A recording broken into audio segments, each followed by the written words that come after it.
And now, here's Act One of The Old Ones Are Hard to Kill. It begins with a stethoscope, a blood pressure reading, an electrocardiogram, and an altogether satisfying report on the health of Mrs. Ada Canby. Well, can't see a thing to complain about, Ada. That little congestion you had last time is all cleared up. All in all, I'd say you're doing fine. For a woman my age, you mean? The older the chicken, the tougher it is to kill. That's what my grandmother used to tell me, and she lived to be 98. Speaking of relatives, you see much of Walter? My grandson? Oh, the usual once-a-year visit. And he always comes up with the same complaint. What's that? That I shouldn't be living all alone. That big house of yours must get pretty lonely sometimes. Well, the truth is, Dr. George, I'm not alone there. You're not? I decided to take in the boarder last month. Really? I haven't written Walter about it. I'm sure he'd object to my taking in a stranger, but there's really nothing wrong with Mr. Paulson, except his health, maybe. His health? What's wrong with him? Oh, the poor man's had a terrible cold for the past 2 weeks. Won't let me do a thing for him, though. Well, where did you meet this Mr. Paulson? He answered the ad I ran. He's just back from South America. Been living in Brazil for years. He's a very nice gentleman, really. He keeps himself and tends his birds. He has the loveliest blue parakeets. You can hear them chirping all over the house. Oh, it's the friendliest sound. Well, I don't see anything wrong with what you're doing, Ada. Just make sure you don't go and catch the man's cold. There's not much chance of that. The poor man hardly ever leaves his room. Well, how much do I owe you? I'll send you the bill. I'm sure you'll forget all about it. Promise me you'll send it.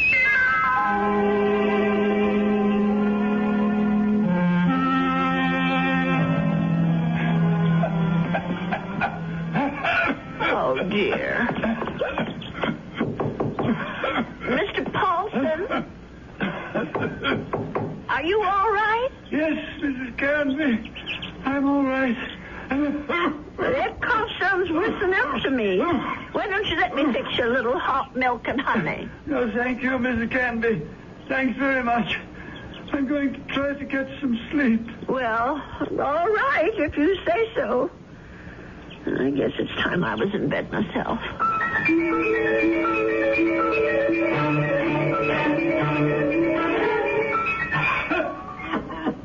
Oh, my, listen to that poor man.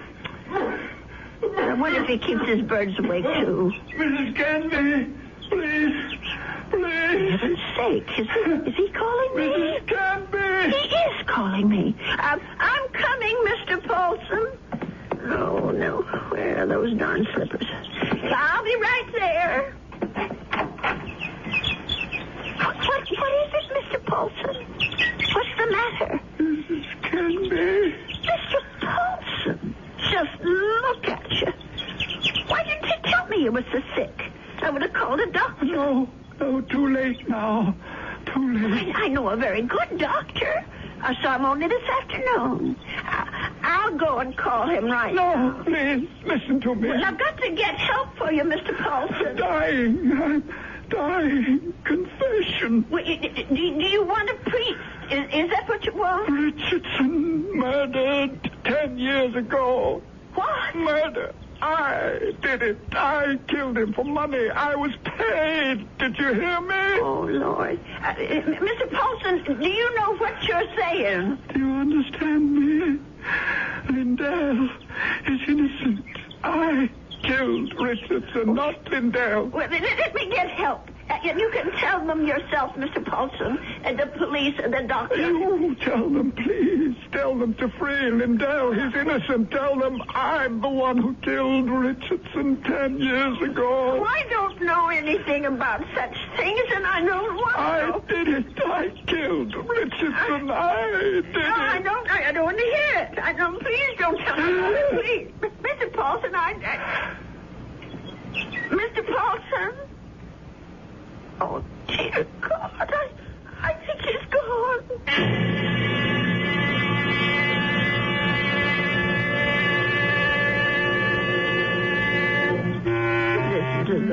little birdies. I suppose they miss poor Mr. Paulson. I'll lay them in his room. Well, let's see about this letter now. Dear Walter, I hope you don't mind my turning to you for advice, but I really don't know what to do. It's been 3 days since my boarder, Mr. Paulson, passed away, and I still haven't told the police what the man said to me. I just can't bring myself to get mixed up in anything like this. Dear, what's the use of writing Walter? He'll probably think I've dreamed it all up. No, I'll just forget it. Only how do you forget such a thing? Those names, I keep hearing them. Richardson, Lindell. Lindell is innocent. Oh, dear God, what if it's all true? If Mr. Paulson actually murdered this Richardson and Lindell is innocent? Only, well, who are they? I wonder if a telephone book, well, why not? Let's see. Richard, all right. C-H-A-R-S. Yes, here it is. Oh, Lord, there's dozens of them. Well, I'll try Lindell. That wouldn't be as common, I don't suppose.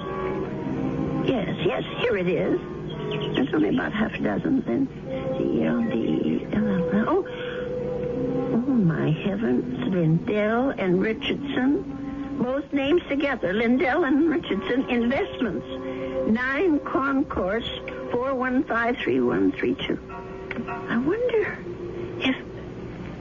Well, maybe it's the only way to be sure.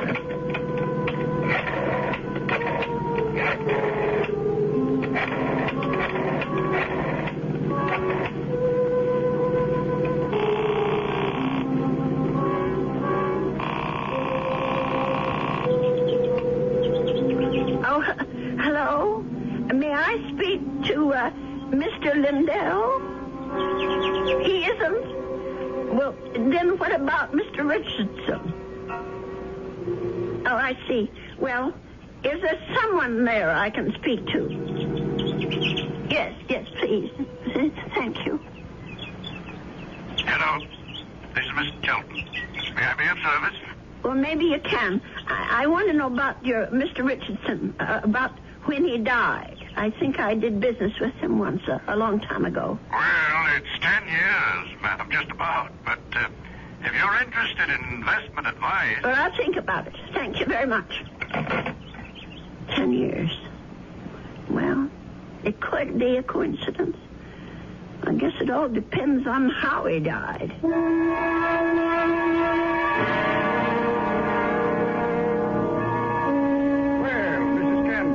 Come in. Have a seat. Thank you. Well, now, how can we be of help to you? Well, I didn't come here to get help, Mr. Shelton. I came to help you, as a matter of fact. Or rather, somebody you know. Who would that be? Mr. John Lindell, the man who was supposed to have murdered Mr. Richardson. I'm afraid I'm not following you. Well, it took me all week to find out what happened to those two men, and finally I found the story in the old newspaper room down at the library about Mr. Lindell being indicted for killing his partner. But I'm sure you know the whole story a lot better than I do. Well, of course I know the story, but that was quite a long time ago, Mrs. Canby. 10 years doesn't seem so long when you're my age. Anyway, the point is that I can help your Mr. Lindell, only I can't do it alone. Did you know John Lindell? No, I didn't. Nor Mr. Richardson, for that matter. The man I knew was named Paulson. Who? I rented a room to Mr. Paulson, and he died about 8 days ago of pneumonia. I was there when it happened. Well, that's unfortunate, but... Before he died, Mr. Paulson told me something about Mr. Richardson's murder. He said Mr. Lindell hadn't been responsible, that he, Mr. Paulson, had committed it. For money. Oh, Mrs. Canby, listen to me. It was this man Lindell that bothered him. The fact that he was in prison for something he didn't do.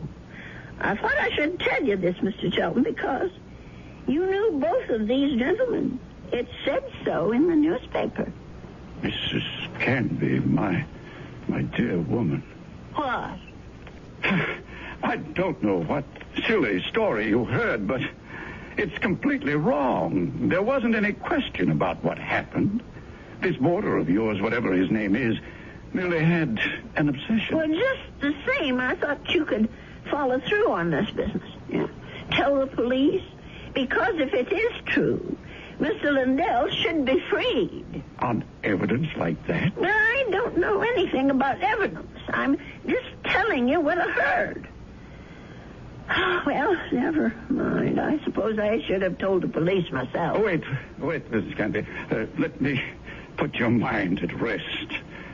John Lindell is no longer in prison. He isn't?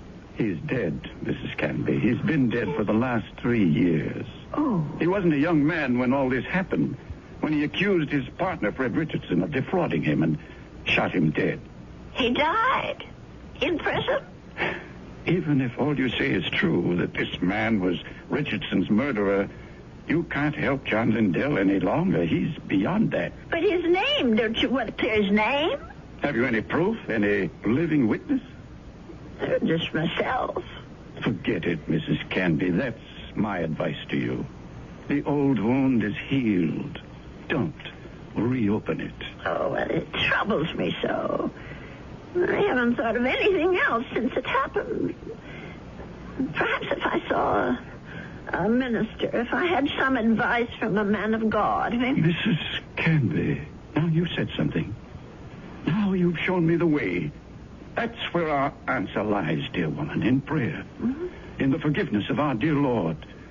Will you pray with me, Mrs. Canby? Pray? Here? Why not? God is everywhere. Please, join me. Dear Lord, tell us what to do. Give us your divine guidance. Show us the path to righteousness. Mr. Shelton, Help us, O Lord. Help us to understand. Teach us to forgive the sins of others and to forget them. To forget. I feel much better now, Mrs. Canby. Do you? I'm not sure. Let us turn this matter over to God, Mrs. Canby. Not to the police, but to the Lord. It's in his hands now. Don't you agree? Well, in a way, that's true. Since they're dead now. All of them.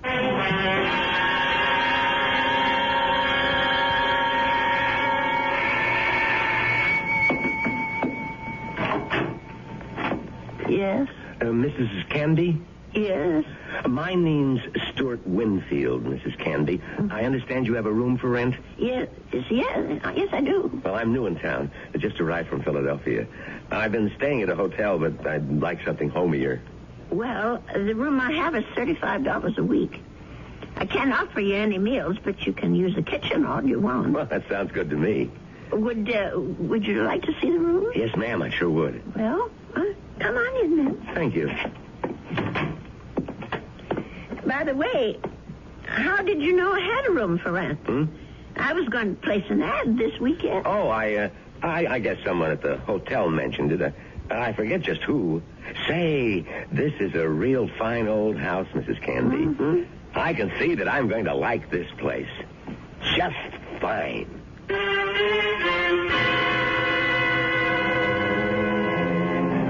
And so Mrs. Canby has a new boarder.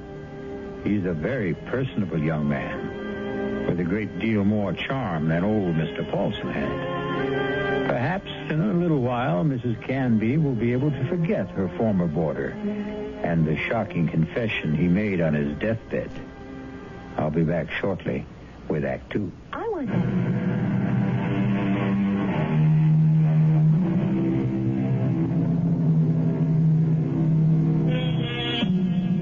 Stu Winfield took no time at all to make himself at home in Ada Canby's big old house.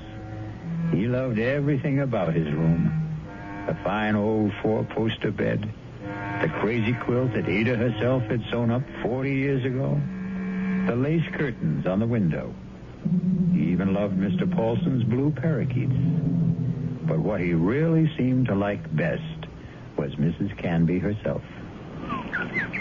Just take me 2 minutes to get these clean sheets on the bed, Mr. Here, let me give you a hand. No, I can manage. I've been making this bed for almost 50 years. 50? You've lived in this house that long? Moved in here when I got married back in 1919. My husband David bought it for us. Our only son Ralph was born in it. And you've lost them both? Yes, they're both dead, but I haven't lost them. Oh, yes, I understand, Mrs. Canby. I guess I feel that way about my mom. Your mother's dead? Yes, she died when I was 2. Oh. Listen, Mr. Winfield, are you sure you want these birds in your room? I could take them to the parlor if you want. No, I think they're great. I think everything's great about this house. But there is something you can do for me. What's that? Would you mind not calling me Mr. Winfield? Oh? That's what they call my father. My name's Stuart.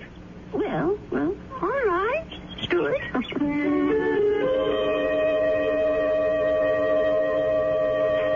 Dear Walter, I think it's about time I told you that I have a boarder in my house. Mr. Winfield is the nicest young man you could want to meet. He's a great deal friendlier than my first gentleman, Mr. Paulson, and he seems to like nothing better than to sit around evenings and talk. We talk about his home and his parents and his plans for the future. I think the poor boy misses his home and family, and I'm sort of a substitute for all that. You know, it isn't really fair, Mrs. Canby.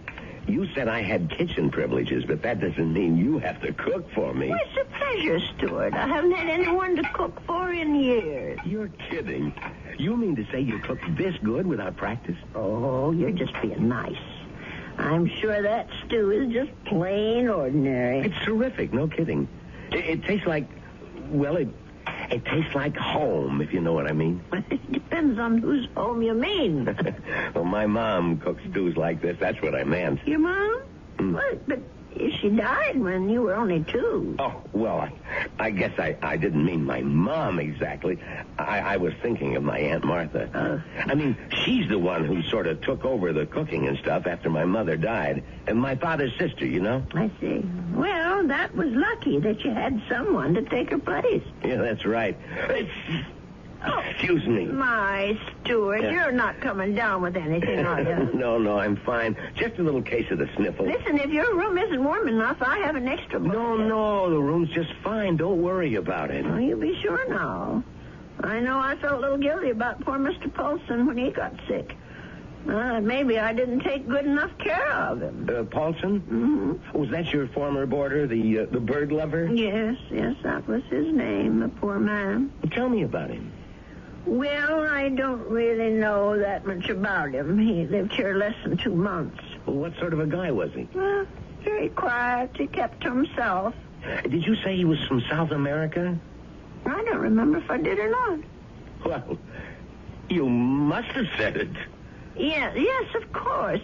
He was American, but he'd been living in Brazil. I don't know why exactly. Although, come to think of it, maybe I do. What do you mean? Well, it just occurred to me that Brazil might be just the place for someone who came into a lot of money and wanted to leave the country. I don't understand. Is that Oh, my. I really think you are getting a cold, Stuart. I'm getting that blanket out this minute. Now, wait, Mrs. Candy. I'd rather hear about... Never mind. I don't want to take any chances. I'll be right back. Yes, Mrs. Candy. Don't take any chances.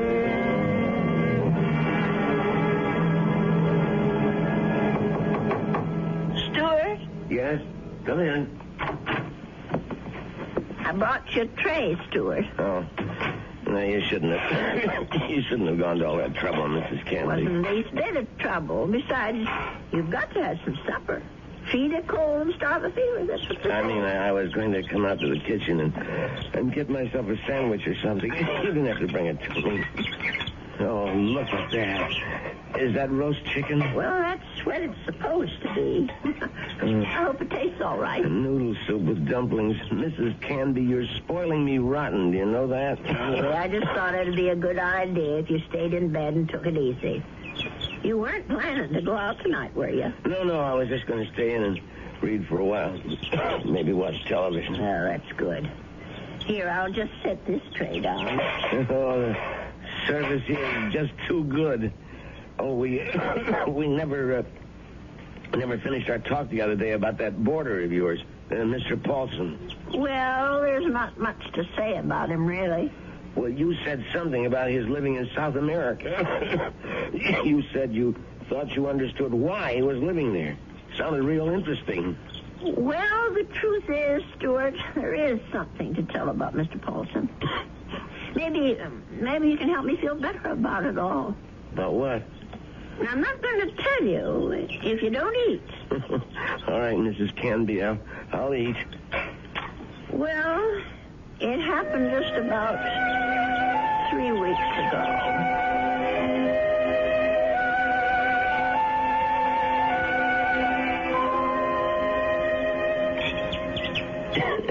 You know something, Mrs. Candy? That's about the best roast chicken I've had in years. I'm sure I spoiled your appetite with all my chatter. No, that was a really interesting story. But what do you think of it all, Stuart? No, the killer is the man who hired Mr. Paulson. Don't you see? Is it right that he should get away with it? No, wait a minute. You're jumping to conclusions. No, I'm not. Mr. Paulson told me that he was hired to do this thing. Well, maybe he was hired by Lindell.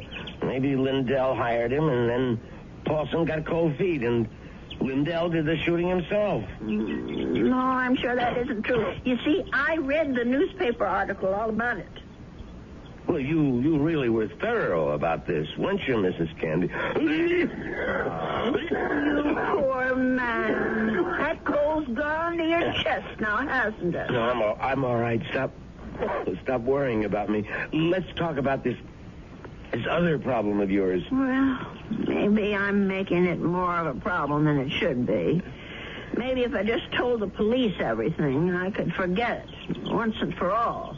No, I really couldn't advise that, Mrs. Candy. Well, it said in the newspaper story that the two men were partners in that investment firm.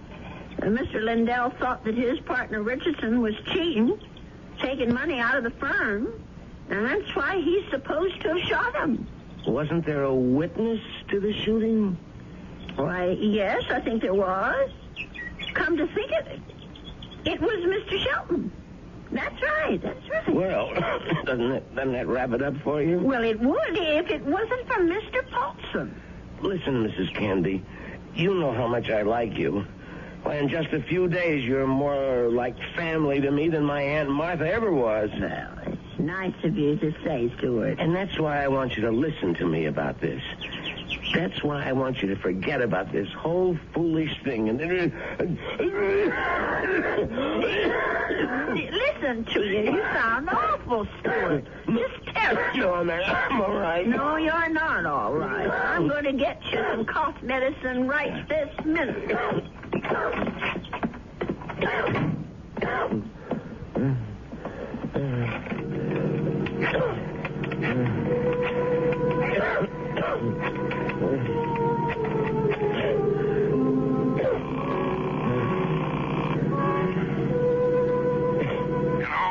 Mr. Shelton, it's me, Winfield. Well, what's happening?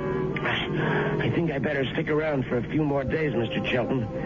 The old lady's beginning to get fidgety, if you know what I mean.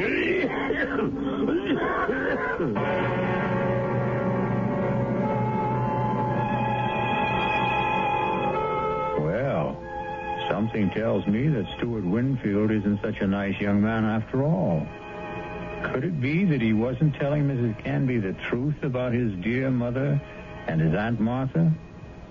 Could he have not told her the truth about his plans for the future?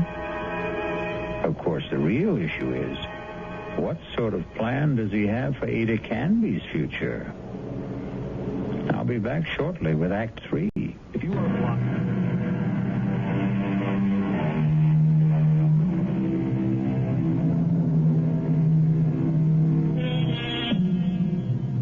Mrs. Canby. She isn't sleeping well tonight.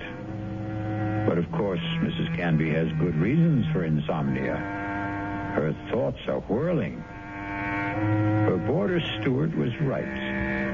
She doesn't want the bother of going to the police. And she firmly believes in the old adage, if you don't trouble trouble, trouble won't trouble you. But still... Oh, my. I'm just never going to get to sleep tonight. Poor Stuart. He's still coughing. I'm sure that room is just too drafty. I never should have let any boarders in until I got the windows fixed. Oh, dear. That poor boy. I'll never forget the terrible night Mr. Paulson was coughing so badly. Huh? And the way he looked, all gray and shrunken. If only I knew he was so sick. No. If only he'd never even come to this house. Mrs. Canby, I killed Richardson. I did it. Will I ever forget the sound of that man's voice? Lindell is innocent. Lindell is innocent. That poor man. All the years he spent in jail for something he didn't do. Let sleeping dogs lie, Mrs. Canby. My Aunt Martha always said, let sleeping dogs lie. Oh, if only I could get some sleep. Let us turn this matter over to God, Mrs. Canby. Not to the police. Not to the police. Not to the police. What a strange man he is, Mr. Shelton. The way he talked about God, praying at his desk. Of course, God is everywhere, but his desk. I killed Richardson. I murdered him for money. I was paid. Paid.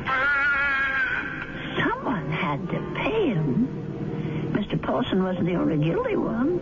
Someone else was, too. Forget. Oh, dear Lord. Mr. Shelton. What did that newspaper article say? The chief witness against Mr. Lindell was Arnold Shelton.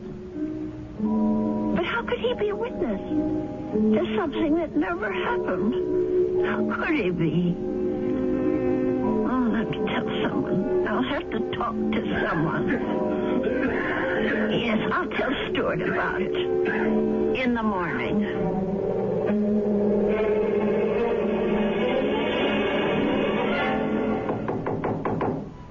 Stuart, are you awake? Yes, I'm up, Mrs. Canby. Come in. Oh, no. Now, don't tell me I'm getting breakfast in bed, too. Well, I know you had a terrible night last night, Stuart. You were coughing much worse than ever. I guess that medicine wasn't very good. Sorry I kept you awake, Mrs. Canby. No, that wasn't your fault. No. Something else kept me up. What was that? Oh, my mind, I guess. Maybe I should say my conscience. Oh, that sounds serious. But it is something serious, Stuart. Well, I might have let a man get away with murder. No, it's even worse than that. He did something worse than murder. You're talking about Paulson again. No, I'm talking about the man who hired Mr. Paulson. He didn't just have that man Richardson shot. He let an innocent person go to jail and die there. Now, that's like committing 2 murders, if you ask me. I have to tell you something that occurred to me last night. Sure, go ahead. Well, it's about Mr. Shelton. Mr. Arnold Shelton. Yeah? Go on. I'm listening. Stuart, I wonder if maybe the reason Mr. Shelton was so upset with me, the reason he didn't want me to go to the police, was because he was afraid. Explain what you mean. Well, what I mean is maybe Mr. Shelton had good reason, besides the one he told me. He was working for both Mr. Richardson and Mr. Lindell at the time of the murder. Well, so what? Well, he was also the chief witness at the trial. A witness for the prosecution. But he saw the shooting, didn't he? But that's just the point. He saw Mr. Lindell shoot Mr. Richardson. Well, that's not what you told me last time. I mean, that he was an eyewitness. No, that's right. He didn't actually see the shooting. He was miles away when it happened. I don't quite remember the details. There was something about a phone call, maybe? Yes, that's what it was. He claimed that Mr. Richardson was talking to him on the phone when Mr. Lindell showed up at his apartment. He said that Richardson cried out something about Lindell having a gun. And then he heard the shot. But how could that have happened if the gun was fired by Mr. Paulson? If, Mrs. Canby, that's the big little word, isn't it? If. But don't you see what I'm saying, Stuart? Arnold Sheldon had the most to gain. Gain? From what? From both these men leaving the firm. That'll leave the whole thing to him. All those customers, all the investments he handles, all the commissions, or whatever they call it. Are you accusing this guy Shelton of being the killer? Yes. It's the only answer, Stuart. Well, look, if that was the case, the police would have figured it out. But they didn't. There was nothing in the stories I read that pointed any suspicion at Mr. Shelton. I don't suppose it even occurred to them. And now, the company is all his. You don't call that evidence, do you? Well, then why didn't he let me go to the police? Why did he try so hard to talk me out of it? That man was praying to it. He was taking the name of the Lord. Oh, I'm sorry, Stuart. I'm so sorry. I won't bother you anymore. I know what I have to do anyway. Mrs. Candy. I won't be gone long, Stuart. No, wait. But the minute I get back, I'm going to call Dr. George and ask him to come over. You're sick. Never mind the doctor. You're calling the police. No, I won't call them. You're right. I don't want them tracking mud in my parlor. I'm going down to the station house and talk to them.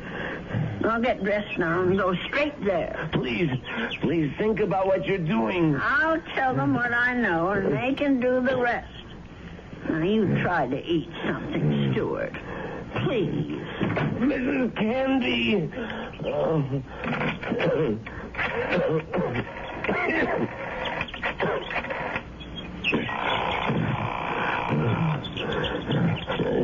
Sheldon?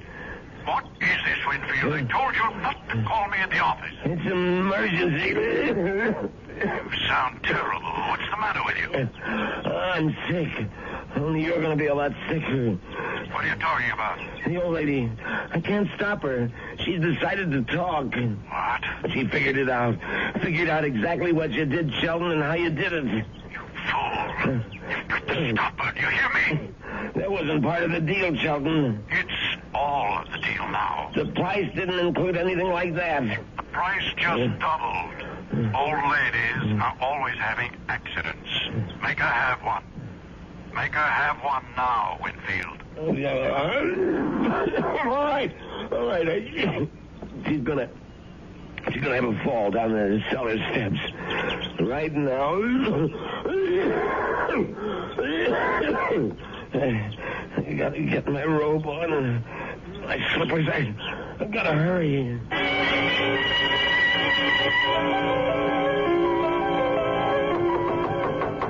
Stuart?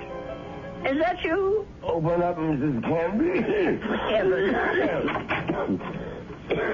Stuart Winfield, what are you doing out of bed? Now, you go right back there this second. I gotta talk to you, Mrs. Canby, before you go to the police. Just listen to you. You're all winded. You can hardly talk, Stuart. Now, go back to bed before you catch pneumonia, too. Now, don't go, Mrs. Canby. It would be better if you never went to the police. Better for you. Better for me. For you? I don't understand. Well, then I wouldn't have to hurt you, Mrs. Canby. That's what I mean. I wouldn't have to do anything bad to you. Stuart, what in the world are you talking about? Come on, old lady. You're smart, all right. You really think things through. So now think a little harder. You knew? Stuart, you knew about Mr. Paulson. That's right. That's how you knew my room was so rent, because Mr. Shelton told you. Now you're getting there, Mrs. Canby. That's why you rented it. That's why you were sent here. Just to watch you, Mrs. Canby. Just to see that you stayed sensible. Mr. Shelton did. I was hoping you'd never change your mind about calling the police. I didn't want this part of it. This isn't the part I like. Let me go, Stuart. Just relax, Mrs. Canby. Just take it easy. Please, Why, you're as light as a feather, Mrs. Canby. Just like my Aunt Martha would have been if I had an Aunt Martha.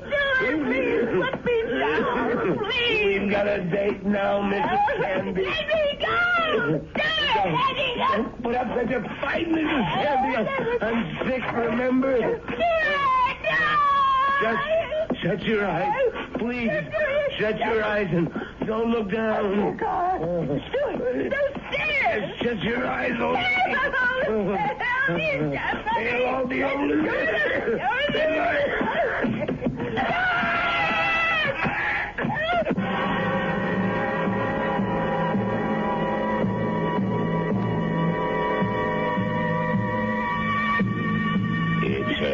It's all right now, Ada.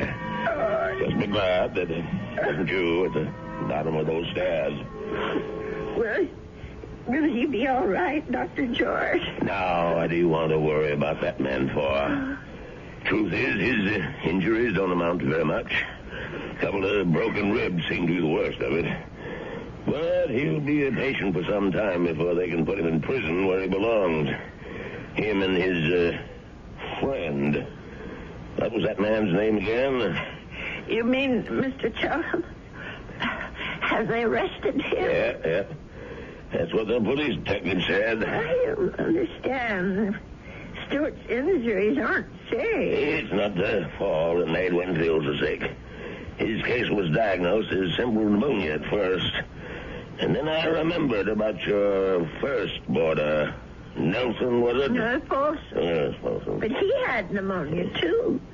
He died of it. Oh, is pneumonia contagious? Yes, it is, but this disease was even more contagious. It's a pneumonia caused by a disease called psittacosis, better known as parrot fever. You get it from sick birds, like the parakeets in your spare room. Oh, no. Mr.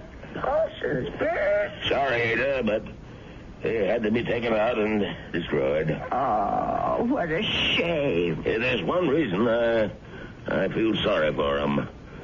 They saved your life. Made Mr. Winfield too weak even to throw a little old lady down a flight of steps. Those poor little creatures. Yeah, but you can be grateful they didn't make you sick, too. Parrot fever is so contagious that no more than one person in 1,000 could be exposed to it and escape infection. It was pretty darn close to a miracle, Ada. They're hard to kill, Doctor. Remember? The old ones are hard to kill.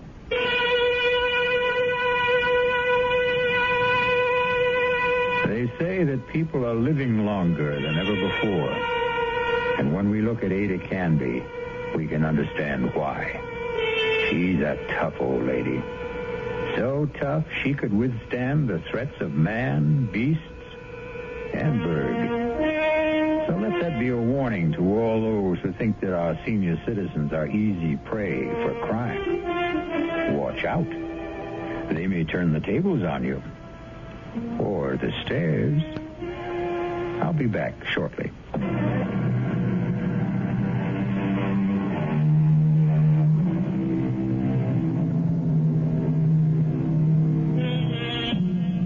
We have one final comment for you on behalf of Ada Canby and old people everywhere. There's a saying, there's no fool like an old fool. But it's also true that there's no wisdom and strength like old wisdom and strength. There. Does that make you feel better about your next birthday? Our cast included Agnes Moorehead, Leon Janney, and Roger DeCoven. The entire production was under the direction of Hyman Brown.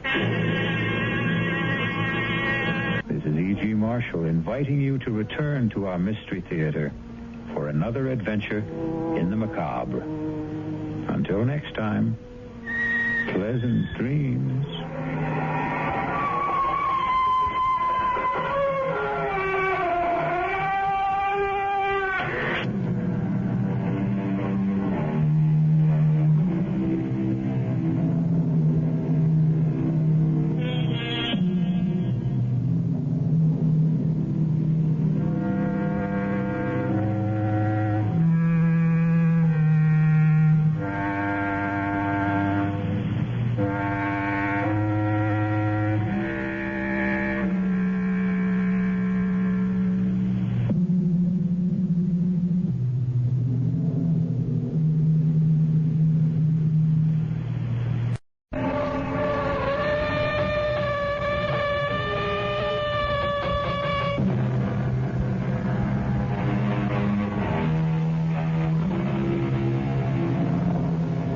Come in. Welcome. I'm E.G. Marshall. Welcome to the sound of suspense, the fear you can hear. For the next 52 minutes, we're going to take you into the world of mystery, into the world of terrifying imagination. The story you are going to hear concerns a question which has been asked since the first men on Earth were born and died. Is there a life after death? Is there a way to return from the grave? And if there is, can we come back in the body of a living creature? Even one that has claws instead of fingernails? Here is one chilling answer. Dr. Singh, you have to tell me. Could my wife have come back as a bird? A sparrow, something like that? Well, your wife was a rather big woman, Mr. Moresby, in a physical sense. How about a snake? A seagull? How about a cat? A great, big, fat cat? A cat?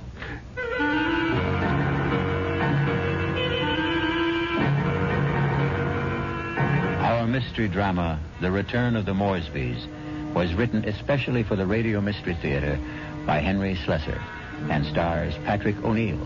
I'll be back shortly with Act One.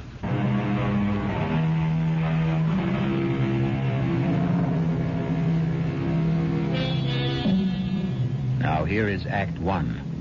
Like all murder stories, sooner or later, it reaches the office of a daily newspaper. You wanted to see me, Chief? You bet I want to see you, Prouty. Come in and shut that door. I bet I know what it's about. That story I filed on Richard Moresby, right? I got a flash for you, Prouty. This is a newspaper office, not a fiction magazine. You take this story of yours and see if you can sell it to Weirdo Digest or something. But get it off my desk. Now, wait a while, Max. I know it's offbeat, but I thought I handled it with a kind of a light touch. Stories about murder can't be handled with a light touch, not on this paper. But it's accurate. I mean, this is exactly what the guy Moresby told me, just before he died. Well, he must have been out of his head. He asked for somebody to hear his story. That's how I got to meet him. I was at the hospital covering that subway accident. Now, that story made sense to me. Nothing but nice, clear facts. But this nonsense... Please, let me tell you about this guy. Maybe you'll change your mind. All right, what about him? Well, for one thing, he was a real distinguished-looking guy. The only thing peculiar about him was his eyes. His eyes? Yeah. They were the palest blue eyes I ever saw on a man. They weren't really blue at all. They're like silver. Big deal. So he had silver eyes. And when he started to tell me about himself, well, I just had to hear the whole story, Chief. Yes, I was born in You read London, it, but too. my family moved to the States when I was young. They didn't improve much on the climate when they did. We lived in Vermont. I don't think I was ever warm enough until the age of 24 when I moved to Southern California.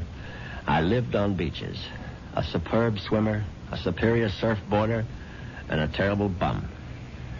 It was on the beach at Malibu that I met the woman who was to become my wife. Her name was Una. She was as pale as a gardenia with bones. Una had more bones than any other woman I've ever met. Lovely day, isn't it? I beg your pardon? I said it's a beautiful day. I don't think I've ever seen the ocean look prettier.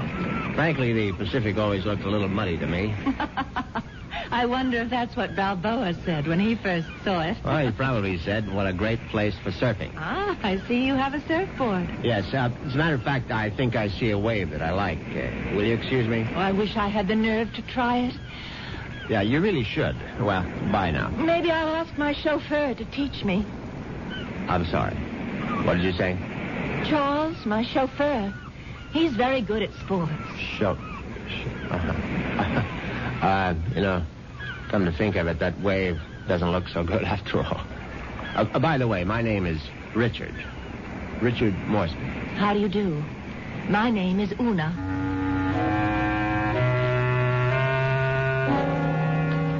Una Vandermeyer. That was her name. As soon as I realized that she was from the Vandermeyer family, she didn't seem half as bony as she did before. In fact, not only did I become accustomed to Una's appearance, I was even able to tolerate her inane conversation. Can't you just feel the mystery of the stars, Richard? Sometimes I feel their vibrations as if they're trying to communicate with me. Do you ever feel that? Well, sometimes, I suppose. I really think we must be one with the universe, don't you? I really believe there's just one great universal soul, and we're all part of it. Don't you think so, too? Yes, of course. Right on, as they say. You see what I mean? She talked that way all the time, from the first day of our honeymoon. Well, it was a fine honeymoon just the same. It lasted a whole year on the beaches of the Caribbean, on the French Riviera. I got browner and browner. Una got freckles. Finally, we returned to our home in Los Angeles and settled down to a quiet, comfortable marriage.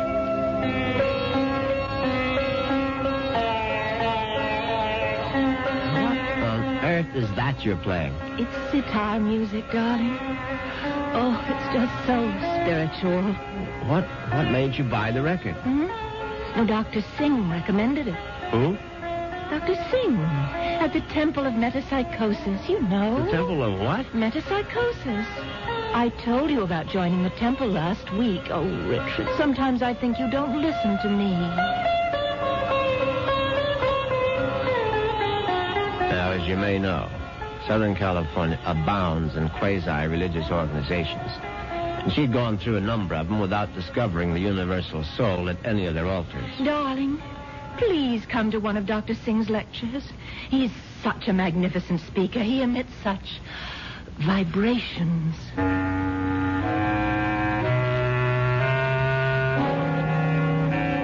And I went. You see what an obliging husband I was?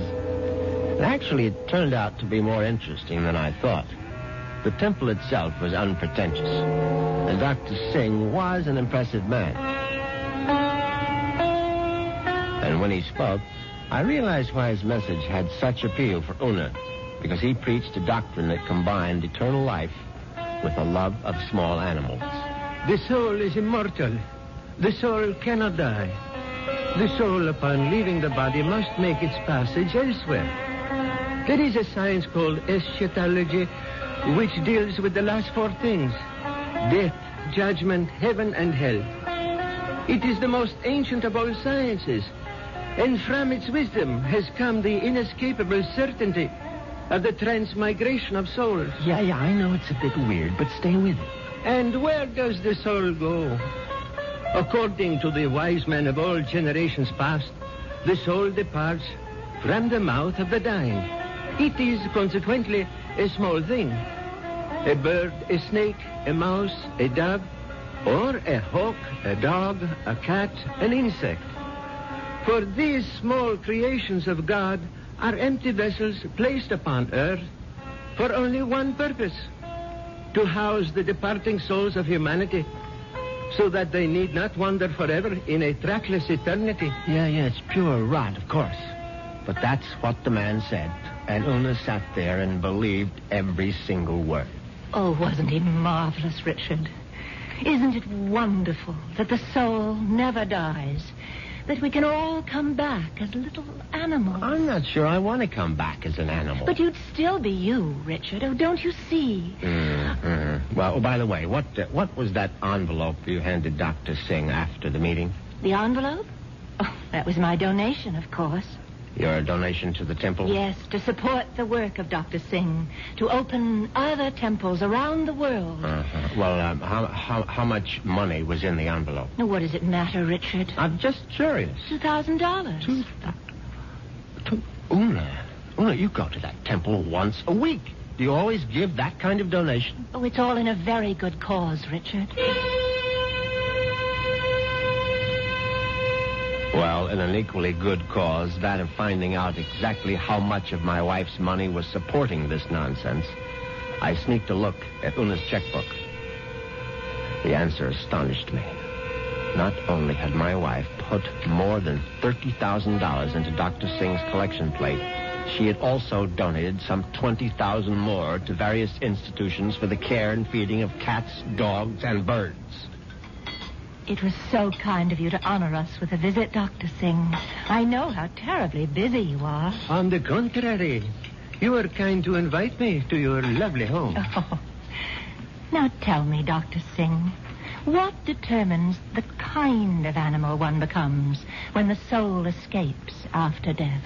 Mrs. Moresby, that is a question which has baffled wise men for countless generations. But isn't it possible to do, well, research? Yes, Mrs. Moresby. I don't doubt that we could find the answer to such great questions if only we had the proper resources. But, unfortunately, that would require money. A great deal more money than the movement has at present. Well, it seems to me you don't do badly.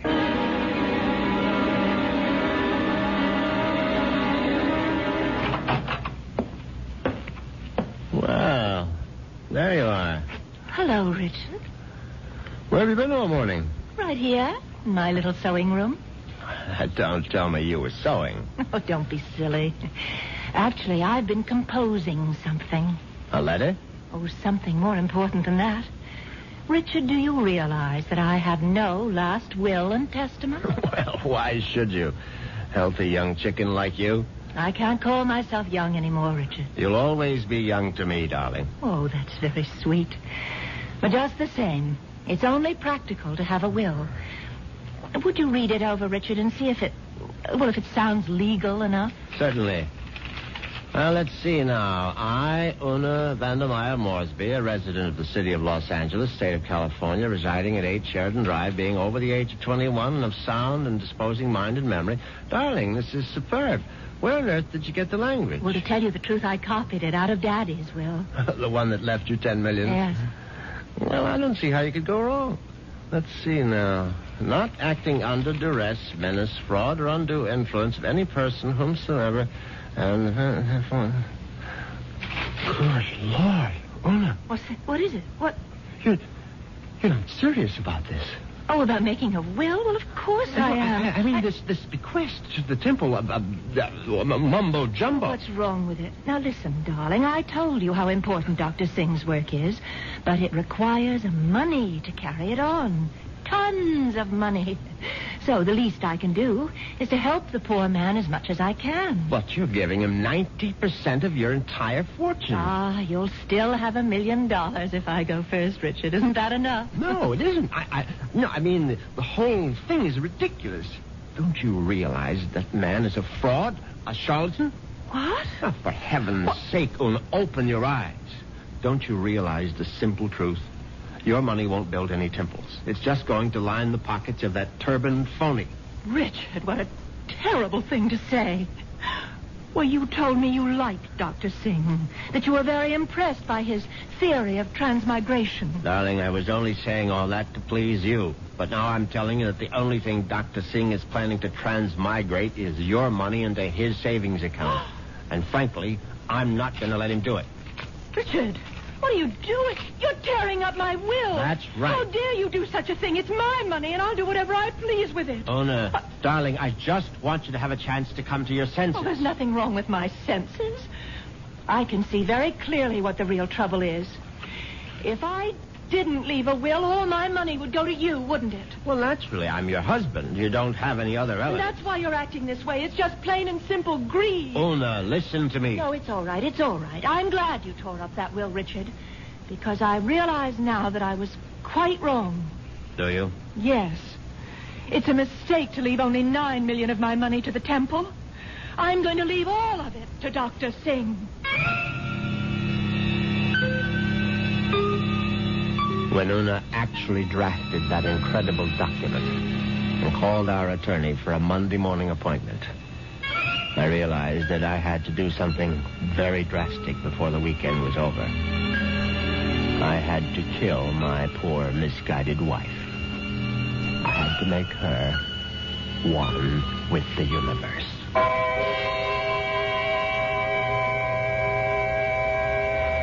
It's obvious that Mr. Moresby is going to be a very reluctant murderer. The question is, will his reluctance get in the way of his efficiency? We'll get the details when we return shortly with Act 2.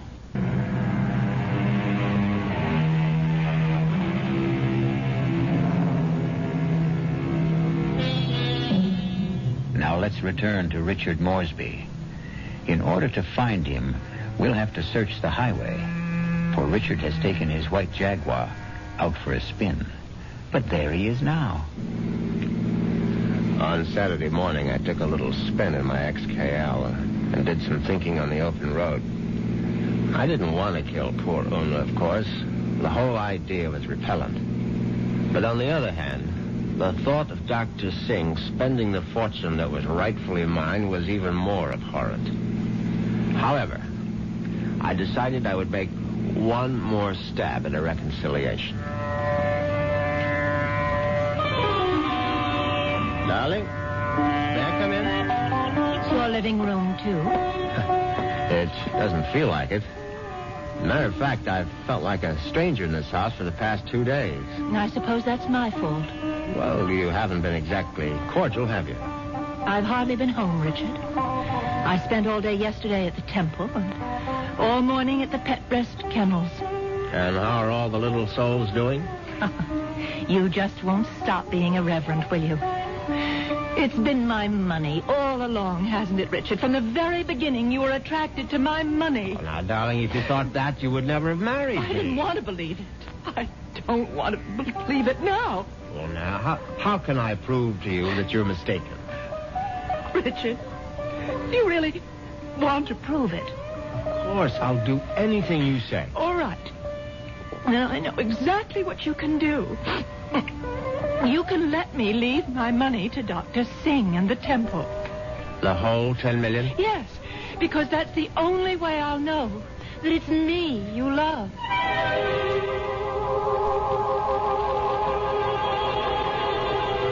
Well, you can't say I didn't try. But Una's decision now left me with absolutely no alternative. I was still deeply unhappy about the necessity of taking her life. However, fate was kind to me that very afternoon. Now you're sure that you want me to continue reading, Richard? Of course, darling. Well, I'm sort of embarrassed about this part. It's a paper that I wrote myself. Something you wrote? Yeah, I wrote it this morning. I was going to show it to Dr. Singh. It's it's sort of a poem. It's called Death. Snappy title. Hope I can read my own handwriting. Death has become nothing to me. Death holds no fear for me. Come, death, I welcome you. Lead me to the woods, the waters, the air above the earth. Come, take me, death. Your touch is kind. Richard?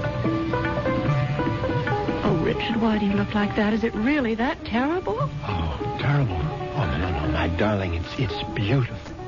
Do you mean it? You must give it to me, Una. I must have it. You like it that much? Yes, I certainly do. Oh, Oh, well, I'll type it up for you, Richard. No. I must have the original. No, just the way you wrote it. Oh, darling, I'm so flattered. What will you do with it? Oh, I'm going to put it in a frame, of course. And I know just where I'm going to hang it.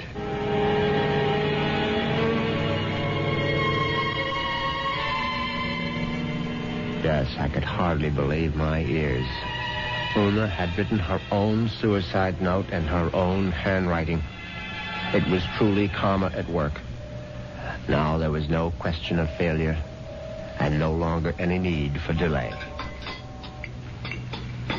Oh, what a lovely idea this was, Richard. Candlelight dinner for two. Yes, I thought you'd enjoy it. So sweet of you to handle the whole menu with Cook. You spoil me shamefully.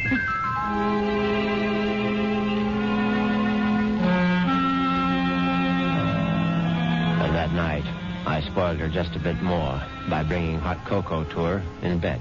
Oh, Richard, you shouldn't have bothered. But I know how you like your hot cocoa before retiring, Una. You can't get to sleep without it. No, but Parker could have brought it to me. Oh, no, this is something I had to do myself. Oh. No, drink it down now. Yes. I'm drinking it. Does it taste all right? Oh, it tastes just fine.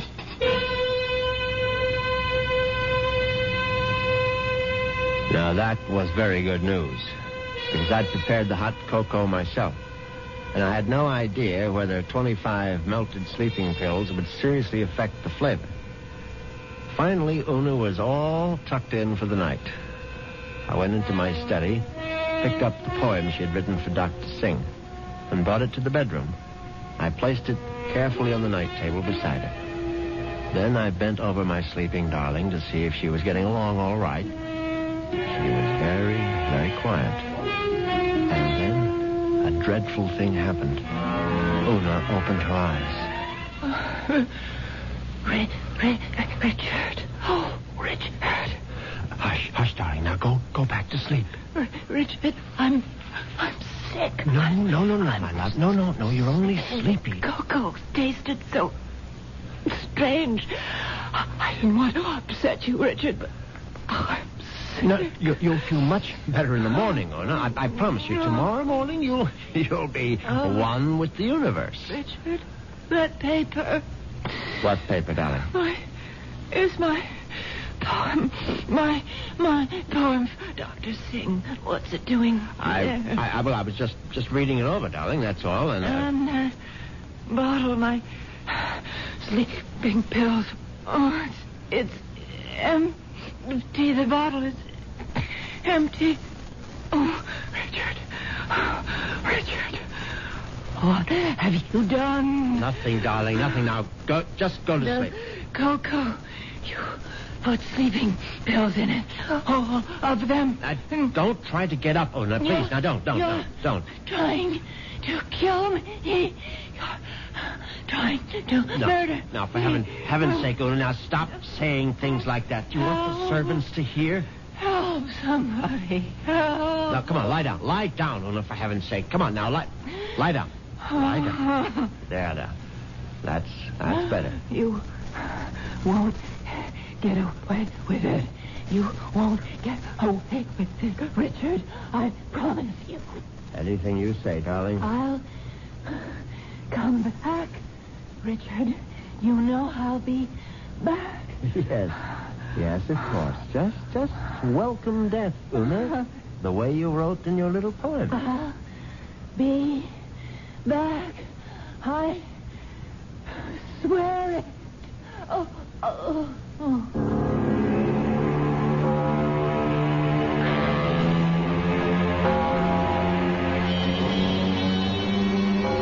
The funeral was held 2 days later. It was a magnificent occasion, of course. I gave Una a farewell that was consistent with her vast fortune. Everything was the best. Coffin, flowers, preacher, everything. Her burial place was one of the choicest bits of real estate at Forest Lawn. The only discordant note was the fact that Dr. Singh insisted on saying a few words at the service. They were familiar words, but frankly, they gave me a slight bit of a chill. The body of Una Moresby is dead, but her soul lives on. The soul cannot die. The soul is immortal. It has left the earthly remains of this woman and has sought the body of a small living thing. There it will abide until the Almighty is ready to choose its next home. Mourn not the end of Una Moresby, for there is no end. I couldn't help congratulating myself on how well everything had gone. When I called for medical attention the night of Una's death, the physician was only too ready to declare her a suicide.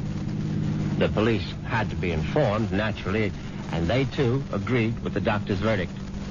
Una had died by her own hand, and she had died without a will. There was simply no question that the matter would be probated in my favor. Suddenly I realized I was not only rich, but a rich widower. What vistas opened for me? What the devil? Look out, you stupid mongrel! The dog trying to get run over. I admit I was shaken up by it.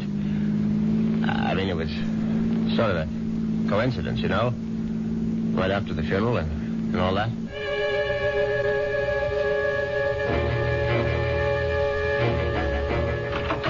I was very glad to be home again, you can be sure. Excuse me, Mr. Moresby. Yes, Parker? Cook is worried about the raccoon, sir. The what?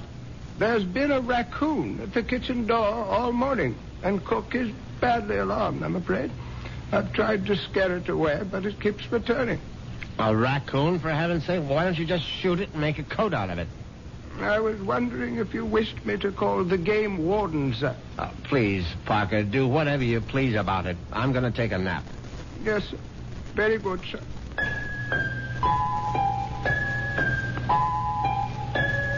I went upstairs at once, undressed, and got into bed. It was a warm day, and yet I found myself cold.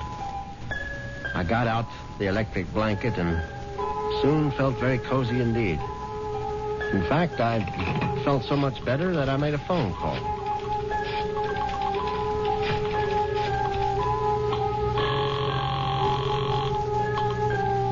Hello. May I speak to Rachel? Thank you very much. Hello, Rachel? Yeah, who's this? Rachel, you probably don't even know my name, but it's Moresby, Richard Moresby. Who? You met me at the club numerous times. I'm the rather distinguished-looking gentleman who sits at the table on the far right corner. Oh, yeah, well, that's not my station. Yeah, I know it isn't, and I've always regretted it. Frankly, I would have enjoyed my lunches at the club even more if you had served them. Listen, I'm pretty busy right now. Well, what I wanted to find out was if you're busy this evening. Oh, what'd you have in mind?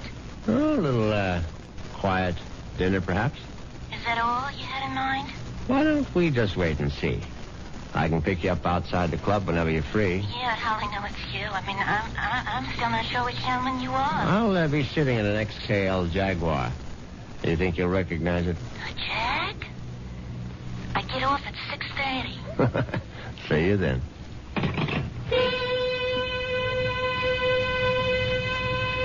Yes, I was feeling very good now. Very good indeed. I would have drifted off into a pleasant sleep except for one thing. For a moment I thought a bomb had gone off in the room. Then I realized it was nothing more than a bird. A foolish sparrow had dived in headfirst into the plate glass window of the bedroom and now lay stunned on the carpet. I looked at the thing's fluttering little heart, and suddenly I was struck by a terrifying palpitation of my own. The dog, the raccoon, the bird. Good Lord. Could one of them have been Una?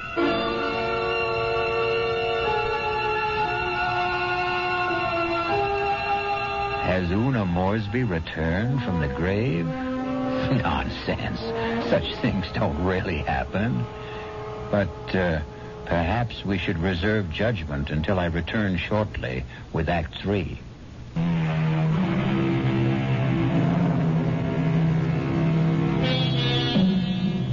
Now let's see if common sense has returned to our hero. He's doing a sensible thing right now.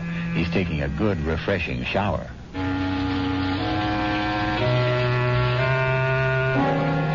By the time evening came, I was feeling better. All my peculiar notions about Una's animal reincarnation seemed ludicrous as I stood in front of the shaving mirror. I thought about the delicious young woman that was waiting for me at the club. I'd admired Rachel's way with a tray for months, but ever faithful to my wife, I hadn't done more than gaze from afar. But now, things were going to be different. Yes, who is it? It's Parker, sir. Yes, come in, Parker. It's all right. Excuse me, sir. A bit of emergency in the kitchen. Well, what is it? A snake, sir. A what? Cook insists that there's a snake curled up in the telephone wire. Oh, that's ridiculous, Parker. Cook says it's there, Mr. Moresby. They do get into the house sometimes. Well, tell Cook she's seeing things. Tell her to stop nipping at the cooking sherry, and she'll soon stop seeing snakes. Yes, sir. What was that? I would guess it was Cook, sir. Oh, for heaven's sake, go down and see to it, Parker. I'll try, sir. But I'm not very good with snakes, sir. Well, what do you think I am, an expert?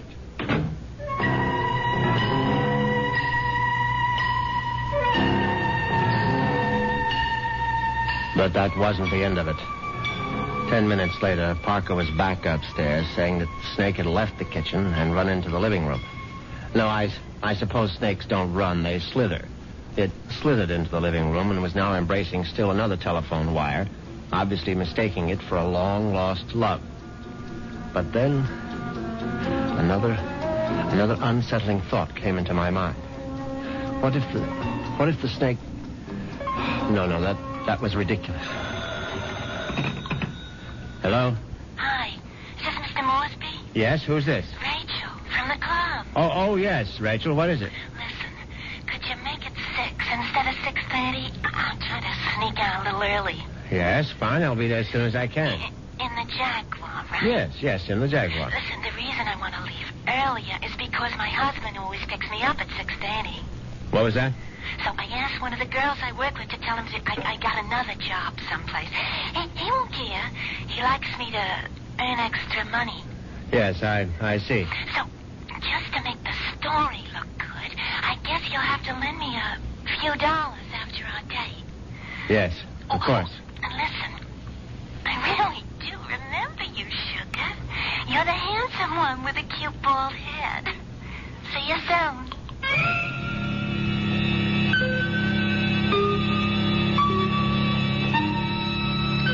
As it happens, I have a very full head of hair. But distressing as Rachel's telephone call was, an even more disturbing thought intruded. The snake was in the telephone wire. What if the snake had been trying to listen in on the extension phone?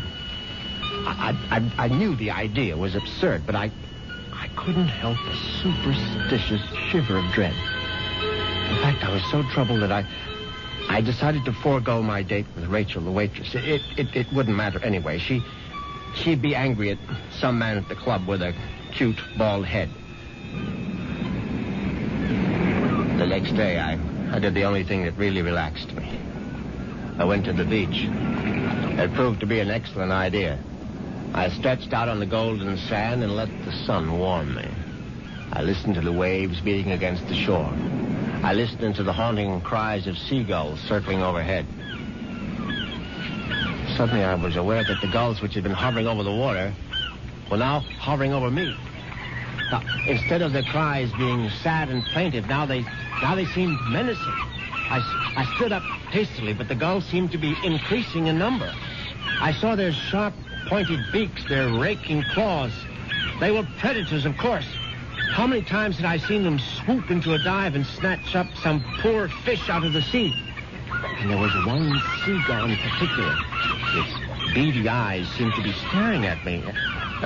It was my imagination, of course. I wasn't a fish. I was a man. But just the same, I found myself running down the beach. Running for dear life. And that's when I knew it was time to see a doctor.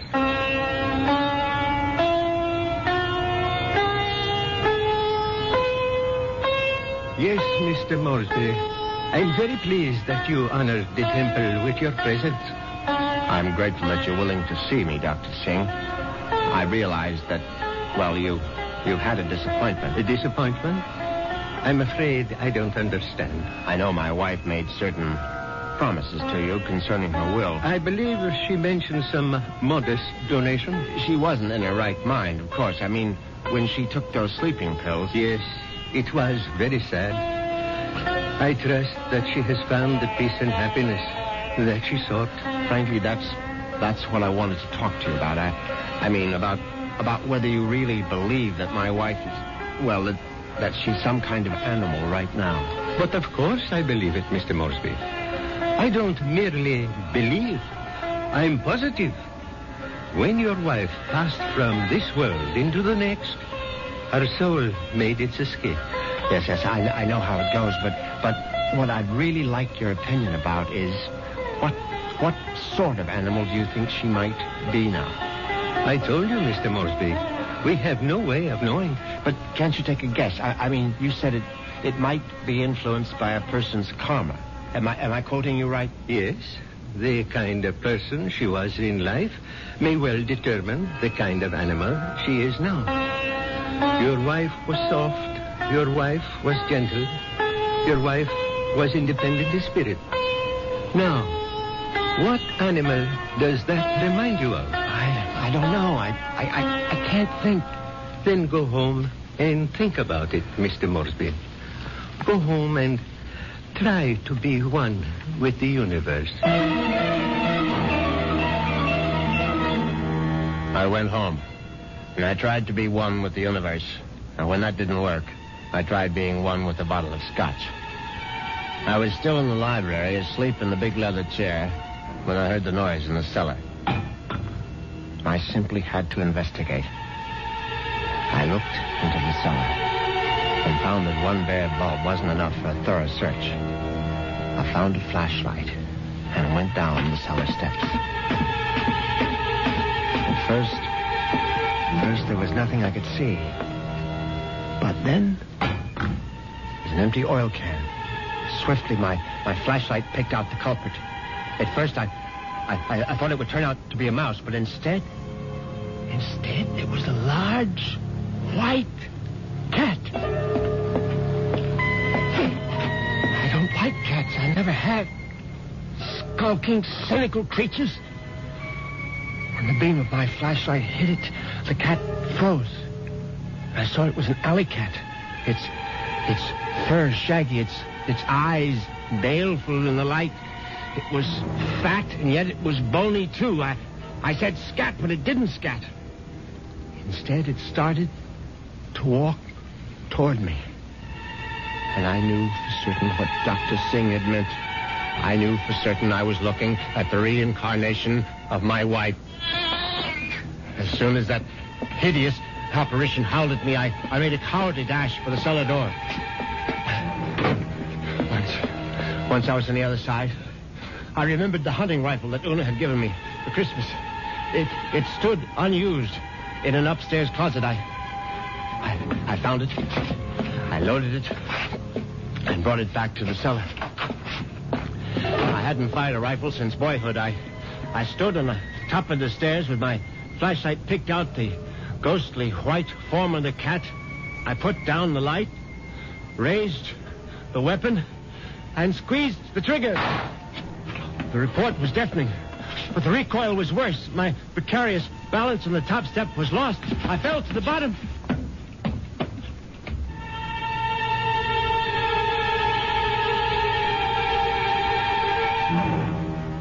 I tried to get up again, but the pain in my right leg was agonizing. I found out later that it was broken. But the cat was still alive. And it was regarding me at eye level now. Its fur matted with plaster dust. Its eyes filled with hatred. I tried to crawl toward my fallen rifle. Just as I saw the creature advancing toward me, I screamed, "Una!" Oh, my hand was on the rifle now, grasping it Too quickly in my panic, my fingers touched the trigger, the rifle went off again.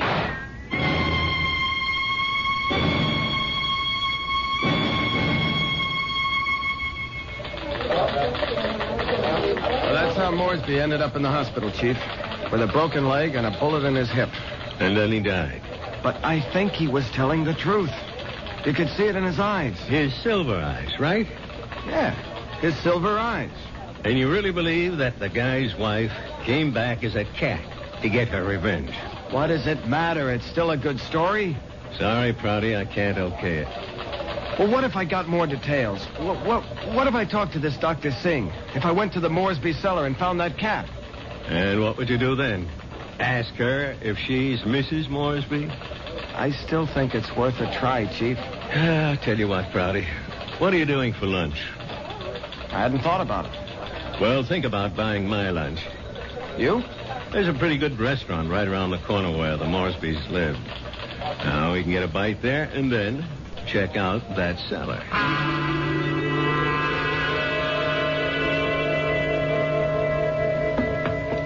So, this is where it happened, huh? Moresby fell from these steps when he fired that rifle. Hey, you can still see the plaster dust where the bullet hit. Yeah, I see it. But I don't see any white cat. It might be hiding someplace. Or it might be a figment of his imagination. Maybe so. Hold it. Did you hear something? No. Listen. There it is. Look. It's a cat, all right. And it looks like it just found its supper. Oh, that mouse is still alive. Yeah, but not for long. Look at it squirm. He's eating it. Yep. And there goes your mouse. Oh, my God. What's the matter, Prouty? Never see a cat eat a mouse before? Chief, did you see that mouse? Sure I saw it. Or didn't you notice something? Like what? Its eyes. Chief, did you ever see a mouse with eyes like that? They were so pale blue, they were almost silver.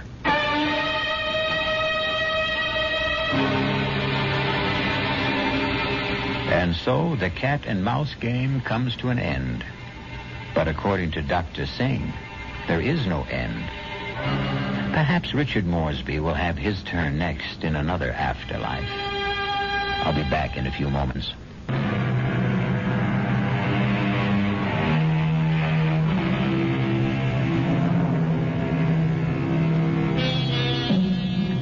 Do you believe in reincarnation? Do you believe the dead return? We have to believe it, because here we are, the reincarnation of radio drama. We hope you'll keep us alive by listening again to the Radio Mystery Theater.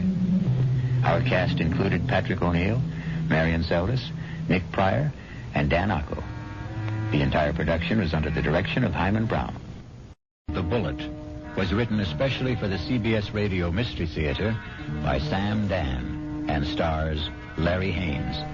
I shall be back shortly with Act One.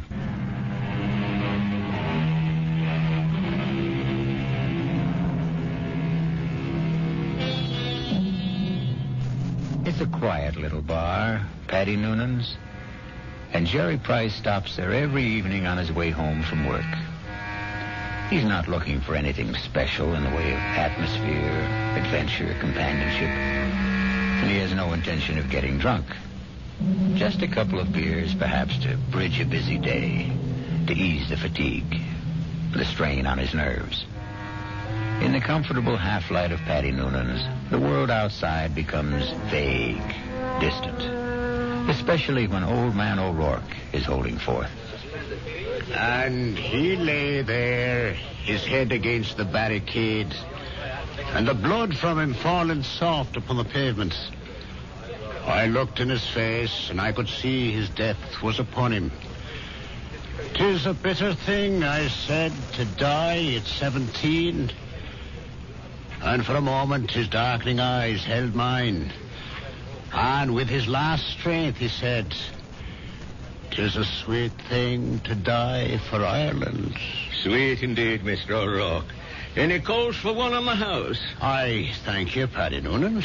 I see, Jerry Price. Excuse me. Good evening, Jerry. Hi.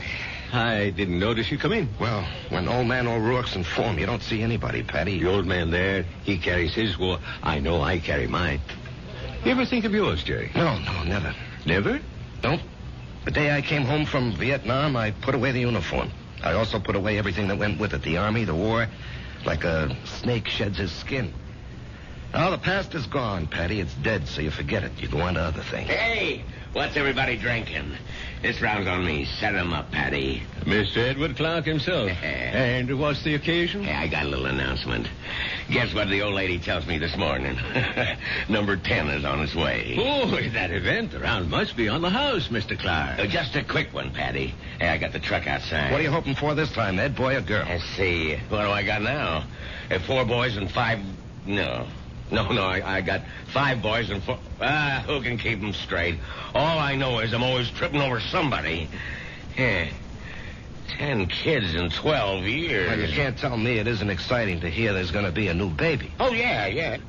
I know it's going to be a kid that'll wet his pants and keep me up half the night.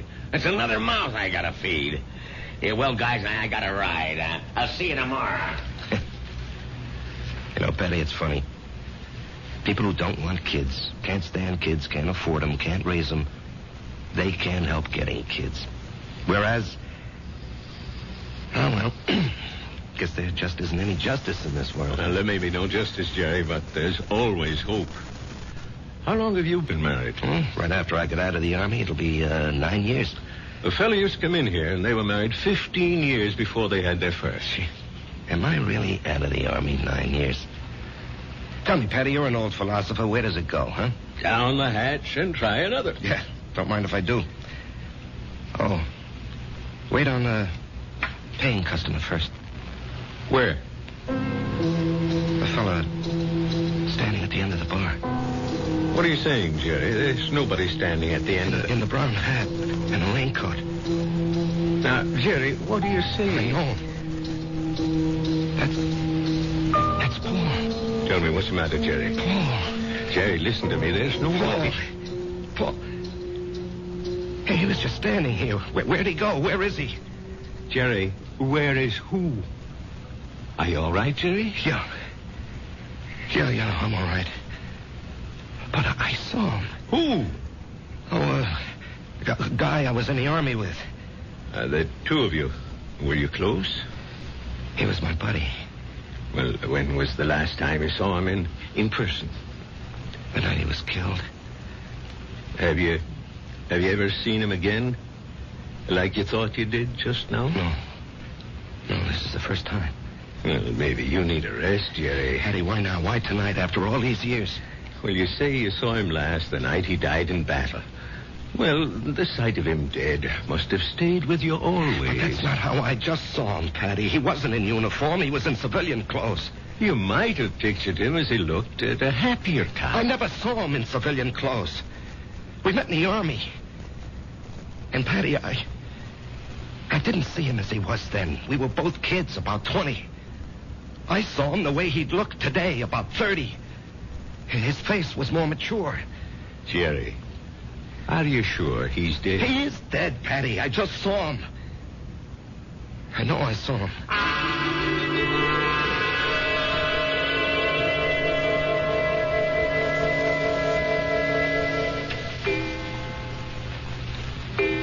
Jerry, it's after midnight. Oh, I'm not finished, honey. I got to clean up these reports, Marge. Honey, a new rule has just been passed in this house. All paperwork shall be done in the daytime. Marge, I have to call on customers. Be reasonable, huh? Am I the kind of wife who makes idle criticism? No, indeed. Constructive suggestions, that's my motto. Northeast Distributors can solve all your paperwork problems by hiring a girl. Honey, I'm lucky to have the job. No, Jerry. You're not lucky. They're lucky. Well, everybody knows you're a terrific salesman. Well, you could get another job tomorrow. More money, less headache. Honey, I couldn't walk out on Joe Keller. Why not? Well, I'll never forget what that man did for me. I came home from the Army, a kid with no experience. I needed a job. He took a chance with me. Now he needs me. Oh. Well, I'm just worried about you, Jerry. You look so tired all the time. No, I'm in great shape. Will you go see Doc Steiner? I did, today. Oh, well, it's about time. You needed a checkup. Well, I didn't just go for the checkup, honey. I went for the other thing. Jerry. Well, he said some people, men, well, they're okay in every way, but it just doesn't work out for them. Jerry, it's all right. No, honey. It's all my fault. Oh, honey. It's just unlikely there can ever be any kids. He said unlikely. What he meant was impossible. We've got each other. Yeah. If only you didn't want a child so badly. Now we'll definitely think about adopting. Okay? Yeah, okay. Sometimes that works out even better. Come on, honey. Let me see you smile. Marge, I don't know what I'd do without you. Oh, that makes us even. I don't know what I'd do without you. Come on, get to bed. Yeah, I'll just have a cigarette, huh? Honey, why'd you turn on the music? To make sure you don't try to sneak in some work. I know you can't concentrate with the music going. I'll just be a couple of minutes, honey.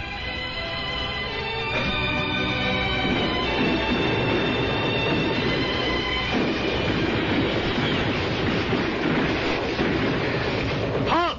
Let's hear that password. Paul, is that you? Jerry. Hey, climb down the hole, make yourself at home.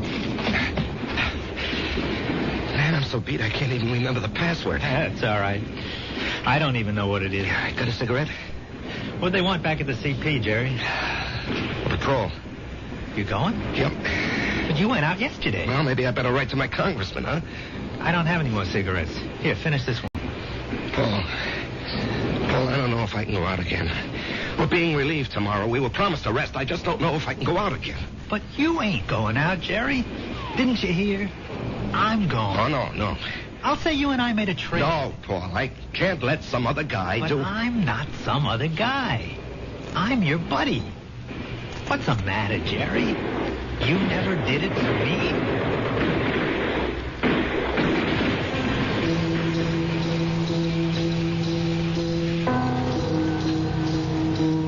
Can I have a drag on that butt, Jerry? Paul, you're alive. I'm alive, Jerry. I'm here with you. In your living room. No, you can't be here. I went out afterward. I found your body. I carried it back. Maybe it wasn't you.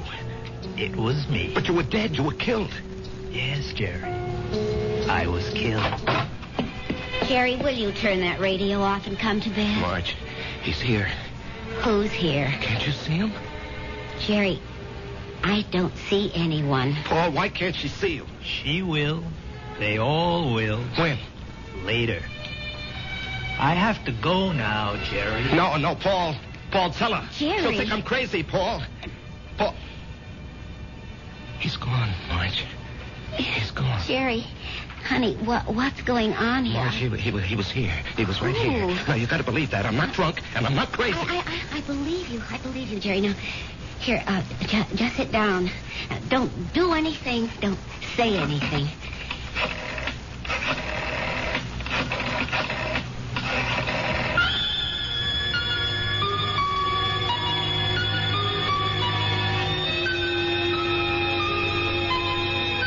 And we know who she's calling. But can a doctor help what ails Jerry?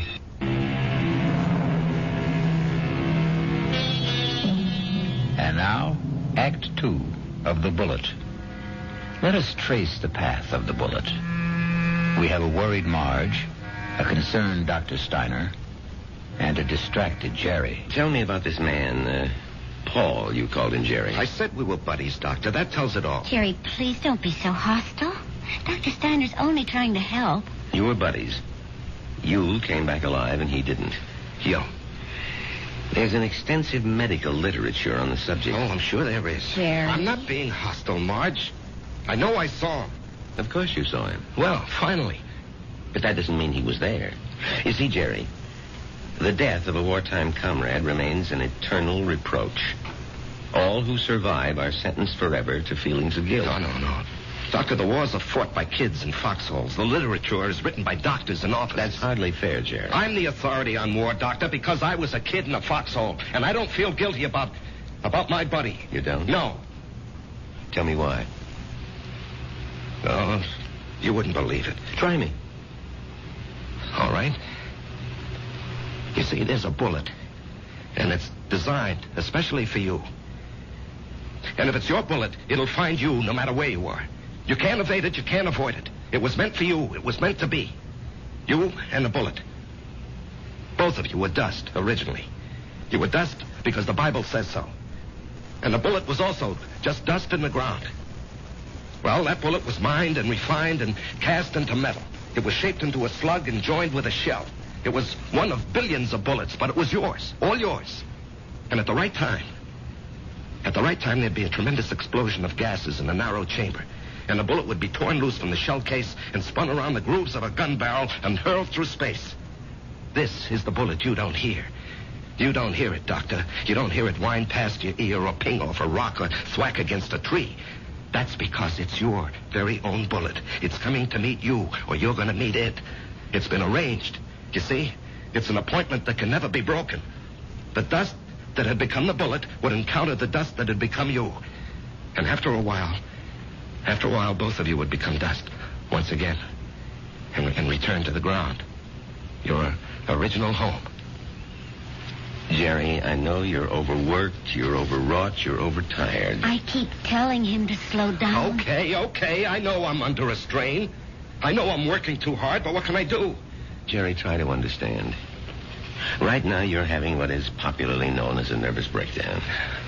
This alleged visitor from another world. I say he's an illusion. I say you have subconscious feelings about him which you're not aware of. And I say they burst through because of heavy pressure on your nervous system. Yeah, I knew you'd say that. Prove me wrong. How? Go away. Get out from under. Rest a while. Relax.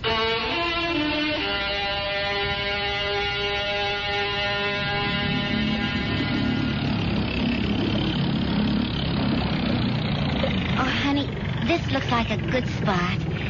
You want to stop here and try for some fish? Well, Marge, I think I'd like to go back and play 9 holes this afternoon. Great. I need more practice with my irons. Honey, you know, you've been getting a lot of sun. Maybe you better take it easy for a few hours, huh? And besides, you have an appointment with, what's that name? Biscayne Appliances.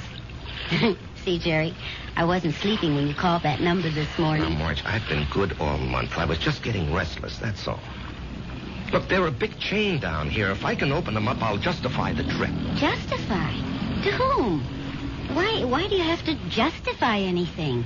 Isn't your health important enough? Honey, Joe Keller was very nice about it. Joe Keller had no choice. Marge. Honey, Steiner was right. I was beat. I don't know how I managed to drag myself along. So I did the right thing. I chucked it all. Now I'm fit, see? I never felt better in my life, and I'm raring to go. Great. In a month or two, we may think about going back. I'm not used to being idle, honey. Neither am I. But I am learning to love it. Oh, Marge. Why didn't I meet you when I was young? Young? Jerry, you weren't even 21. No, I was already made when we met. I had already become what I was going to be. You know, I've got a certain amount of ability. A tremendous amount, Jerry. But I'm not confident, honey. I doubt myself. I guess I didn't have very much encouragement when I was a kid. You know, my brother was a great athlete. My sister was a great beauty. I was kind of clumsy and funny looking. Anyway, Frank and Alice were sent to college. When my turn came, the money had run out. Or maybe they thought I wasn't worth the effort. That's why I enlisted when I was 18. I had to get away from the house and my father. There was no place else to go. You never told me this, honey. I decided if I ever had a kid, I'd never make jokes at his expense or tear him down in any way. I know how these things cut inside where it doesn't show. I would do everything to build him up and give him confidence. I will never have any real confidence, Marge. Oh, yes, you will. No, baby. You won't get it from a pep talk. I think we can go back home now, Marge. All right, on one condition. You'll just have to slow down. I promise. And, honey, there's only one way you can really slow down. And that's to get a partnership from Joe Kelly. Now, Marge. Don't you deserve it? Of course I do. Well, we're going to adopt a child. Which means I'll quit my job, and you're not going to spend time on the road. That kid will need both of us, won't he? Yes. Yes, honey, he will.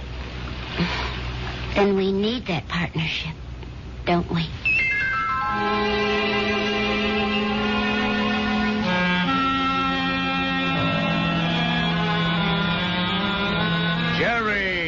Jerry, baby. You look like $1 million. Less 2% for cash, of course. Yeah, Joe. Hold it. Ramona, no calls. I'm in a meeting. I can't be disturbed. Well, anyhow, Joe, hello. I want you to take it easy for a while, you hear? Yeah, I'm ready for action, Joe. Oh, you think you're ready. Now, listen. I know you had a lot of expenses. I want you to take this little check. It's only $500. I'm strapped for cash this week. I had to pop for a whole new computer setup.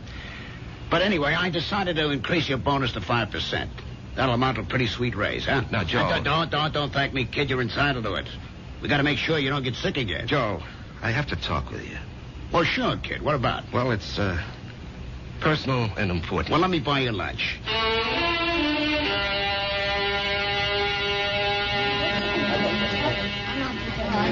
Well, Jerry, what are we going to talk about? I'm fresh out of polite conversation. Joe, I want a partnership. No, you don't, Jerry. But, Joe... No, don't interrupt. You don't want one. You'd like one. Two different things. Now, don't nitpick, Joe. You'd like a partnership, which means it would be swell. Great if you had it. But want is something else. It means lack. It means need. I know you'd like to own a business, but you're not cut out to be an owner. Why? Because an owner is an officer. And in your heart, you'll always be an enlisted man. Tommy, could you ever fire a guy because you could get someone else cheaper? If an old customer, a good friend, was getting slow paying bills, could you cut him off? Thousands of guys like you go bankrupt every year. You're nice, sweet, big-hearted. But you don't have the guts business needs. Well, I'd like to remind you of the volume I sell. I know it to the penny, Jerry, and you're well paid for it. Well, I'm worth more now. You are. You got a sweet raise this morning. Joe, don't think I'm not grateful. You gave me my first break. But I think I can do better elsewhere. Where? Anywhere. Consolidated, Freeman and Singer. Should I go down the list? Oh, they'd love to have you, Jerry. What'll they pay? They handle the nationally advertised brands. What'll you be, their glorified order taker? They don't need your full selling ability, so they don't have to pay you full price for it. Sure, with me, you push out all the schlock. It's rough, but you get top dollar. There's 20 outfits like mine. They grab you tomorrow, but where's the improvement? They won't pay you more. At least here, you got 9 years equity in a pension plan. You and me are used to each other. Besides, I really like you. Sometimes I feel like a father to you, Jerry. It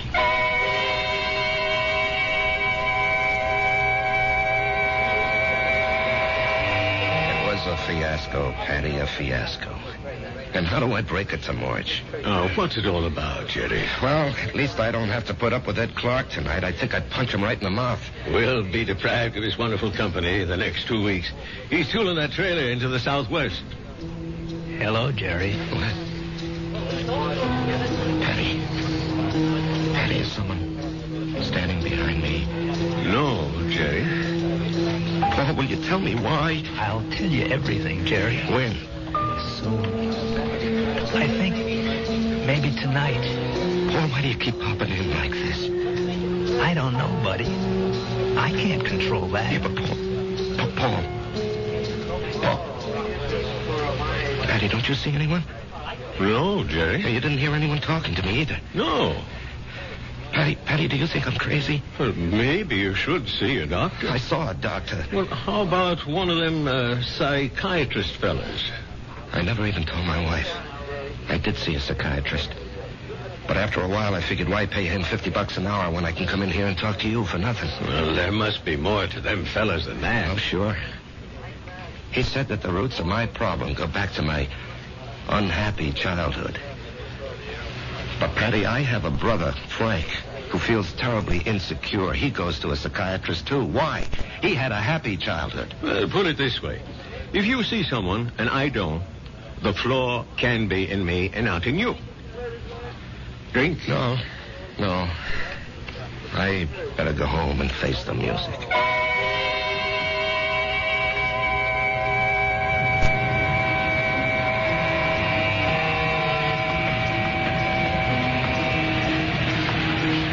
Jerry? Let's go someplace and talk. Where? Let's go to the parking lot. Sit in your car. It's cold. That won't bother you, will it? Not yet. Turn the heater on for yourself. When will everyone else be able to see you, Paul? In 2 weeks. Oh, that's great. No, it ain't. Why not? Because you'll be dead.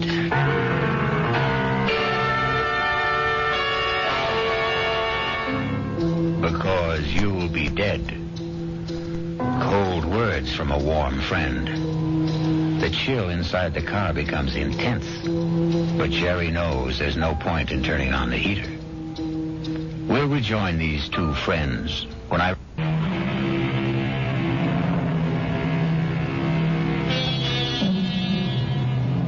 And now we return to the final act of The Bullet and a reunion of two war buddies who haven't seen each other in almost 9 years. Jerry Price, who is alive, and Paul Gardner, who is dead. The heater in this car doesn't do much good. You're shivering. Why am I going to be dead, Paul? Remember the night I went out on the patrol? Yeah, I'll remember that night as long as I live. I completed my job. I was headed back. And then I felt something smash against my head. And I knew I just met the bullet. You know, the bullet we used to talk about? I bet you don't remember. No, I remember. I felt it slam into me. And then I didn't know anything anymore. Yeah, well, when the guys told me, I went out to get you, Paul. Yeah, I might have known you would. 1 minute, I was moving through a rice paddy. And the next minute, I'm sitting in an office. And I knew a lot of time had gone by. Don't ask me how. I knew, that's all. A man was talking to me. What kind of man? You know the type that's a clerk in the government or a big corporation, fussy, self-important. Everything's got to be in the right place. He doesn't even look at me. He's got a piece of paper. He says, Paul Gardner, you're going back. You should not have died that night. The computation was for you to survive. The plan was for you to marry a girl named Marjorie Stone. I married Marjorie Stone? Yeah. I told the guy, I want no part of it. And he gives me a look, this clerk does, like he couldn't care less about me or you or anybody else. And he says, come with me. He leads me to a door. It opens. And all I can hear is a hum and a clicking. And all I can see is a computer. I mean, there's no end to the thing. That's all you can see is computer. And he says, there it is, friend. City Hall. Go fight it.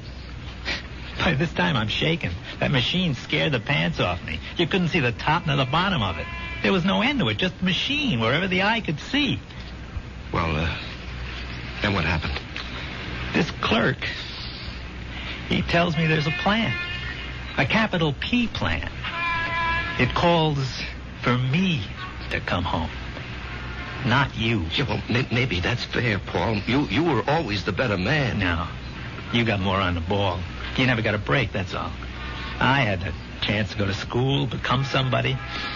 I could have gone into the old man's business, become the biggest hardware dealer in Atlanta. You and me. We both run away to join the army. You because you had nothing. Me because I had everything. But why are you coming back? Because Marge and I are supposed to have a boy. A certain kind of a boy. He'll grow up, I don't know, discover something, create something, or be somebody the world needs real bad. They wouldn't tell me what. Anyhow, 40, 50 years from now, he has to be here. And of all the millions of men and women, he could only be born to me and Marge. When am I leaving? I told you. In 2 weeks. How? 9 o'clock at night. A trailer truck will go past Patty Noonan's saloon. Just as you're crossing the street. And why does it have to be like that? Because you don't know how careful these things are figured. You could get killed a million ways. But the plan calls for a truck driven by a guy named Ed Clark. Oh, yeah, I know Ed Clark. He doesn't have a good record, so it'll be easy to prove he's a careless driver. He works for a big outfit, so Marge will have a good settlement. But why? I still don't understand. She'll need the money. You see, I won't be a good father. Not as good as you, for sure. Oh, I'll love the kid. I'll love Marge, but I won't be there a lot. You know me. I have to keep moving. But if you know how important it is for the kid... I won't know. Once I'm alive, I won't remember any of this. Now, you say it's all figured out, maybe not. The human element. How can the machine predict Marge would go for you, huh? With all due respect, Jerry, did I ever have any trouble landing any dame I had my sights on? Well, with all due respect, I can't see Marge falling for your line of chatter. She will, Jerry. I'll be there when she's having a bad time. She'll be all alone. She'll need somebody. Things will take their natural course. Sure, she'll see through my line, but after a while she'll get to like it. I'm different. You're quiet. I raise hell. You let things eat at your insides, not me. I pop off. Maybe my way's no better in the long run. And she's married to you, and she loves you. But deep in her heart, she loves my way better. She'll fall in love with me. Jerry, you have to believe I don't want to do this, but it was your bullet, not mine.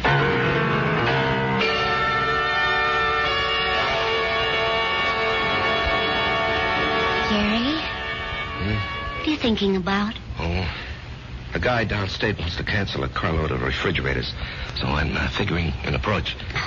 Didn't we agree we'll work at home? Yeah, well, honey, this is just thinking. Did you talk to Joe Keller about the partnership? Yeah. And? He said no. Did you give him notice? No, he gave me a raise. Oh. Okay. Marge. Why don't you mix us a drink? Honey, aren't you going to say anything? Mm-hmm. Don't put in too much ice. Marge, please, you don't understand. I understand.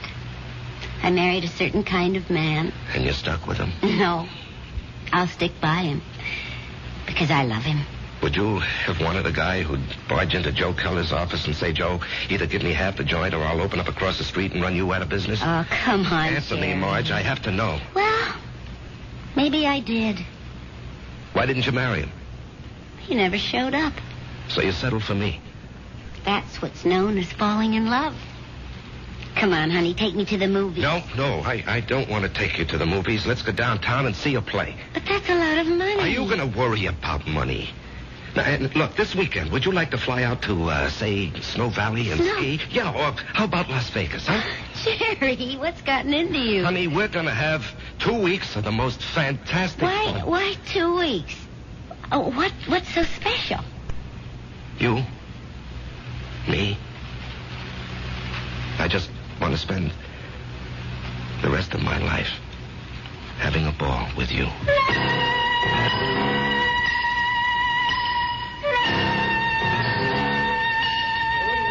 Well, hello, stranger. Hi, Patty. Haven't seen you. Why, it must be weeks. Where have you been? Oh, giving Marge a good time. Well, I must say, it's done wonders for you. You look so calm. Do I?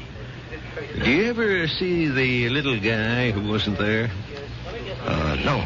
Well, that's good. Let's drink to it. Jerry, if I'm not being forward, what did he want from you? You wouldn't believe it, Patty. Do you believe it? Well, I just dropped in to say hello, Patty, and goodbye. Jerry. Yup. Something's the matter with you. Well, I understand Ed Clark is due back here tonight. I don't want to run into him. I just don't want to talk to him. Well, if that's how you feel, I'll bar him from the joint. Now, Jerry, something's wrong with you. No, nothing, Patty. Now, look, I'm an old soldier, Jerry. I can tell. No, it's really nothing. Really, is it? No, Jerry, you got a look on your face. What kind of look? I've seen it before in the war. I've seen it on men who go out on the impossible mission. The look of men who know they're not coming back. The resigned look. What are you resigned to, Jerry? You have a vivid imagination. I have an imagination. Jerry, whatever it is, don't be resigned to it. Fight it. You can't fight City. I knew it. You're in a fight, Jerry. Well, you can fight anybody. You're an ex-combat soldier, and you weren't afraid of anything. When you were out there, you faced up to death, hunger, despair. What happened to you, Jerry? Where did you lose it? Face up to it now. Whoever he is, spit in his eye. Patty, I can't do anything. Jerry, I'm going to throw you out of here for your own good. Now leave town. Go far away for a while. Fight it, Jerry, fight it. Patty, wherever I go. Listen to old Patty. Just take off. Don't you see there's a plan? Who cares? Put up a fight. Why are you so upset, Patty, huh? I don't know. But listen to me. Fight now. Now get out of here.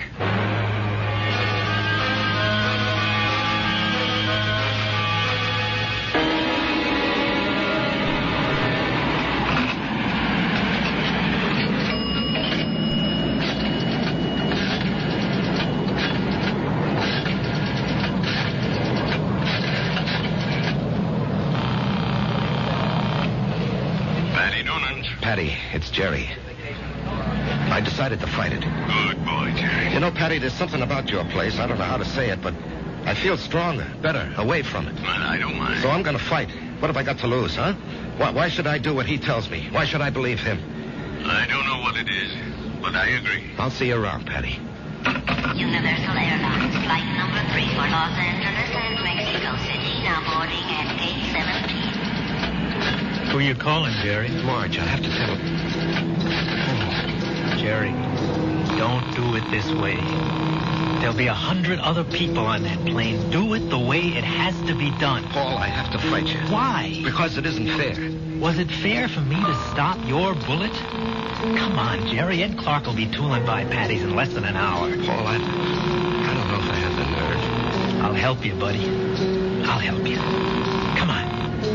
Hello? Hello?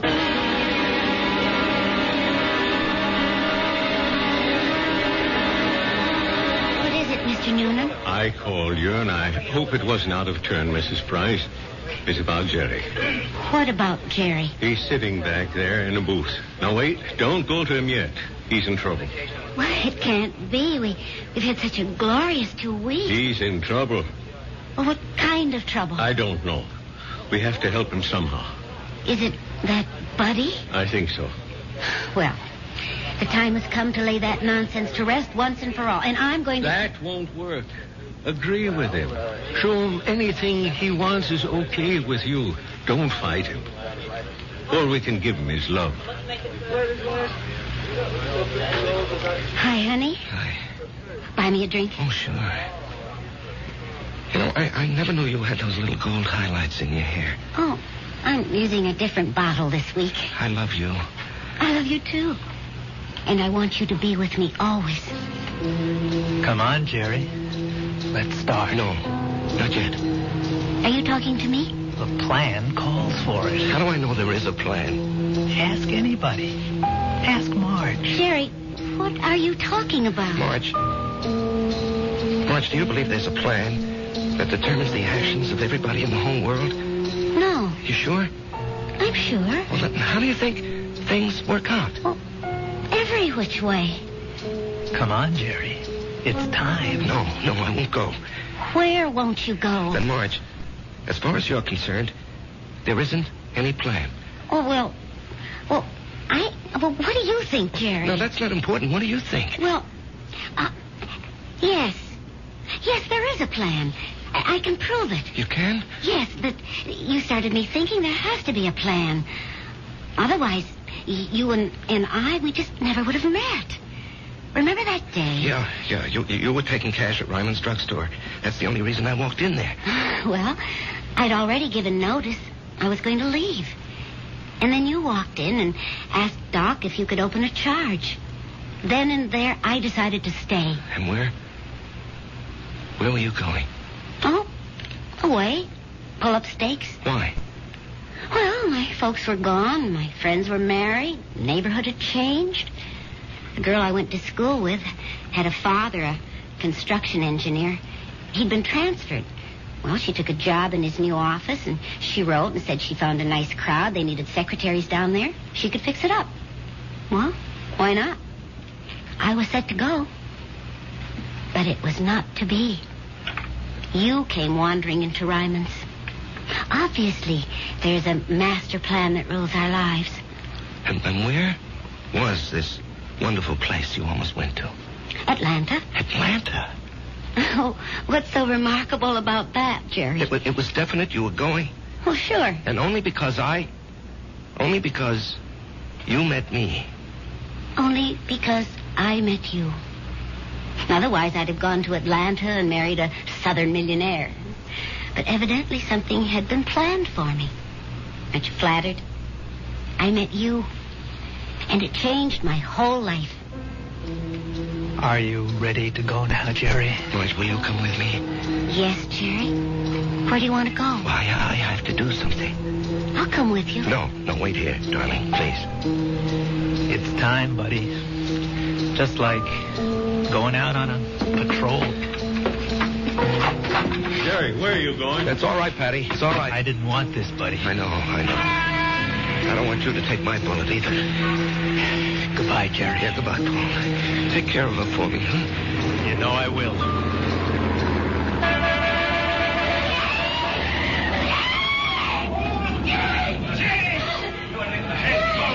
Call the police. Get an ambulance. Oh, Jerry. Barry. He's dead. Here, you're cold. Let me throw this coat over you. She's gonna faint. It's all right. I've got her. We'll bring her into that bar where it's warm. Give her a little stimulant. It's all right. Everything will be all right. Everything will be... It'll be all right.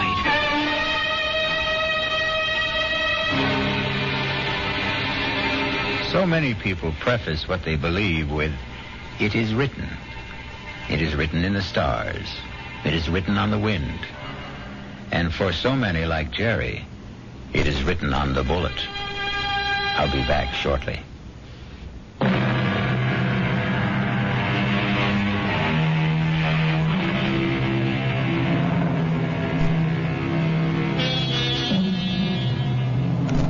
I remember an old soldier once told me he wasn't worried about the bullet that had his name on it. What really bothered him was the bullet marked, "To whom it may concern." Our concern is mystery, excitement, suspense, thrills and chills. Our cast included Larry Haynes, E.V. Juster, Martin Newman, Ralph Bell, Leon Janney, and Danny Acco. The entire production was under the direction of Hyman Brown.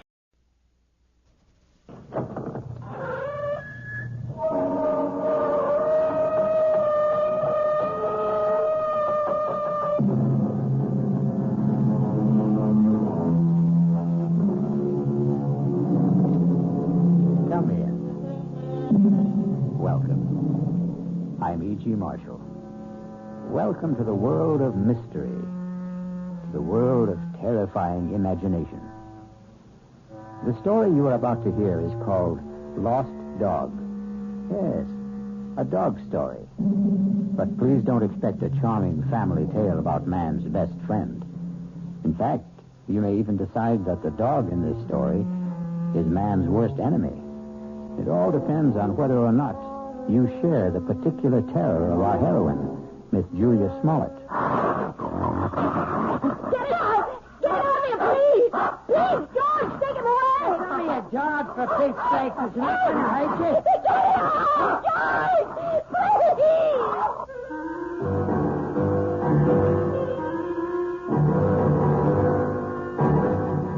Our mystery drama, Lost Dog, was written especially for the Mystery Theater by Henry Slesser and stars Kim Hunter.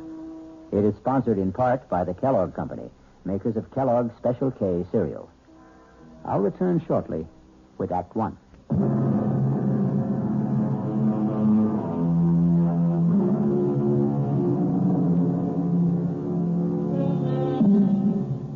Our story begins in the quiet parlor of a small suburban house at the end of Elm Street. Well, not completely quiet, since young Ronnie Hughes is once again practicing his scales under the gentle, watchful eyes of his piano teacher, Mrs. Julia Smollett.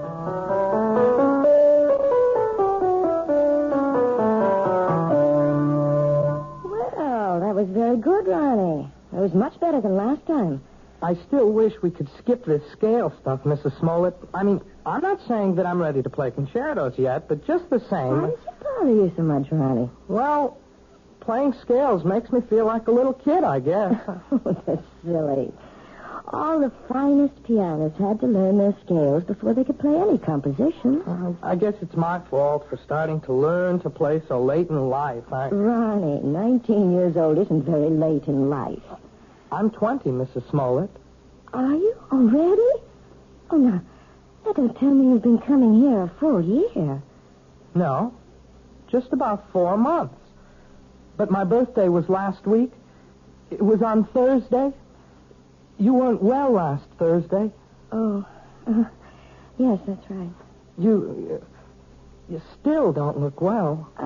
Listen, why don't we see how well you know the chromatics? Your cheek, it's swollen. It's still swollen. Does it hurt? No, it doesn't hurt at all. It was silly of me to stumble and fall that way. I know that your husband hit you, Mrs. Smollett.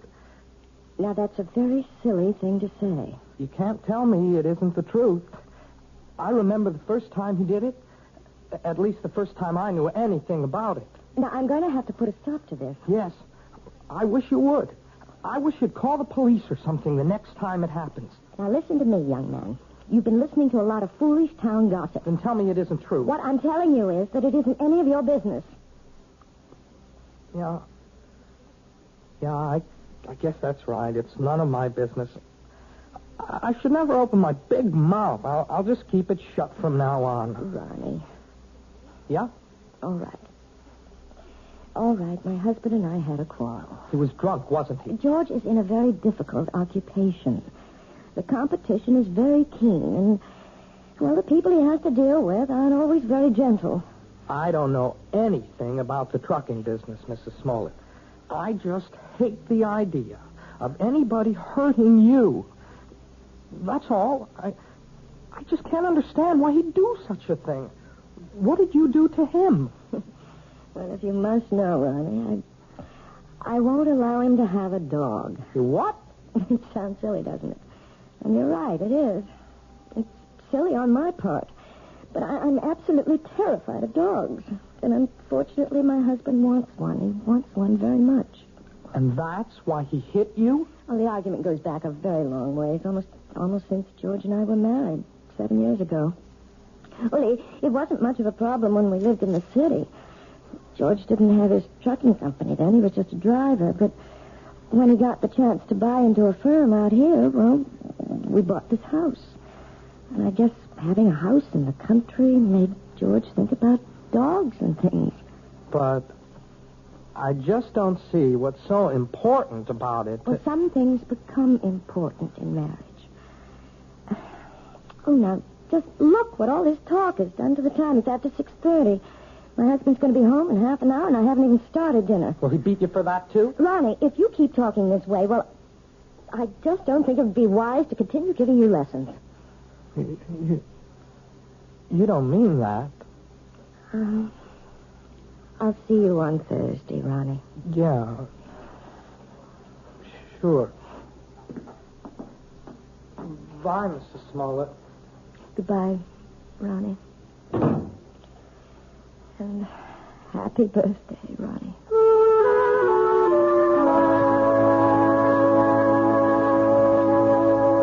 What else could I tell the guy? I had 2 semis in a repair shop. If I wanted the job, I had to use his equipment. Well, fine. Only nobody was going to hook me for a $500 premium. Hey, are you listening, Julia? Yes. Yes, I'm listening, George. What's the matter with you tonight? I'm a little tired, I suppose. Tired? You? From what? Listening to piano cover? Nah, you make me sick, you know that? You weren't listening to a word I said. You don't care about what happens in my business. You never cared. But I never understood much about it. You always talk to me as if I'm one of your associates. I know what's eating on you. Think I don't know? You're sitting there like the last judgment. You're sitting there blaming me for taking that swipe at you last week. No, you're wrong. Look at yourself.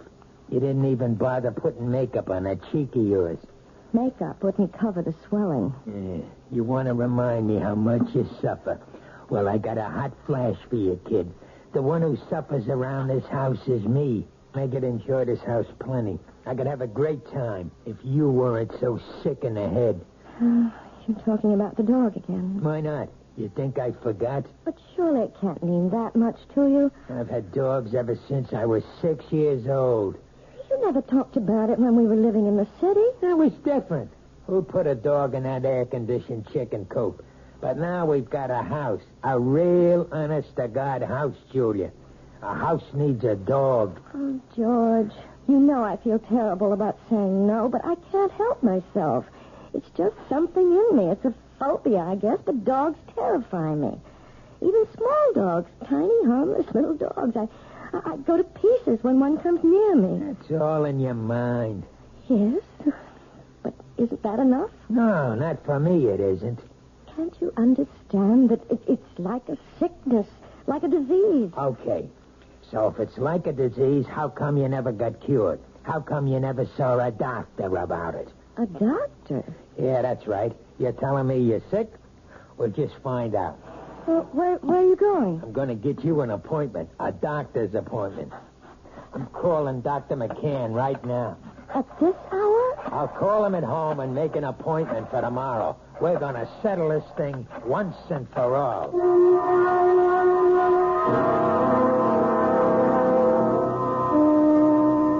Well, Julia, maybe I'm the wrong kind of doctor. What do you mean? Well, if you're serious about getting rid of this phobia, that would take a specialist. You mean a psychiatrist? Oh, some kind of head doctor. I'm sure you realize that people who are afraid of certain things, well, they've usually had something happen to them in their childhoods, some traumatic experience or other that gets stuck in their mind like a burr and won't come out. Doctor, you know we couldn't possibly afford going through analysis. George's company isn't doing that well. He'd never stand for paying all that money week after week. Well, maybe you don't need all that couch stuff. Maybe there's something else you might try. Like what? Do you ever hear of hypnotherapy? You mean getting hypnotized by someone? Not just by someone. I mean someone who can put you under and maybe help cure you of this thing. I'm not saying it always works, but it does sometimes. Oh, I don't know. The thought sort of frightens me. Nothing frightening about it. It might be just the way to find out why you're really afraid of dogs.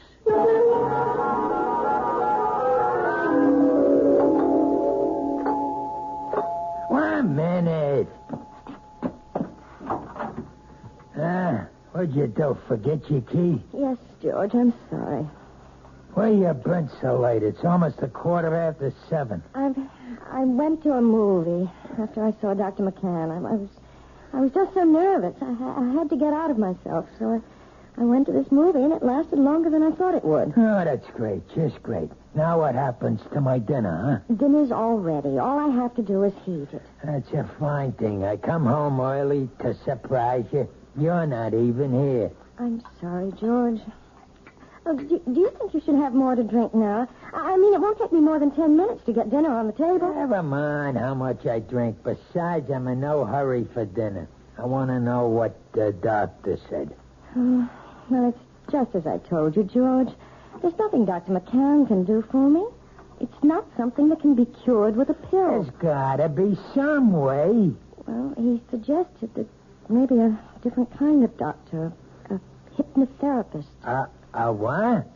Someone who hypnotizes you, who tries to make you go back into your past. Sounds like a lot of junk to me. Well, it might do some good. I really don't know. I'll tell you what would do some good. A little direct action. That's what you need. What are you talking about, George? The only way to learn how to swim is to jump in the water, right? Well, that's what you need, Julia. I simply can't make you understand, can I? Well, maybe I can make you understand. Forget it. You want to get that dinner ready? I'm hungry. Yes, I'm going now. Look, why don't you change first? Change? Yeah, your clothes. Get more comfortable. Well, yes, I think I'd like to do that, George. I won't be long.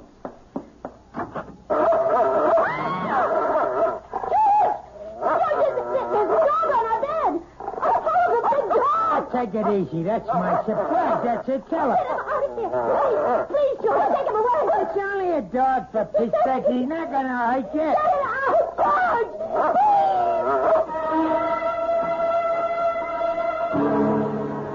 It only goes to prove that there are more terrors in this world of ours than anyone imagines. But the question in the Smollett house is, which one is the real terror? Attila the dog or George the husband? We'll learn more about both of them when we return shortly with Act Two. This is WOR New York, your station for the Mystery Theater.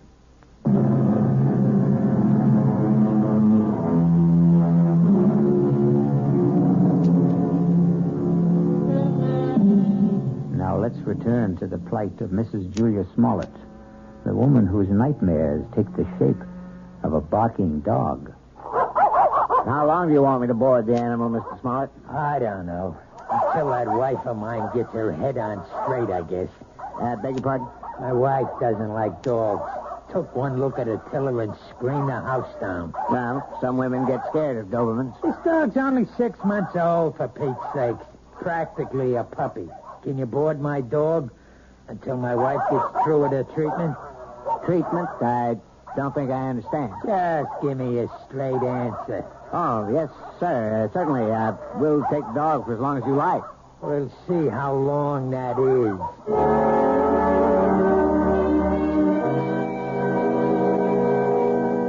Please sit down, Mrs. Smollett. Thank you. Right here, Mr. Smollett? Yeah, thanks. You both seem a little nervous. I'm sorry, Dr. Froelich, but I suppose I am. I know. Dr. McCann explained to me. He said that hypnotherapy was an accepted kind of treatment. For some cases, yes. Not all of them. All I want to know is, will it work? Well, frankly, I don't know much about your wife or her problem. I'm not going to say I can help her get over this particular phobia until I do. Please, George, let me tell the doctor about it. I can tell him in one sentence. My wife's afraid of dogs. All dogs. Big ones, little ones. Falls apart when she just looks at one. No, that isn't true. I don't fall apart, as my husband said, unless I'm close to them. Animal phobias are one of the most common types I deal with, Mrs. Smollett, and I might say that I have a great deal of success with them. But how do you do it? I use a technique called hyperamnesia. Amnesia? Actually, it's the opposite of amnesia. After placing the subject in a trance state and making her completely willing to free herself from critical judgments about her past... Hey, wait a minute. I'm not following you. What we do is get the subject to remember long-forgotten, very, very deeply repressed experiences. Sometimes they remember them in great detail, even though they still maintain amnesia at the conscious level. And you see... I'm not sure I do. Do you mean you can find something in my mind that I don't even know is there? Possibly. It may take some time. We might need several visits to establish a rapport between us.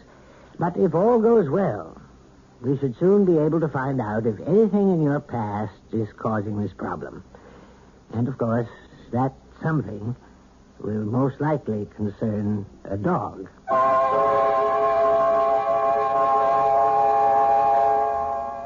That wasn't one of Hank's longest passes, but it was a bullet right at Joe Flax, deep in enemy territory. George? 3 minutes left in the half. You home already? Whether or not the Raiders will try to go all the way. Well, what happened? How'd it go at Folix? It was all very strange. Well, come on, let's hear it. Did he get you hypnotized or didn't he?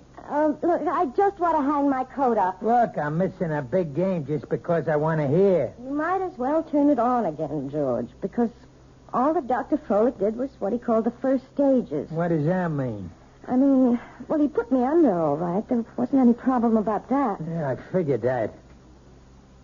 Tell me what he said about the dog. He didn't say anything, George. Oh, what do you mean? Just that. He didn't start talking about my problem. That's going to have to wait until I'm more receptive. What's he trying to do? Keep stringing you along until he bleeds me dry? Those visits cost $50 each, you know that? I know it's expensive, but you're the one who insisted that I go. $50 a week plus kennel charges. A couple of months of that, and I'll be hocking half of my trucks. Look, you tell that guy to get down to business. It's only my second visit, George. Well, we better start seeing some results on number 3, understand? I'm not waiting any longer. There doesn't have to be a number 3. As far as I'm concerned, we can stop right now. What are you talking about? George, I don't want to do this thing. I hate being put under. I hate anybody poking around in my subconscious for something that isn't even important to me. You mean you want to be sick? I think I'll lie down for a while. Don't you walk out on me. I'm sure you'd rather watch a football game. Oh, tell me what to do. I know. You think I'm Mr. Lowbrow. But let me tell you something, kid. You're no fairy princess anymore. Maybe that's what you used to think you were back in the old days. But the only fairy around this house is that piano student of yours. I don't like to talk to you when you're like this. That's what you always say when I'm drinking. Well, I'm not drinking now. And you better listen to what I'm saying. Oh, please, George, don't touch me. Yeah, I knew that was coming next. Don't touch. That's your favorite phrase, night and day. Don't touch, George. You're hurting me. That's the only thing you understand. The only touch that means a thing to you. Let go of me. Stop being such an animal. I'll show you what animals do. No, George, please, don't. I'll show you what kind of an animal I am. I'll show you. Don't, George, please don't. Please.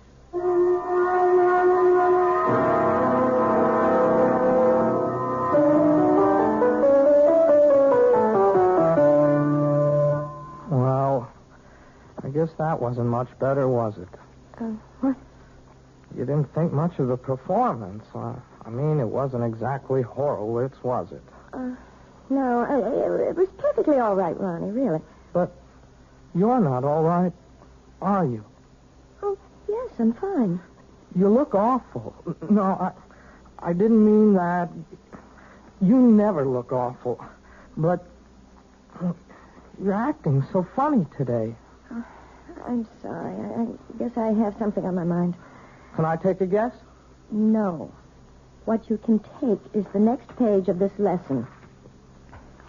Listen, Mrs. Smoke. Look. Can I call you Julia? Oh, really, Ronnie? I know. You're going to give me all that stuff about teacher-student relationship.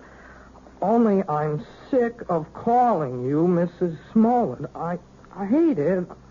I hate it because it's his name. Ronnie. No. You're the most important thing in my whole life. Please, Ronnie. I don't want you to say things like that. They're not true, and they're just making it impossible for me to teach you. You know how I feel about you. I'm sure you do. You're just too smart not to have seen it. I know that you're 20 years old. Is that why you don't want me to talk about it? because I'm younger than you are? It's flattering that you feel that way, Ronnie, but I know it's just a little crush you have. Boys go through that sort of thing all the time. Boys. Crush. Look, you're treating me like a kid. If you ask me, that's why you keep me on those damn scale exercises all the time, so you won't have to think that I'm any more of a man than those 10-year-old kids that you teach all the time. No, Ronnie. I know you're a man. Of course I do. Well, then if you think that, treat me like one. Just once. Please. Please. Let me kiss you, Julia. Just once. Ronnie. Please, Julia. What is it? What's the matter? It's nothing. I just bruised my neck a little, and when you touched it... Your neck? Yes, it's nothing. Is that why you're wearing the scarf today? Let me see. No, Ronnie, don't. Oh, my God. It was just an accident. Nothing but an accident. You're all bruised. Your whole neck. Look at it. I can see more bruises. Down the shoulder. What did he do to you? Please don't talk about it. I can't bear to talk about it. You don't have to. Julia, you don't have to. But he's going to talk about it. With me.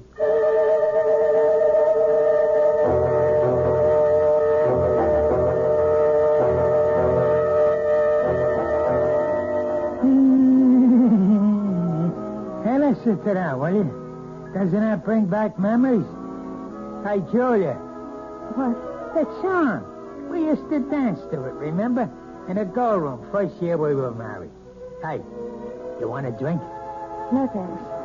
You're drinking enough for both of us. Makes me feel good. Yes, I know. That's the thing about wives. They ought to do what their husbands do. A man needs a pal, not just a wife. I'm sorry that I'm not a pal, George. That's why I need a dog, you understand? A man's got to have a friend. Somebody who understands him, you see? You really think that dog, what's his name, would understand you? His name's Attila. Attila. That's an awful name for a dog. A frightening name. Everything scares you, even names. Oh, who the heck is that? I don't know. Hello, Mr. Smollett. Hey, what is this? Since when do you give piano lessons at night, Julia? Ronnie, what are you doing here? I didn't come for a lesson. I came to talk to Mr. Smollett. You want to talk to me? About what? May I please come in, sir? Yeah, sure. Come on, Sonny.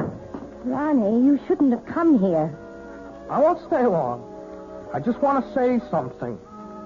To your husband. Sure, kid. Go ahead. I wanted to say that I know what you're doing to Julia. I know how you've been hurting her.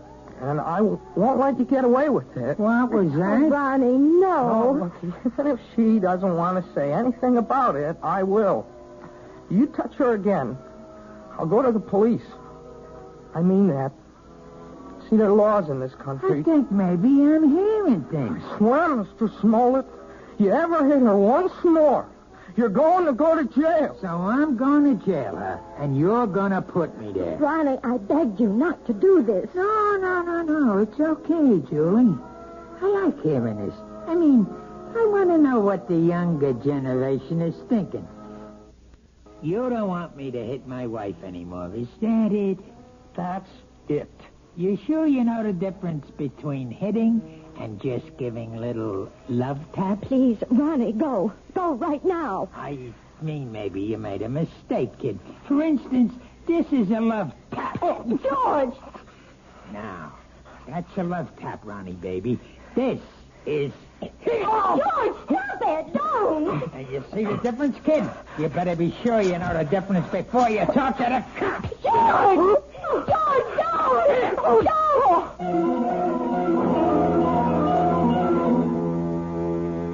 Yes, it's sad to realize that all men who love dogs aren't necessarily lovable themselves. But obviously George Smollett is a man who believes that brute force trains people as well as animals.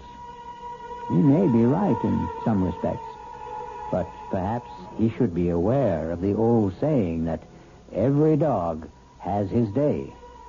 I'll be back shortly with Act 3.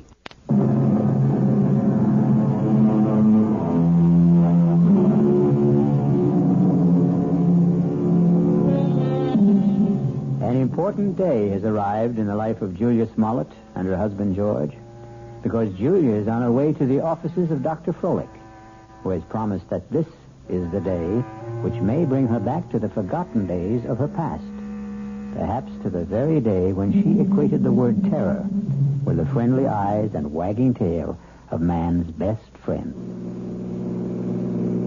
This better be the payoff. That's all I've got to say. I hope you're not disappointed, George. Well, at least you're talking to me. That's the first word you've said to me in 2 days. I haven't had much to say. Look, the kid Ronnie's all right. I didn't mark him up. He's still as pretty as ever. That worries you, doesn't it? Nobody's got a right to walk into my own house and say those things to me. You have nothing to worry about, George. Yeah, that's what you say.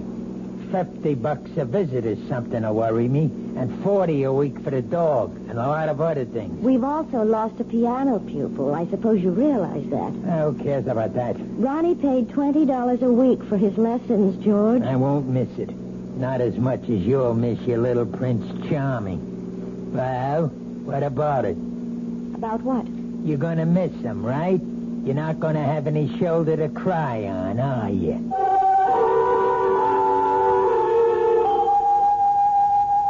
I think I'd better explain exactly what I plan, Mrs. Smollett. We're going to try something called age regression. Age regression? It sounds as if you're going to make me younger. That's almost exactly what we'll try to do. Well, if you can, Doctor, you'll have every woman in America on your doorstep. All I'm going to do is attempt to take your mind back into your own past. I'm going to see if you can relive some of your earlier years. You mean that I might actually remember things from my early childhood? I'm hoping that you'll recall one particular thing. The thing which you've been concealing from your adult self for a very long time. It's rather frightening, isn't it? No, you mustn't fear knowledge, especially self-knowledge. Now, we'll just draw the window shade and we'll get started.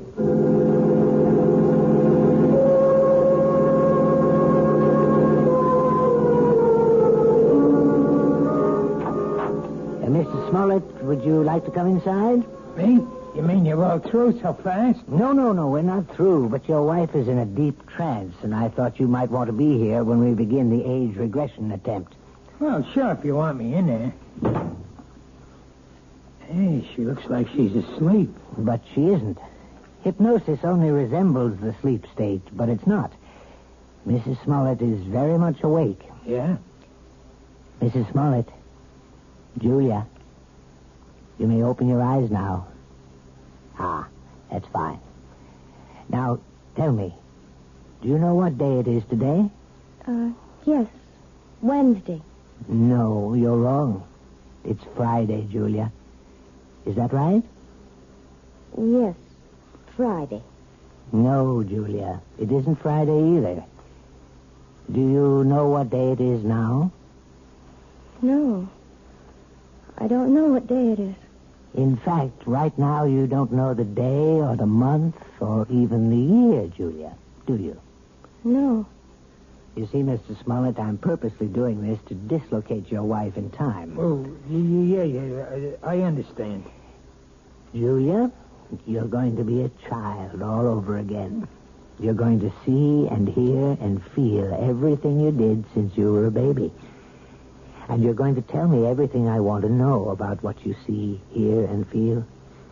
You're going to answer all my questions starting right now. You understand? Yes. Julia, you are 1 year old. Do you hear me? You're an infant, only 1 year old. Tell me what you know, Julia. Tell me if you're afraid of dogs.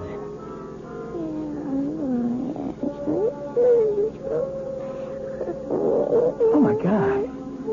You sound like a happy baby to me, Julia. I don't think you had any fear of animals when you were a little baby. Did you? Now you're 2 years old, Julia. You can probably say a few words now. Are you afraid of dogs? No. And now you're 3, Julia. You're growing up very quickly. Now you're a big 3-year-old girl. And are you afraid of dogs now, Julia? No. I'm not afraid of Bow Wow. You're 4 years old now, Julia. Tell me if you're afraid of dogs now.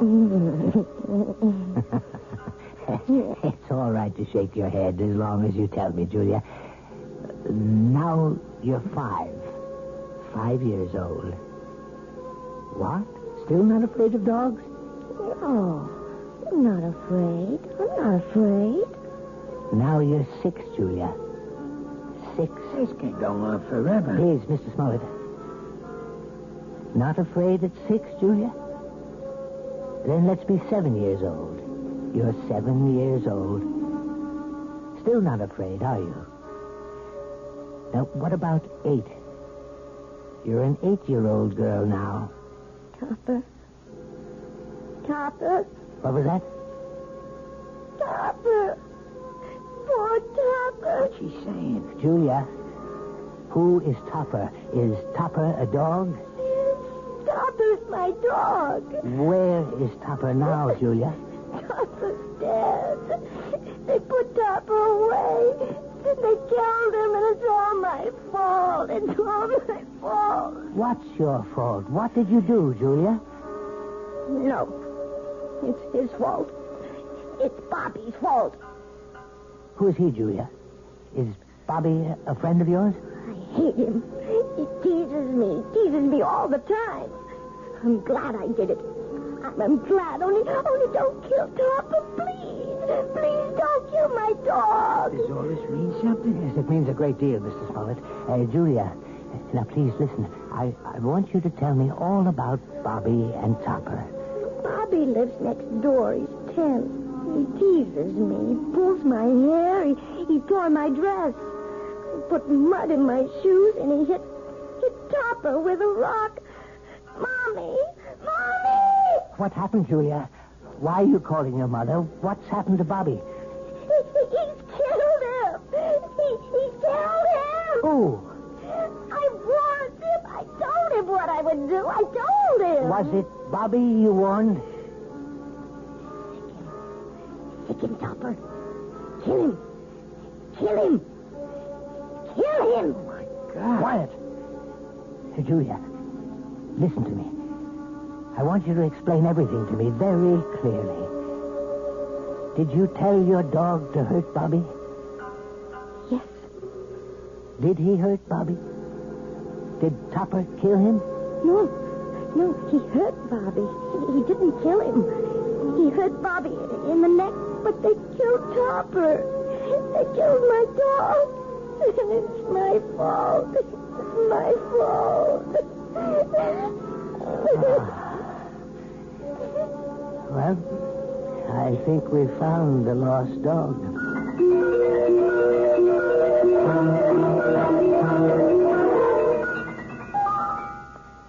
So, now you know, Mrs. Smollett.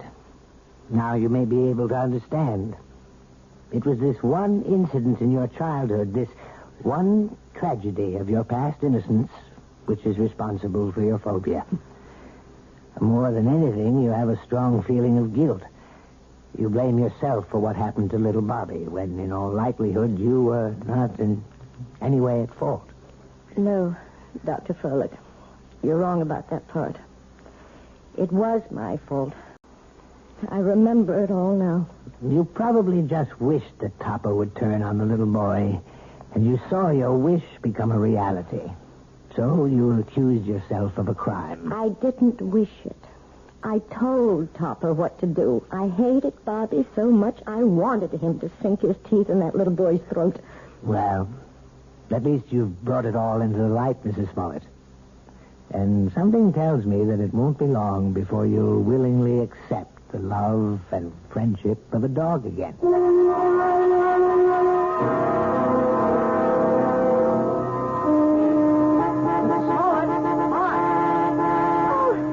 Ronnie. How are you? I'm okay, I guess. That looks like a brand new car you're driving. Oh, yeah, it is.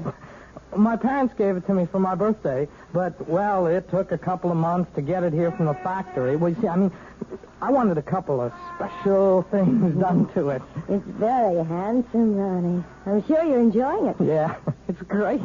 I guess you've been shopping, huh? Yes, I have been. Ronnie, maybe you'd like to come inside for a few minutes for some tea or something? I'm afraid I can't right now. I'm supposed to pick up Lisa at her house. Lisa? Yeah, Lisa Bryant. We, sort of going steady now. Yes, of course. Well, it was very nice running into you, Ronnie. Yes, it was. Hey, by the way, you're looking, you seem real fine these days, Mrs. Smollett. Yes, Ronnie. I'm really very fine. Now I've got to go inside. It's time to feed Attila. Who? Goodbye, Ronnie.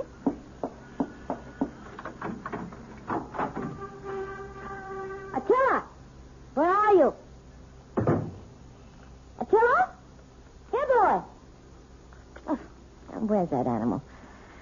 Oh, well, I suppose he's playing in the yard or something. Oh, or maybe he's in the bedroom. Attila? No, not in there. Oh, I see George's jacket's back from the cleaners. I hope they haven't taken all the smell out of it. No, they couldn't do that. Nothing will ever take the smell of George out of anything. Now to find that animal. Attila! Where are you? Attila? Are you here? Oh, there you are. Oh, for heaven's sake. Are you still tied up, you poor thing? Well, don't worry. I'll have you out of that in a minute. We can't have you tied up, can we, boy? We can't play our little game if you're tied up. Yes, that's a good dog. Good boy, Attila. Now, let's play our little game. See the jacket, Attila? See? Smell the jacket, boy. Go on, smell it. That's a good boy. Now, stick him, Attila. That's it. Stick him, Attila. Stick him.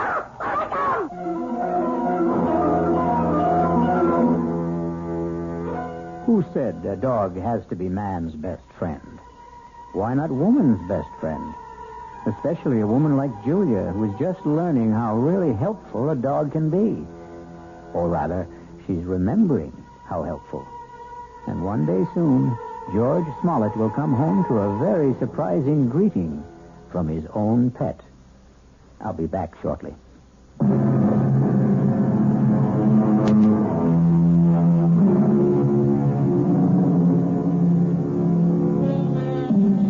We hope we haven't given you the impression that we don't love dogs. We love them very much, especially since dogs are descended from wolves. And the wolf is not only a fascinating creature, he also does something wonderful for all lovers of mystery stories. He makes this chilling sound. Our cast included Kim Hunter, George Matthews, Robert Dryden, Gil Mack, and Mandy Patinkin. The entire production was under the direction of Hyman Brown. Radio Mystery Theater was sponsored in part by Anheuser-Busch Incorporated, brewers of Budweiser. This is E.G. Marshall inviting you to return to our Mystery Theater for another adventure in the macabre. Until next time, pleasant dreams.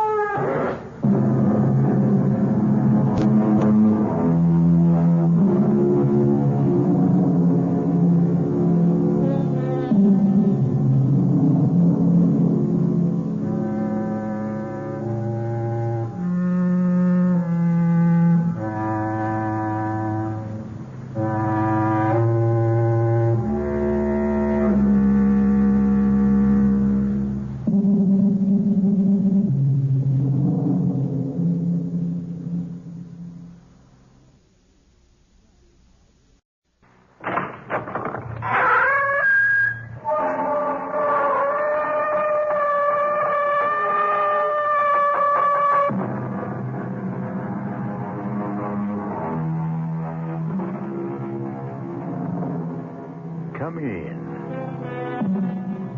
Welcome. I am E.G. Marshall. Welcome to the sound of suspense, to the fear you can hear. What do you think about witches? Not the bony hags and atrocious crones of Shakespeare and legend, or the poor unfortunates of Salem, but witches who are young, witches who are beautiful, witches who even fall in love. Excuse me. Who let you in here? Well, I hope I'm not disturbing you. I'm only trying to make a deadline. Well, if you're in the news business, I've got something for you. It better be good. I'm going to have to kill my wife. That won't be news till you do it. I know. I want you to know why. Okay. Why? Because she's a witch.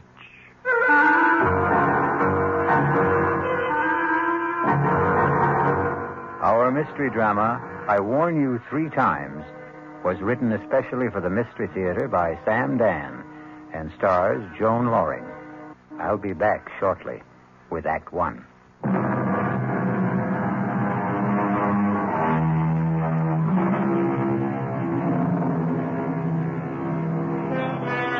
It's one of those miserable, stormy nights in the dead of winter. A thick, clinging, wet snow seems determined to smother the entire earth and everyone on it. You'd think that most people would choose the cheerful indoors, a warming fire, a relaxing drink, a comfortable bed. That's the problem with most people. You can't figure them. For instance, consider that line of cars crawling down Main Street, bumper to bumper, skidding, sliding. Where is everybody headed on a night like this? Have we become a race of lemmings? Do we follow some mysterious, unconscious drive? An interesting speculation, but we won't pursue it.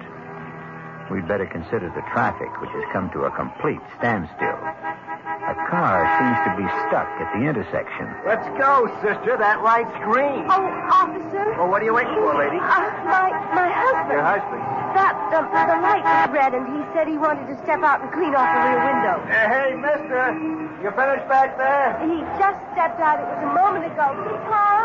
Well, maybe he slipped in the snow. Tom, are you all right?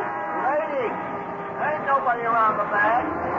But he just went out. Yeah, to clean the rear window. That's what you said. But what could have happened? Just sit there a minute, lady. Hey, lay off of that horn. I know you got one. What's wrong, officer? Did you see a guy get out of that car up? Did I see a guy get out of the car? Yeah. Did you? Huh? Are the police after someone and escaped? Oh, come on, Buster. Just tell me. Did you see a guy cleaning off the rear window of that car up front? Well, to tell you the truth, I wasn't paying any attention. I was listening to the radio. Now, there could have been somebody, but then again, I couldn't say there was. It's not that I'm not trying to get involved, officer. I'm a citizen. I know my duty, but... Yeah. Well, thank you. Officer, where is my husband? He was just there. Lady, he disappeared. How could he disappear? I don't know. I do know he ain't here.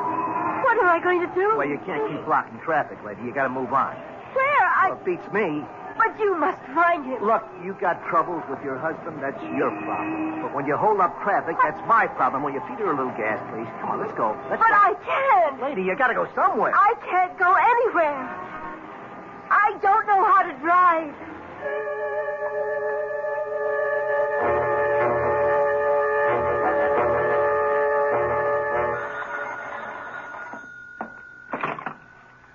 Desk, Lieutenant Carroll. Yeah. Nobody wants this guy, you say? Well, technically, that isn't true. His wife wants him. Okay. Well, look who's here. Lieutenant? You won't win any Pulitzer Prizes around this joint tonight, Peterson. I was hoping you might have a little bone to throw me. Page 1. I'll settle for 2 inches on the bottom of page 38. If you promise to remember 2 R's and 1 L. First name Irvin, not Irving. Lieutenant Irvin Carroll. We may have something shaping up. Ah. I don't know where it can go.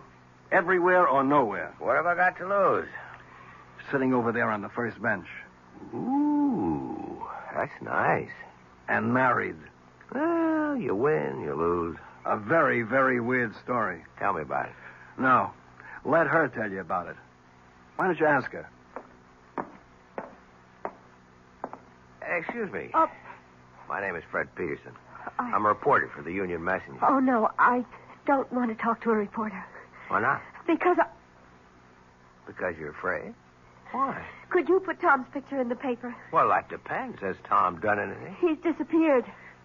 Well, we'd need the how, the when, the where. The when? About an hour ago. Where? On Route 986 at Main Street. How? I don't know. You see, we were driving south. It was snowing hard, and he said, I can't see out the rear window. The light was red. He stepped outside to wipe it off. He didn't come back. Where did he go? I don't know. Well, where could he go? I don't know. In that snow. And there's nothing around there? Could you give me a why? I can't imagine. I don't know what to do. I sit here waiting. Look, my name is Hetty Parsons. Tom and I, we've been married 5 years. We don't have any problems. I mean, we're very happy. If you print his picture in the story, maybe someone will see it who can help us. Excuse me a minute. Well?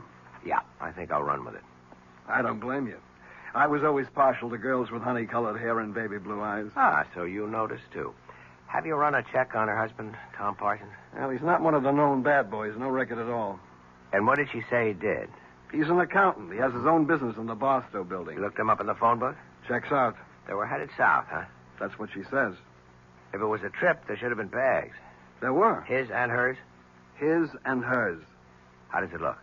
What do you want from me? I don't solve crimes. I sit here behind the desk. Come on, Lieutenant. Now, this is one for you, Fred. How could a guy disappear just like that? And in that storm. There's no place to go. He could have had a car following in back of them. A friend was driving it, maybe? Well, he had to go somewhere.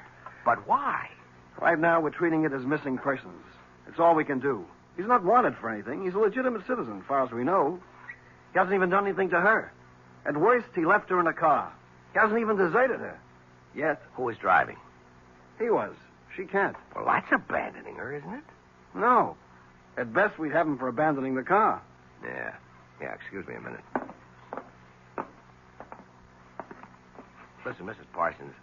Yes. Why don't you go home? I've got my car outside. Oh, no. I want to be here in case they find Tom. They'll let you know if they find him. No, I don't want to be home alone tonight. I just want to stay here. But it may be hours. It may be even days. Don't say that. I'm sorry. I'm just so jumpy and so nervous. I can't believe what's happened to me. Well, if you're going to sit here, you should have some coffee and a sandwich. Oh, I couldn't think of food. I'll be right back.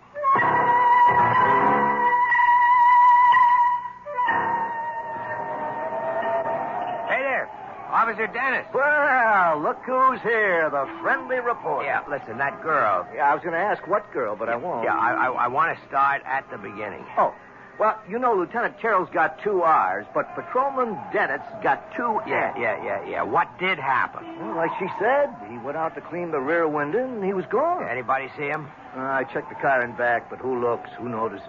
Where could he have gone to around here? Well, on the south side, you got open fields. On this side, a couple of warehouse buildings locked up. Night watchman? Yeah, he's a retired cop. No sign of anybody trying to break in, to hide, or whatever he may have wanted to do. Okay, so what could have happened to the guy? Well, it's all very interesting, but in 15 minutes I go off duty, and I won't have to worry about it.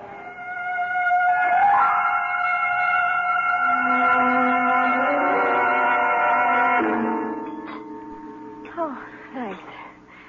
I didn't think I could touch a thing, but I must have been starving. Has there been any word? Yeah, you'll hear the minute they know. Now, listen, Hetty.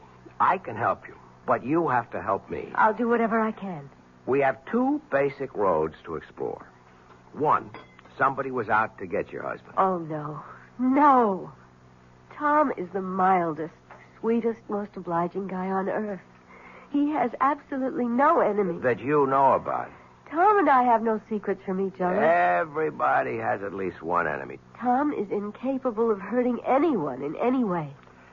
He sounds too good to be true. If he does have a problem, that's it. All right. The second road to explore. He wasn't pushed, he jumped. What does that mean? It means he walked out on you. Oh, it's inconceivable. Why? I've had a liberal education tonight, Mr. Peterson. Call me Fred. No, not yet, or maybe never. I've been introduced to a new world. I've been thrown in with people who basically don't believe in anyone, don't trust anyone, and perhaps they have good cause. Perhaps that's how life is in their world. Perhaps their world is the real world, but it isn't my world. May I ask, do you come from another world? It's entirely possible. I won't call you Fred unless and until we become friends. But that's just a little thing. The policeman who brought me here is a confirmed cynic.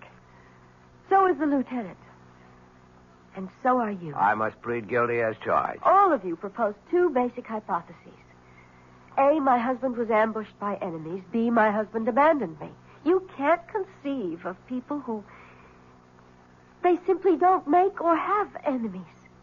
You can't conceive of people who are completely in love. I'm not a fool, Mr. Peterson. I read these attitudes. What a wonderful world you live in, Mrs. Parsons. I hope you can stay there always. We're so dependent on each other, Tom and I. We need each other. We're so complete together. But we still have the basic fact of his disappearance. Yes, but all you can see are two alternatives. There is a third, you know. Really? Perhaps he was taken ill suddenly and he just wandered off. Oh, maybe I should go back there. I've already been back there. There's no place he could have wandered off to. Tell me, does he have a history of any sort of illness, amnesia, anything like that? No, nothing like that. Well, then, where are we? Nowhere. Perhaps you are nowhere, Mr. Peterson. Okay, tell me where you are. I have faith. I believe Tom will be found, or he will find himself, and he will have an absolutely reasonable and rational explanation. I hope so. Hetty! Oh! Hetty! Tom! Oh, Tom, darling. Tom, what happened to you? I was so scared. Oh, darling, you're all right? Hetty, are you all right? Yes. I don't understand. I happened to tune in the news, and there it was. Tom Parsons, accountant, with offices in the Barstow building, had disappeared under mysterious circumstances. Tom, I was so worried. Mr. Parsons was driving with his wife. He stepped out of the car to clean off the rear window, and... Hetty, what did you tell them? I wasn't in the car with you. I was at home. Well, here we have the story of two people who love each other deeply, who trust each other completely. It sounds like the Garden of Eden. But we all know what happened back there in the traffic and the snow. We shall return shortly with Act Two.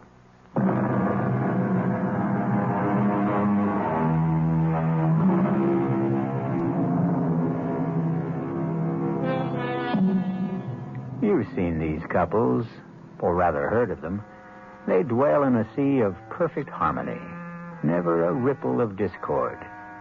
But when they do have a disagreement, well, it's a beaut.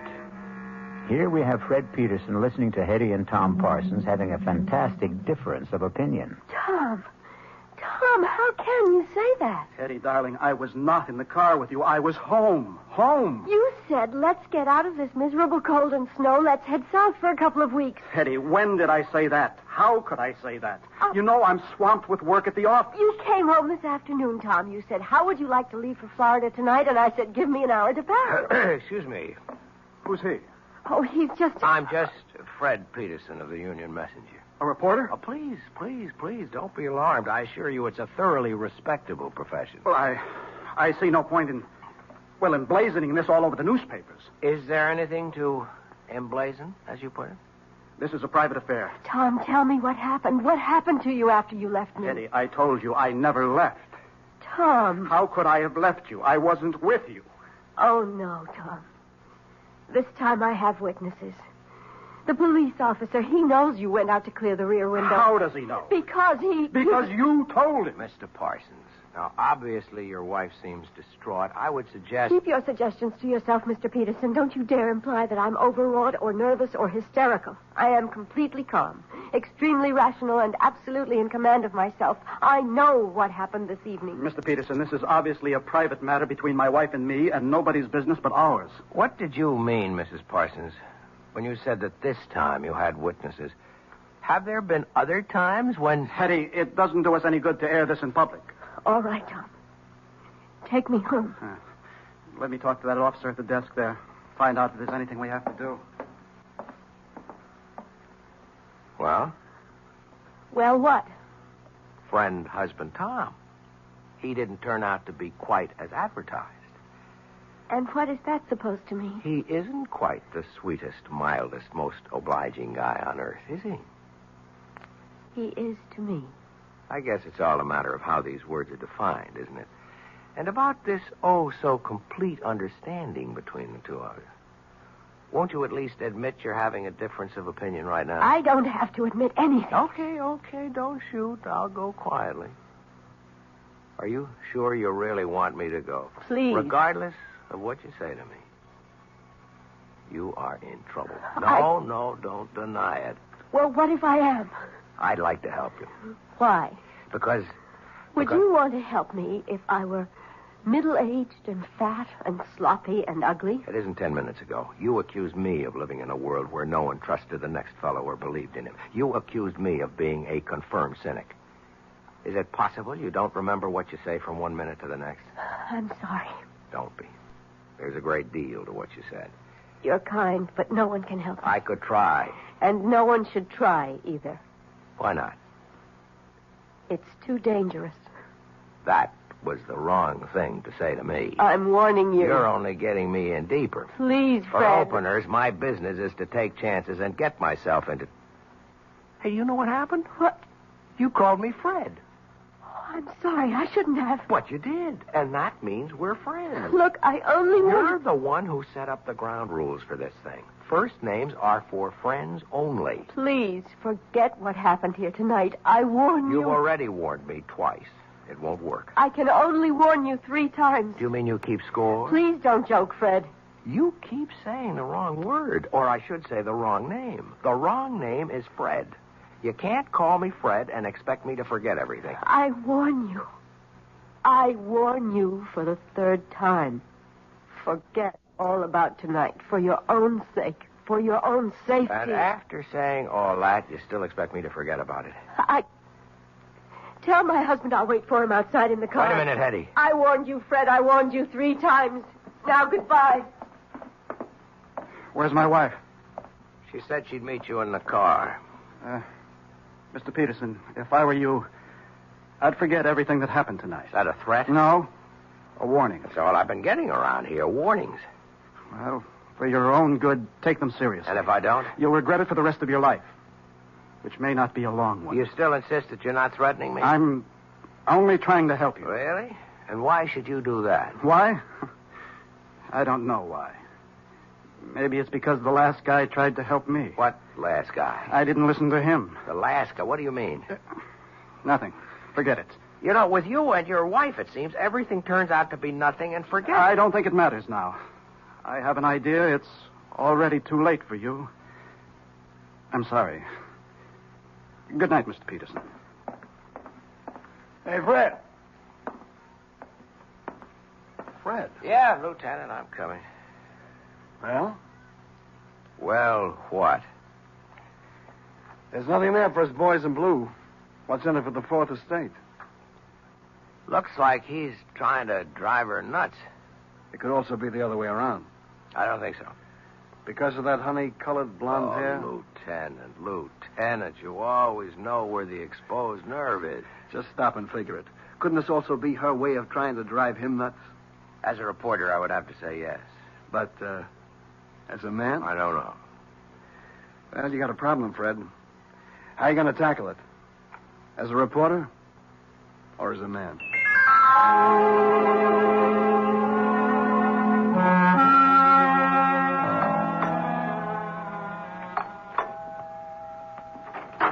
Good morning. Oh, Fred, what are you doing here?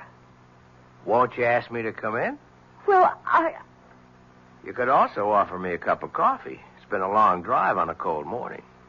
Oh, well, I suppose you might as well come inside. How gracious. I'm sorry. I'm still upset, and you should know why. Come into the kitchen. I was just pouring myself a cup. Thanks. Charming place you have here. Thank you. I suppose Tom is generous enough when it comes to money and things. The implication being that he is not generous when it comes to what? Fred, if you insist on talking about Tom, I'll have to ask you to leave. Okay, let's talk about you. No. We can't talk about me either. What can we talk about? The weather, politics, sports. You'd be surprised. I'm a very well-informed person. We could talk about art or literature. I didn't come here to talk about those things. I know why you came here. Do you? Fred, I'm a married woman. But you're not a happily married woman. I'm happy enough. Okay. Let me tell you why I'm here. As a reporter, that is. It doesn't happen very often that you get a chance to be in on a story before it's a story. You follow me? No. Last night, all I could have gotten out of it might have been a squib on the back page, or maybe nothing. But something's happening here. Something's building. I don't know what it is. But one of you is lying. One of you is trying to destroy the other. And you think you can stop it? Oh, no, that's not my job. But there's going to be an explosion. And I want to be there when it blows. Because then I'll have a story. And that's all this is. That's all I am to you. A story. I was talking as a reporter.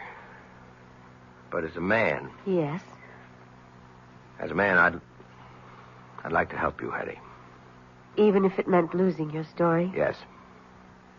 I'd like to believe that. Why can't you?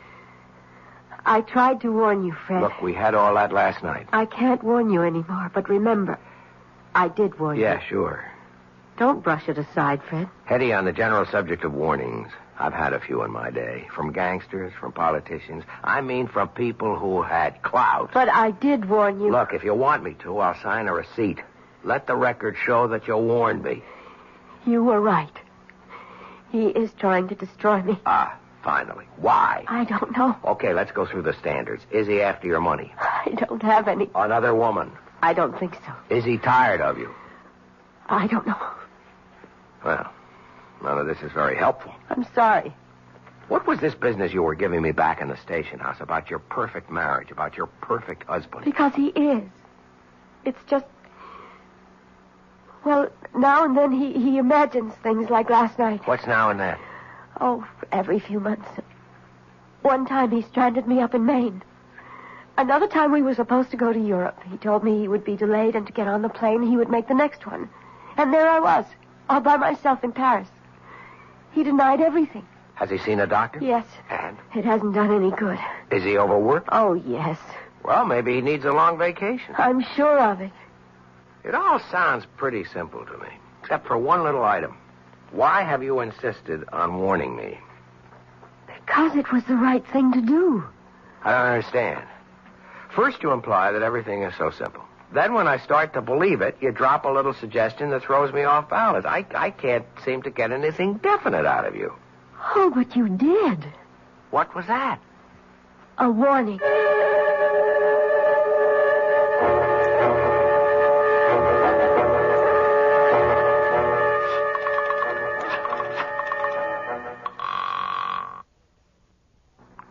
Lieutenant Carroll? Hey, Lieutenant. Yeah, how goes the Parson case? How did you know I was going to ask you about the That part? honey blonde hair. Does it really show that much? Pal, you are hooked. You know something? That's true. And she may even be playing me like a fish. So what can I do for you? Well, no crime has been committed yet, but you can bet there's one on the way. Well, till then, we're handcuffed around here. Sure, but you got all the facts. What fact? I mean, you can get at them in a routine way. Work up both of them, some past histories. That's spending the taxpayers' money. You spend the taxpayers' money every day. Something's ready to blow up there. Just be ready for it. That's all I'm asking. Actually, Fred, if you want the truth, we've already started. And? keep in touch. Yeah? They said you're in this office. Well, look who's here. Tom the piper's son. Come on in, sir. Mr. Peterson, I've decided to tell you everything. Because I know you're in love with my wife. Wait a minute. Now, there are all kinds of meaningless expressions. Wait a minute, see here, hold on, or a few. Let's dispense with them. You can't accuse me. I don't accuse you. I state a fact. Well, then let's be fair. I only met your wife last night. I admit she's attractive. I don't even know her. That's what I told him. That's what you told who? The last guy. The last guy she was married to. I wish I knew how to start this. Well, start at the beginning. Okay. I'm an accountant. You're a reporter. Both of us are men of the world. I mean this world. You live on facts. I live on figures. So how can I tell you? How can I expect you to believe me when I say that Hetty isn't a human being at all? She isn't? No. She's a witch.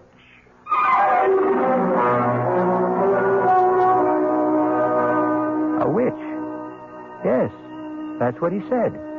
A witch. But how can it be? Wasn't all that witch business over and done with more than 200 years ago? Well, that's what we intend to find out shortly when I return with Act 3.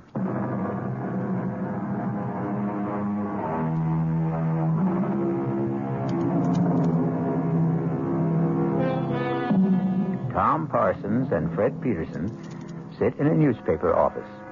Both are young, alert, stylishly dressed, every bit the modern, sophisticated men of today. And yet, the subject, the very serious subject under discussion is witchcraft, of all things. Well, it isn't every day a man accuses his wife of being a witch. It isn't every day a man finds out he's married to one. I can only say it's incredible. I know. That's what I said when he told me. When who told you? The last guy. Tell me about the last guy. I met Hetty on a cruise ship about 5 years ago. She said her husband had just somehow disappeared. She was distraught. You know, she does the distraught bit to perfection. I know nothing of the kind. What happened? Had he fallen overboard? Well, that's what she made everybody think. Till we got a radiogram from shore. He claimed he knew nothing about the trip. Well, either he had boarded the boat or he hadn't. Okay, let's get all of that cleared away. There was a ticket in his name. There were some people who claimed they had seen him. The trouble is, there was a pretty drunk bon voyage party. Most everyone was in no shape to remember anything. Oh, yes, the steward did claim to have seen him aboard, but... What? I'm convinced the steward was bribed. So I bought her story. I fell in love with her. Just as you did. And I helped her kill him. Just as you're going to help her kill me. You know what I think? I know what you think. You think I'm a nut. You could look it up. 5 years ago, Stacy's Mountainville Lodge in the Adirondacks. She called me. She was desperate. Come up here. He's going to kill me. I flew up. I found them. They were near a cliff. She was screaming for help. I started fighting him off. I guess he slipped. He fell over the side. He was killed. Look it up. Coroner's office. You'll see. An accident. Let's assume I buy all this. How does it make her a witch? Oh. She told me. She'll tell you afterwards. She's a witch. She falls in love with men, gets tired of them, and destroys them. I think you must I know. I'm here to warn you. But I'm going to kill her first. Let me get you a cup of coffee. You're a fool. I'm here to save your life. Sure. Okay. Look her up. I mean that.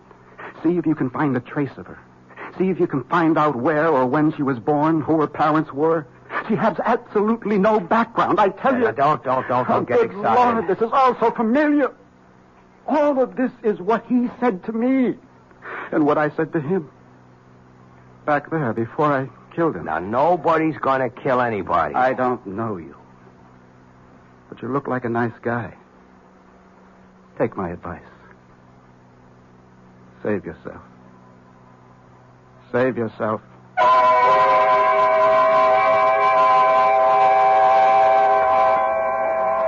I'm not sure I should be here with you tonight, Fred. Well, you wouldn't let me visit you at home. Oh, it just wouldn't look right. Yeah, but it's all on the level. I'm a newspaper man. It's business. I'm doing a story. I had a very proper upbringing. Where were you raised, Hetty? I'd rather not talk about it. Why? Well, I told you it was proper, but it wasn't happy. I shouldn't say this, but there were times when I thought my parents were ogres. Fred, is something wrong? No. Gee, I just hope I didn't spill anything on you. No. I didn't have a happy childhood. I don't like to discuss it. Here's something we should discuss. I spoke with Tom this morning. I think I know what he told you. So far out, I even hesitate to mention it, but obviously he believes it. I insisted that he see a psychiatrist. In fact, we both went. And it's the doctor's opinion that Tom is riddled with guilt. You see, he thinks he murdered Larry. Larry? My first husband. But Larry was a brute. I was very young, and we're really too young to know anything about people. Larry was a drunk. I didn't know that either. And when he had a few, he would abuse me. Well, I shouldn't have done it, but I was terrified. I called Tom, and he came up and got into a fight with Larry, and, well, there was that accident. But why should he get that far-out notion about you? According to the doctor, it had to be something... Well, something he could live with, something that could justify what he did, and he really has a vivid imagination. Strikes me as a very sober-minded person, aside He was from... a lit major at college. He became an accountant because he had to make a living. I don't know what I'm going to do about him, Fred. I've had so much trouble in my life, and he's really a wonderful guy, and I love him. Why does he want to destroy us? Why should he have a guilty conscience about Larry? Whatever happened was in self-defense. Well, look, everything will turn out all right. Oh, you're only saying that because you have to say something. No, I believe it. Hello? Tom? Yes, it's Tom. But you said you were working late. Well, I am. I just took a break for dinner. Join you? Please. Fred, you obviously didn't hear a word I said this morning, did you? I heard every word. Heard them all and listened to none? Tom, you're not well, and I think we... Oh, I know what you think. You think we should go away for a rest and all that. Forget it. I know what I have to do, and I'm going to do it. Poor Fred. I feel sorry for you. You're in love with her. To keep the record straight, I'm a reporter. There's a story here. I aim to get it. Sure. That's what you tell yourself. Let's go along with you, Tom. Suppose what you say is true. Suppose she's what you say she is. Why not walk out, get a divorce? I can't. Why? I hope you never find out. You see, she destroys you. She takes away your capacity to love, your feelings, your mind. It's as if you're only just nourishment for her. And when everything you have to give is gone, she discards you for someone else. Tom, for your own sake, I think you should be under a doctor's care in a hospital. I suppose I should. But I want to save you. It'll make up for Larry. I must apologize, Fred, for exposing you to all this. I shouldn't have come here. But you wanted to expose him to all this. That's why you came here. You knew I always eat here when I work late. Tom, I'll do anything you want. Just tell me. Disappear. As a supernatural person, you can arrange that without any problem. Please, Fred, go now. Leave us alone. But I don't want to... He's my problem. I have to live with it. And if you stay, well, an audience always excites him.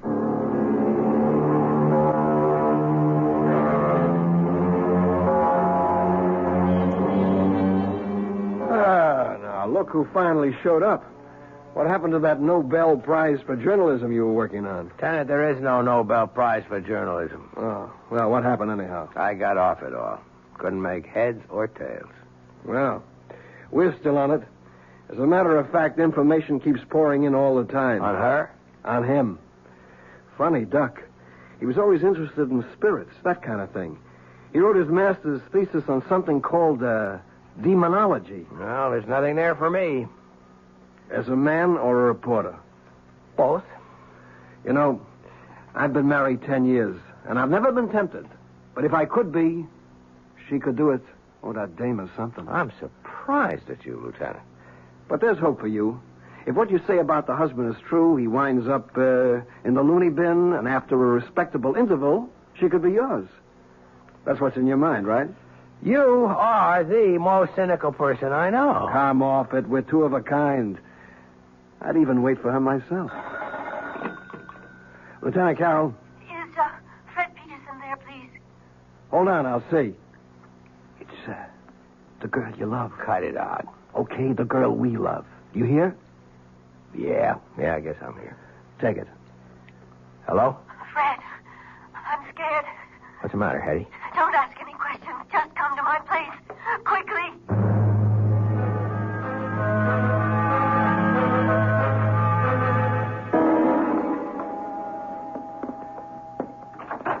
Come in, Fred. Oh, darling, I'm so glad you're here. Hetty, why are you shaking like that? I'm frightened. I'm so frightened. Please, Hetty, calm down. I'm here. Everything is going to be all right. I know it. I know. It's wrong for me to talk to you like this, to feel like this. But I can't help it. No, we'll work it out. Somehow we'll work it out. Now. Why are you scared? He asked me to take his suit to the cleaners this morning, and I found this in his pocket. It's a receipt. Read it. From Carrington's, one double-action Danforth Wilson revolver, caliber 32. He bought a gun. Don't you see? He bought a gun. All right. Why would he buy a gun if he didn't want to kill me? Well, I think we have enough to interest the police now. Are you sure about that? Tom? Well, answer the question, Fred. What do you expect from the police? I have a permit for this gun. I have every right to own it. Look, Tom, I get very nervous when people point guns at me. Maybe it's unreasonable, but you mind putting that thing away? Well, I will. After I use it. No, Tom. Don't be a fool. You're not a killer. I always thought that. Till just now. Tom, listen. Let's say you're right. That she is a witch, okay? Don't you see? You couldn't kill her anyhow. You'd empty the gun at her. It wouldn't mean a thing. Fine. Why don't we find out? I won't let you. Get away from me, Fred. No. Come on, step aside. Behind me, Hetty. Behind me. Fred, give me that gun. If you move, I'll kill you, gun. Just lower it. Drop it. I'm going to kill her. No, drop it.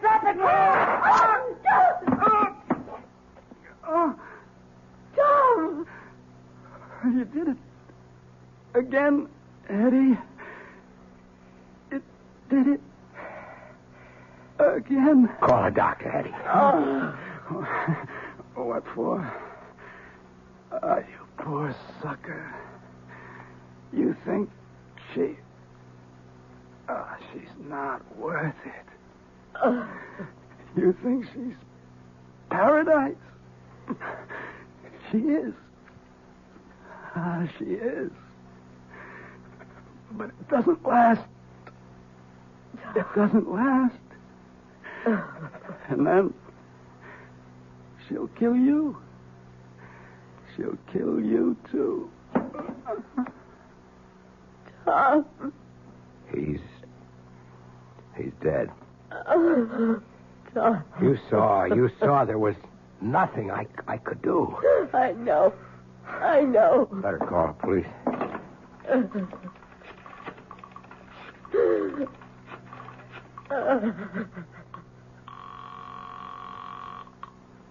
Lieutenant Carroll. Lieutenant, it's Fred. Hey, Fred, I got news for you. What I mean is I have absolutely no news for you. Lieutenant, listen to me. You know, we drew a complete blank on that dame. We traced her back to St. Louis City Hall, where she married a guy named Larry Bellows. She gave her home address as Charterville, Illinois. But there's no such place. Listen, Lieutenant. It's as if this dame just materialized out of thin air. No background at all. Wait a minute.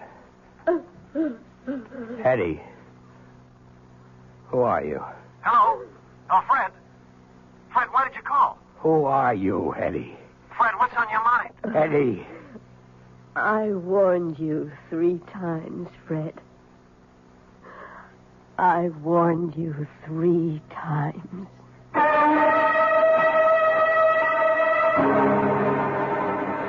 And how many warnings would you have needed? Or heeded? That's the trouble. When they have honey blonde hair, it's so hard to take them seriously. A mistake. You should always take every woman seriously. We'll be back shortly.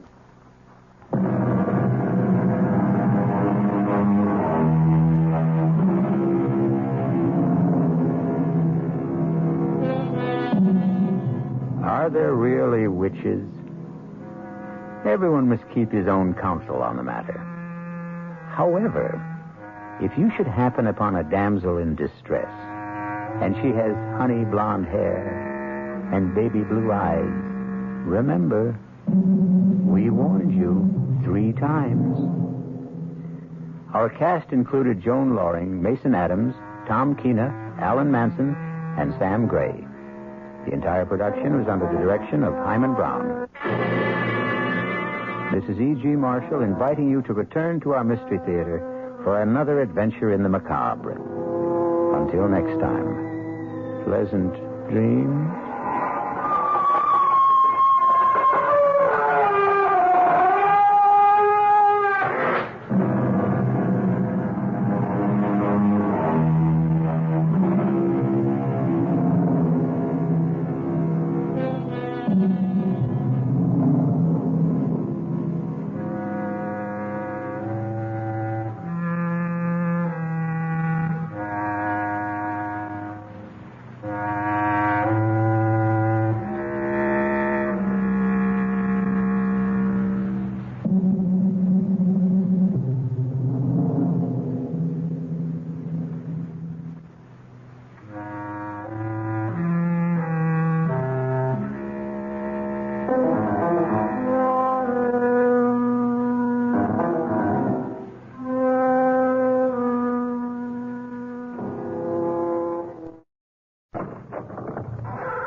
Come in.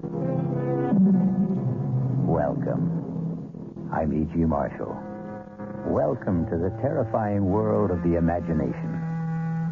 I am a man normally filled with the milk of human kindness, but prepared, I'm afraid, to curdle your blood with a tale not of life and death, but rather death and life.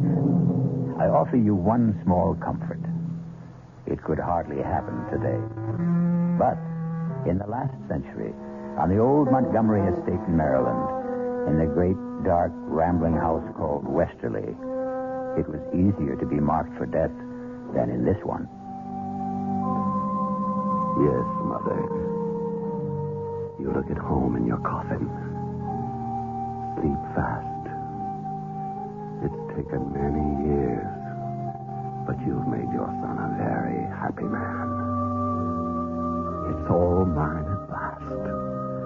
Westerly, the money, the jewels. I'm my own man. How I've hated you the way you kept me on a leash like some old hound dog. Well, now the money's mine. And you'll hardly need those rings they've let you wear to your grave. I'll take them so I can buy... You'd hang on to them even if... But you're alive. You're not dead. Help me out. I should have known you'd come back to haunt me. Even before we got you to the grave.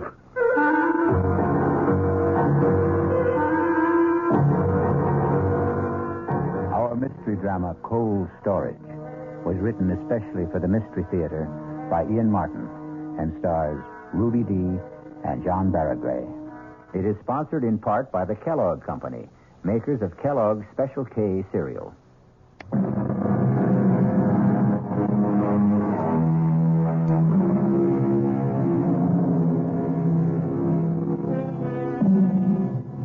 Some ghouls robbing a grave. Many years before, Buford Montgomery found himself engaged in essentially the same activity. Were every bit as shocked when the corpse whose rings they were tearing off suddenly sat up, alive. An epileptic seizure in other times could counterfeit death. The ghouls, of course, had a recourse. They ran away. Buford Montgomery has to stay and face his problem. Buford, will you put me down? When I'm ready. I am quite able to walk.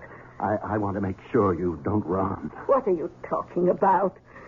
What are you doing? Locking me in? No, keep away from me. It's all right, Mother. I'm not going to harm you. I heard you standing over me in that coffin. I need Dr. Wayne. That doddering old numbskull. He almost had you buried alive. You know he signed your death certificate. But how could he? I am alive. Oh, yes. I'm quite satisfied you are no ghost. But what happened? Another of your epileptic seizures. Oh. We were all convinced this one was fatal. At last. Only it wasn't. Quite a disappointment to my beloved son. Well, at least I know now where we stand. Now, you open that door and send Hannah up to me. Not yet, Mother. Why? Because, you see, we don't really know just quite how we stand, do we? Buford, don't you look at me like that. How was I looking, Mama dear? You want me dead, back in that coffin. I want all the things I thought were finally mine. The house, the estate, the money, and most of all, the freedom to be a man. Oh. Look at me, Mama. Listen to me call you that, Mama. A grown man, 38 years old, tied to his mother's apron strings like some sniveling little boy. I never meant to keep you tied down. Oh, yes, you did. You even did it with the judge. Father's life wasn't his own either. You killed him. You are mad. Keep away. Keep away. You want to kill me. I'm not going to kill you, Mama. You know I haven't got the strength of will for that. Oh, of course you won't, son. But you can have anything you want now we've had this little talk. Now, please get Hannah like a good boy. Oh, no, Mama. I don't need you anymore. You left me everything in your will. But I'm not dead. To all the world except me, you are. And you're going to stay that way. If you come one step closer, I'll scream. No one will hear you. Not in this big old house. Westerly's thick walls have no ears. What are you going to do to me? You'll see, Mother. You'll see. Look, you're going to put me back in that coffin and bury me alive. Yes. I haven't any choice now. Please. Don't worry. You'll be quite comfortable. I'm going to bury you alive. But not in the coffin.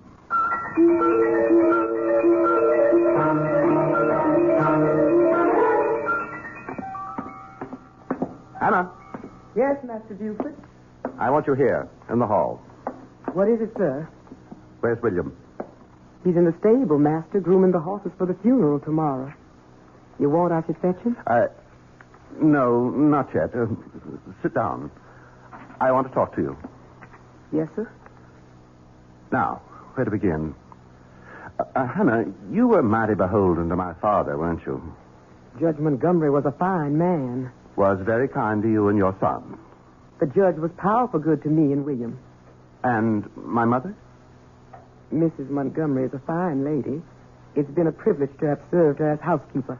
And will you consider it a privilege to serve me in the same capacity? If you want me, sir. And William? Where I go, William goes. You know, he's just a great big overgrown baby. Has to be cared for like one. Or they'd shut him away somewheres, I wouldn't let them do that to him, would you, Master Buford? Not if I can count on you to help me. You can, sir. You can. Well, what about William? He does what I tell him. He's old as you are, but he has the mind of a child. I'd want to be absolutely sure of both of you. I don't understand you, Master Buford. Then I'll make myself plainer. I think you must have always hated my mother. Why did you stay on after Father died? I stayed because where else could I go? You're sure it wasn't because you were afraid? Afraid of what? Not of, Hannah. For William. Right? Oh, don't look so terrified and trapped. I know it all, Hannah. I know it all. Master Buford, How you must really hate us all. Even Father at the end. Not the judge. Never the judge. Even after what he made you sign? What would the judge ever have wanted me to sign? A confession that you saw your son William commit a murder 10 years ago. Oh. How did you know? It's one of the advantages of my dear mother's unexpected death. It was among the papers the lawyer turned over to me. So she did know. All these years. How could Randolph have done that to me? You know why. You were an eyewitness. And you know that William wasn't alone. It was an accident. And you were only boys. Pretty old for boys, Hannah. We were both going on 19. And the Copley kid was only 15. It was only my father being a judge that saved us all. Any jury in horse country like this could have told that boy's neck wasn't broken by any fall from a horse. The finger marks were gouged into the flesh. The rope burns were raw on his wrists. Why did you do it, Master Buford? Not I, Hannah. Remember? William was the culprit. William didn't know what he was doing. You egged him on. If I did, I didn't mean it to go so far. William doesn't know his own strength. What does it matter? It's nearly 20 years ago. Why do you rake up old ashes? There are certain things I have to be sure of. What? In spite of everything, your complete loyalty to me. I have little choice. If you have any confession. I have it. In your own handwriting. And William's scrawl, too. I'm going to ask you to stretch your conscience further. Come with me. No, Master Buford. Don't bring me to the coffin. I don't want to look at her. Stop battling. I don't want to. Stop battling. Here. Look. Open your eyes. Oh. It's empty. She's gone. What have you done with her? She's in her bedroom. Upstairs. But she... I'm afraid that blind old boggler, Dr. Wayne, slightly exaggerated my mother's untimely end. You mean she's alive? And unfortunately quite well. I see the news is as disappointing to you as it was to me. Oh, don't try to hide it, Hannah. You know you hated her quite as much as I. I won't deny it. The humiliation. The day-by-day degradations your mother has put me through all these years since your father died. I can never forgive her for them. I'm glad to hear it. When she was dead, I was glad. God forgive me. It was one of the happiest days of my life. And mine. That's why she's going to stay dead, Hannah. You're mad. You can't murder your own mother. Nothing is further from my mind. No. Dear Mama will come to no physical harm. You and William will see to it that her bodily needs are well taken care of. And I, as complete master of Westerly at last, will see to it in turn that you and William are taken care of. What are you going to do with her? First of all, Hannah, you're going to explain to William. Then bring him here so we can nail up this coffin and the burial services can be completed tomorrow. Master Buford, no, you can't. Better tell William to bring a sack of meal or corn. Won't do to have the coffin too light. How on earth can you hide your mother from everyone? On earth. That's very apt. I'll tell you what we're going to do with her, Hannah. Just what we do with the roots and the preserves. We're going to put Mama in cold storage.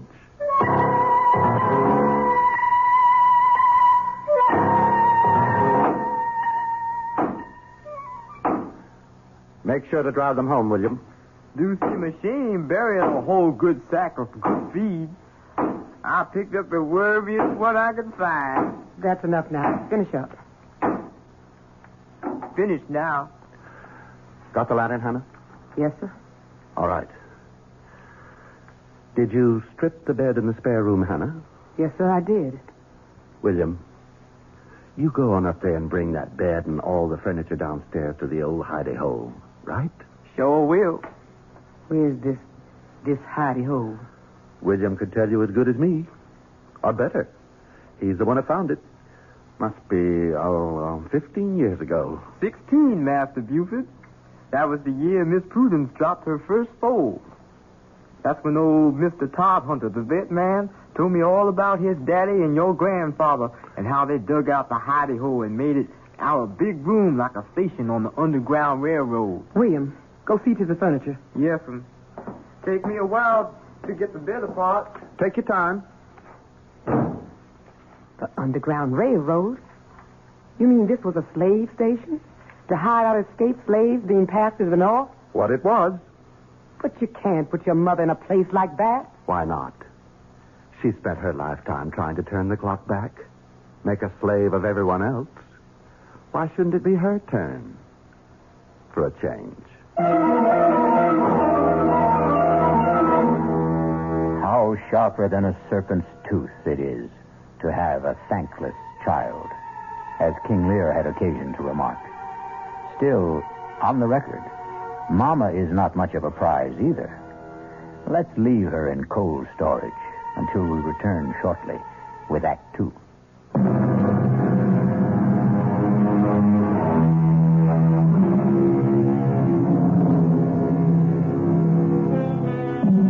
In the weeks that pass, Mrs. Randolph Price Montgomery is finding her quarters somewhat less elegant than she liked. But at least they are less confining than a coffin. Buford, her son and now heir, has been living as high as he promised himself in cutting a swath as the county's most sought-after bachelor.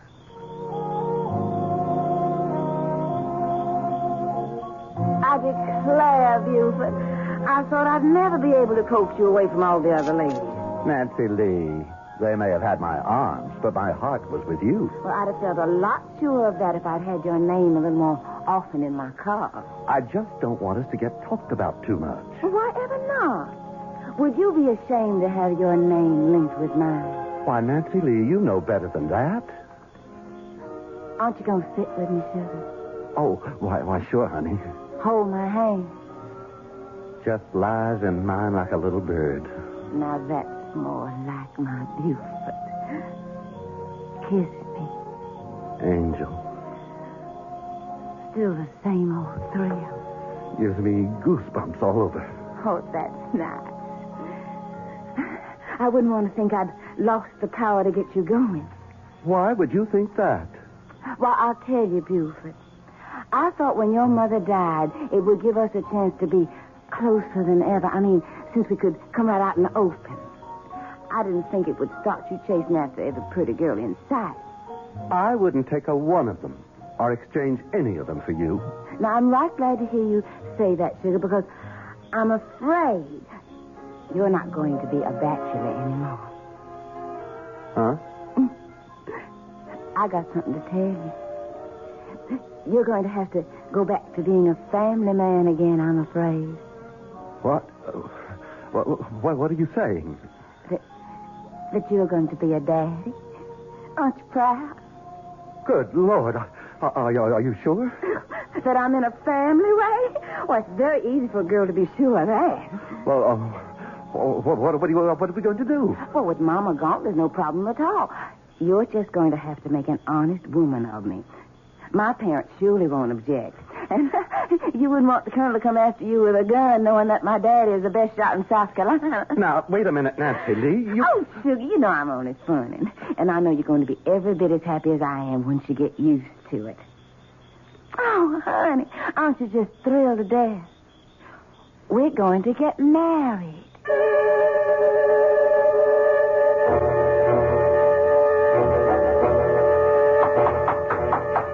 Come in. Excuse me, Master Buford. What is it, Hannah? It's about Mrs. Montgomery. She isn't that yet. I meant your mother, sir. Oh. Oh, what about her? She keeps asking for you. Well, tell her I'm... Just don't tell her anything. You haven't said anything about the wedding tomorrow. No, sir, but... But what? About your mother. She wants to talk to you. And it does seem so inhumane to keep her locked up alone. She sees you or William every day, doesn't she? Yes. Her quarters are comfortable and clean, aren't they? Yes. She's in perfectly good health? Oh, yes, never better. More's the pity. Well, then? She's lonely. So was I all those years she had me under her thumb. And I'm not going back to that. By tomorrow, I'm going to have my own woman. And a beauty at that. Mother's not going to spoil that for me. Yes, sir. I'm sorry, sir. Good. Now get out of here. And take the whiskey carafe with you and fill it up. It's almost empty again. Yes, sir, Master Buford. Sir? William? Yes, Mama? Take this carafe and fill it with Master Buford's bourbon and bring it back to him in his study. Yes, sir.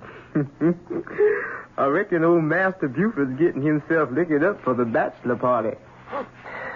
I reckon he's trying to build himself some Dutch courage. What do you mean, Ma?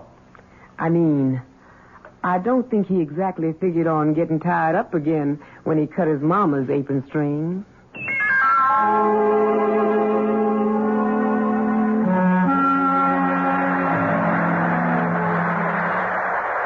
Beautiful.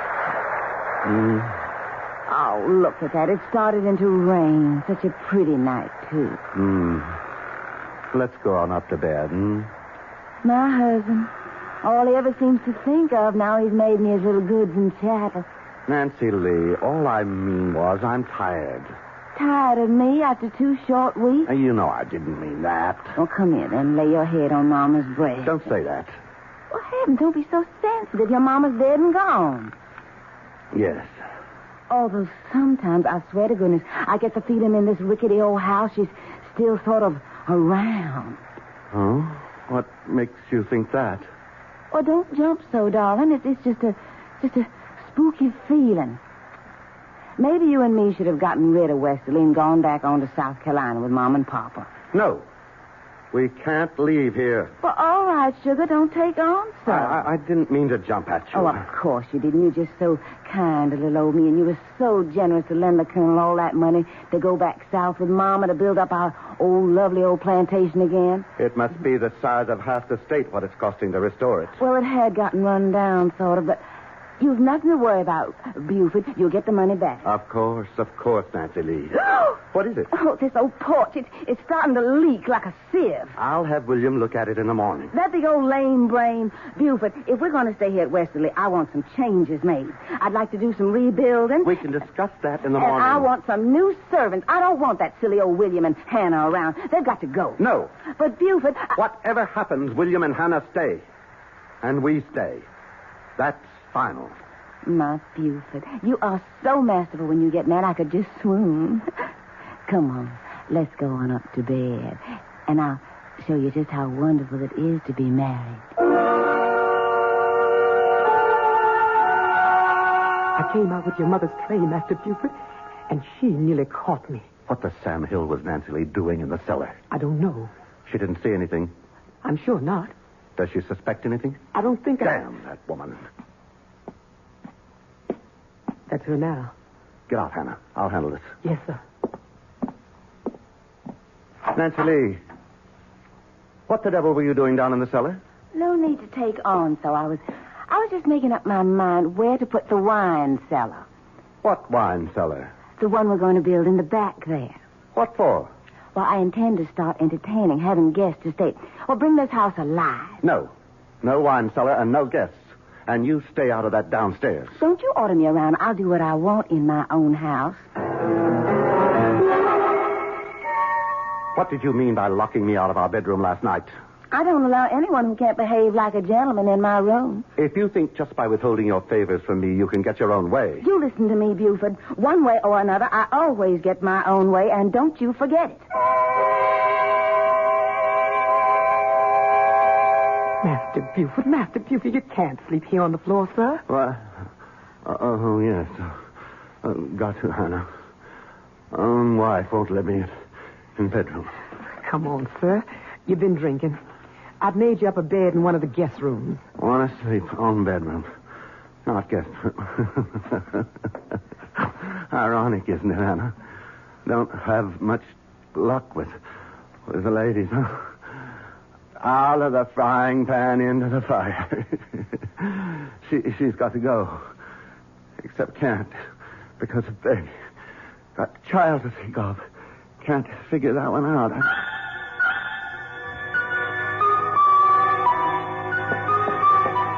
William, is my horse ready? Morning, Nancy Lee. My, ain't you the prettiest thing? I asked about my horse. Oh, yes, Miss Nancy. I combed and curried and shined that old horse. Would you bring him around to the front? Yes, sir, Miss Nancy. And the name is Mrs. Montgomery. Yes, Mrs. Montgomery. Oh, get out of my sight. When you bring him around, let me know. I'll be in the parlor. Buford? Here. Hannah said you wanted to see me. I want to talk to you. I'm afraid I don't have time. I'm going riding. That's what I want to talk to you about. Do you think it's wise? What? All this riding in your condition. In my condition? Oh, land. I'd near forgotten. Forgotten? How could you forget the baby you're carrying? I'm sure I wouldn't if I were. Only I'm not. I never had one. What? Oh, Buford, don't splutter so. If you'd half a brain in your head, you'd have realized that long ago. It was all a trick to get me to marry you. At the time, you seemed such a catch, and the competition was a little heavy, so I thought I'd just make sure of you. And it worked. I'm really sorry to have disappointed you about the child. Disappointed? You don't know how relieved I am. Now there's no problem. What do you mean, no problem? To end this marriage, to get a divorce. You think that's no problem? It shouldn't be. I'm prepared to make a reasonable settlement. And just what would you consider reasonable, Mr. Montgomery? We can waive the money I loaned your father and call it a day. The money you loaned my father. That wasn't a loan. That was a little payoff for a nice background of Southern gentility to trap me a man. The Colonel and his wife are just as phony as I am, dear heart. And they are long gone. I'm where I want to be, with a name I like, and I'm not giving it up for anyone. You are never going to get rid of little Nancy Lee. No how, no way at all. Now, if you'll excuse me, dear husband, Why, Hannah. Hello. Did you get a nice earful? The door was open, Mrs. Montgomery, and William asked me to come in here and tell you that he's waiting outside with your horse. He could have told me himself. And I hope that damn beast throws her and breaks her neck. All right, Hannah, what are you waiting for? It's your mother, sir. She's in a state. She insists on seeing you. No. I've had enough of Montgomery women for one day. Tell her I... No.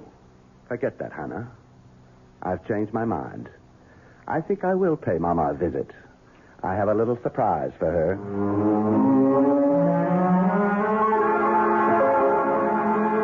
But you can't be so cruel, Buford. Keeping me here locked up like an animal. You've got to let me go. You know I can't do that, Mother. I've explained again and again why you can't suddenly turn up alive. Oh, but I can't stand it anymore. It's like being buried alive. Oh, Buford, it's so lonely. I know that, Mama. And I know it just plain isn't fair. So I thought of a solution. What, dear? How would you like to have a nice, permanent companion? Did I make an unguarded statement that Buford was no match for the ladies? Perhaps in one sense that's true. But in another, well, it seems that Nancy Lee is going to have cause to regret her match with Buford. We'll find that out shortly when we return with Act 3.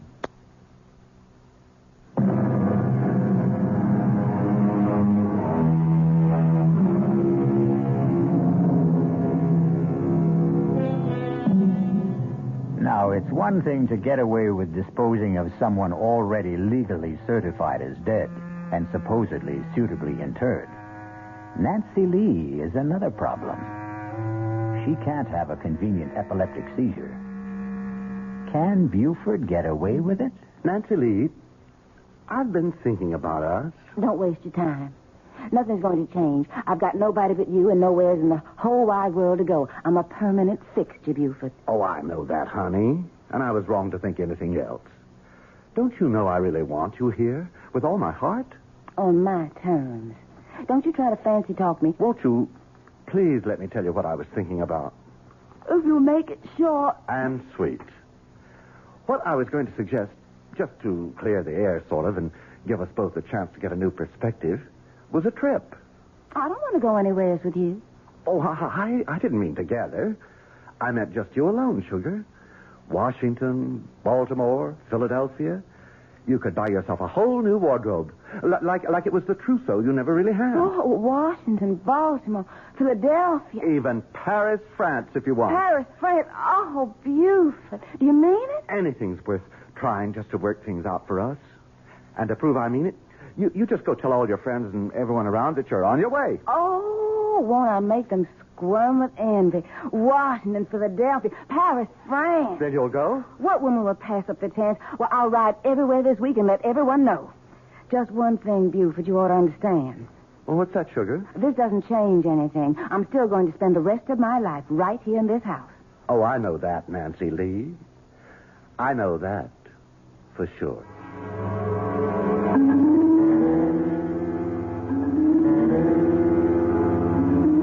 Master Buford, you just can't get away with it. Now, you hush up, Hannah.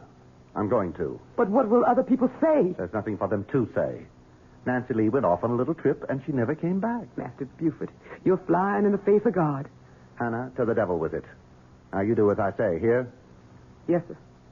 Now, you and William have already got the extra bed set up downstairs and the chest of drawers and so on. Yes, sir. Fine. Then get busy and take all Miss Montgomery's clothes downstairs. Shouldn't take you too long. Most of her wardrobe is already packed. What am I going to tell your mother?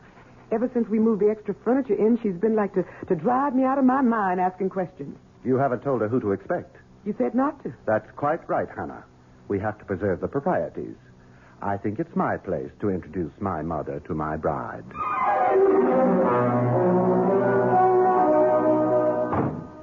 Oh, Miss Montgomery? What is it, Hannah? Master Buford asked me to have you go right downstairs as soon as you got back from riding. But I want a bath and change. He said right away, the moment you got here. Why? He said he had a little surprise for you. Oh, very well. Buford? Nancy Lee? Yes, what do you want me for? Come on down, I'll show you. Oh, for goodness sake. Hold that lantern a little higher, I can't see. How's that? Better. Right over here by the back wall. Hannah said you had a surprise. Why, Buford, you're going to do it. Do what? Put in my wine cellar while I'm gone. Something like that. Of course, we'll have to build regular bins instead of these old rickety shelves. You know what I thought when I was looking about down here before? Oh, what was that? If we tore down these shelves, well, what I mean is, I was sort of stepping off the house upstairs, and it's some longer than this cellar. Is it? Yes, I walked off the cellar, too. You suppose there might be any room behind there we could sort of scoop out to make it bigger? Now, why don't you and me just try and find out? Why don't we? Of course, I reckon you'll need help. Oh, I don't think so. It might be quite easy. Like this, for example. It's a secret door. And a room. There's someone in there. A room you're going to be sharing for a long time.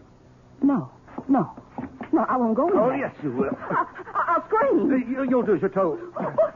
You bit my hand. You can't. Get in there. You can't keep me in here. I'll scratch your eyes out. Oh, no, you won't. You'll keep your mouth shut for once and do as you're told. Oh, no, I won't. You wouldn't dare shoot me. Don't tempt me. Buford, put that pistol down. No. It can't be. Who are you? Don't you remember the first Mrs. Montgomery? But your mother. Your mother's dead. A popular misconception. Let's just keep this private, shall we? You're really Judge Montgomery's wife? Certainly. Buford, what is this slut doing here? Now, Mama, that's not nice. Isn't this that Nancy Lee person I warned you to stay away from? Yes, sir. Maybe about the one time you were right, Mama. Well, get her out of here. I don't want her. And I demand you release me, too. You know I can't do that.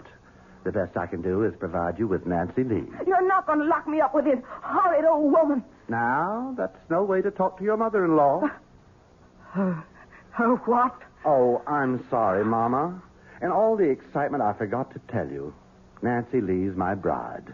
We got married. Oh. That makes you both Mrs. Montgomery. That's how come I thought it would work out real nice to have you roommates. Sort of keep it all in the family.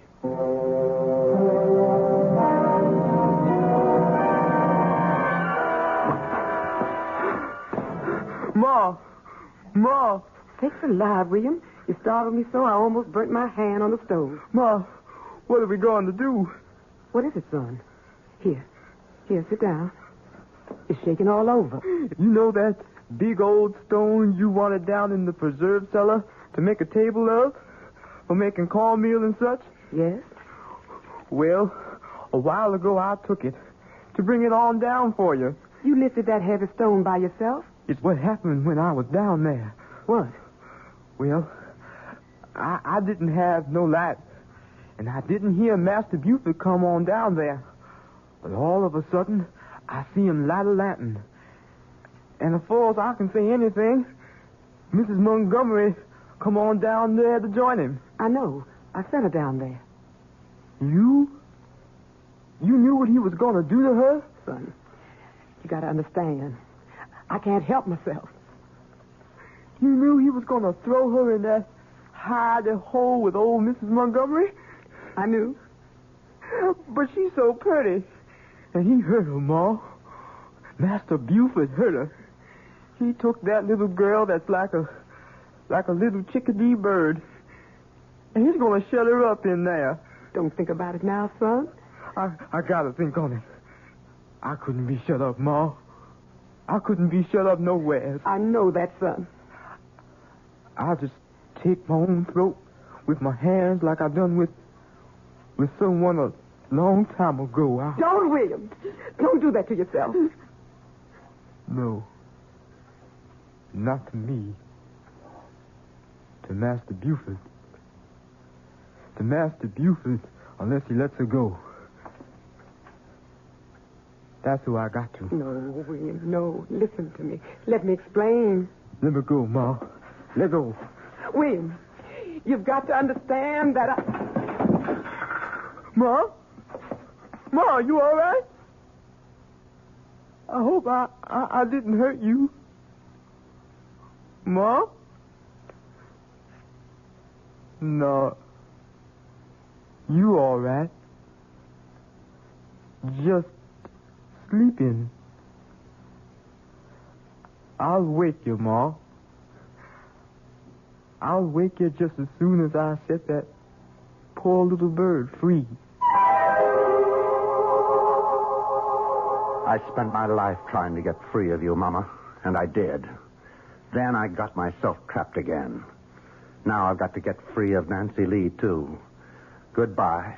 You'll never see me again. You can't leave me here with this old woman. I can't be shut up anymore. You've been drinking again. You look drunk. I feel drunk. Drunk with relief. Hannah and William are all you'll ever see from now on. As far as I care, you could both rot. Oh.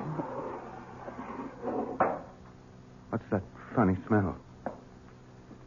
My head. I need a drink. What? Who's that? It's me, Master Buford. I'm sorry for what I got to do. Master Buford. Master Buford.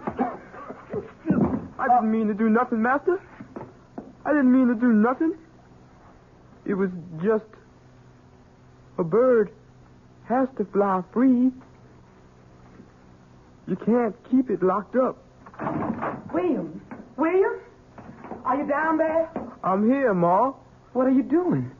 What's happened? Where's Master Buford? I'm glad you woke up, Ma. Something's happened to Master Buford.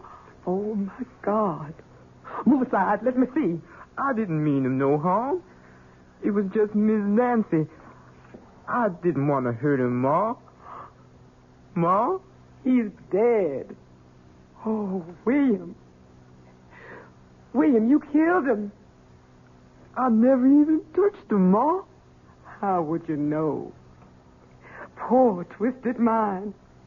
How would you know? Heaven help me. What are we going to do now? I've got to think.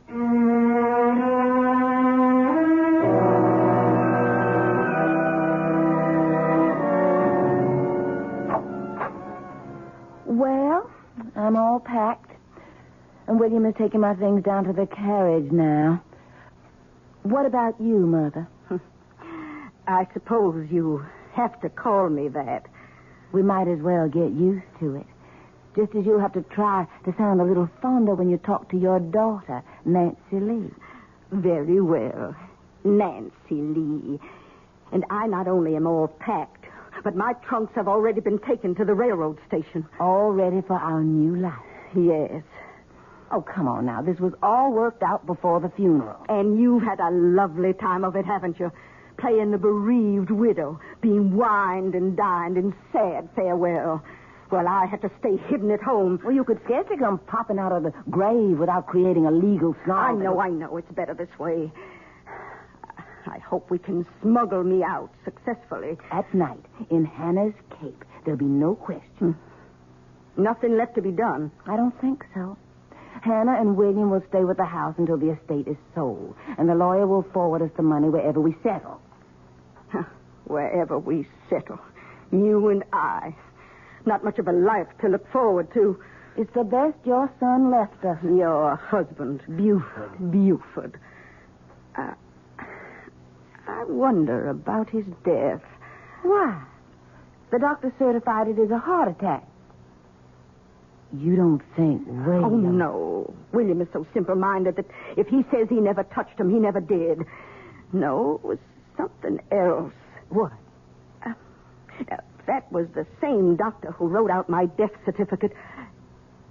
You don't suppose Buford, by any chance, could have had epilepsy? It's a disease that does run in the family, you know.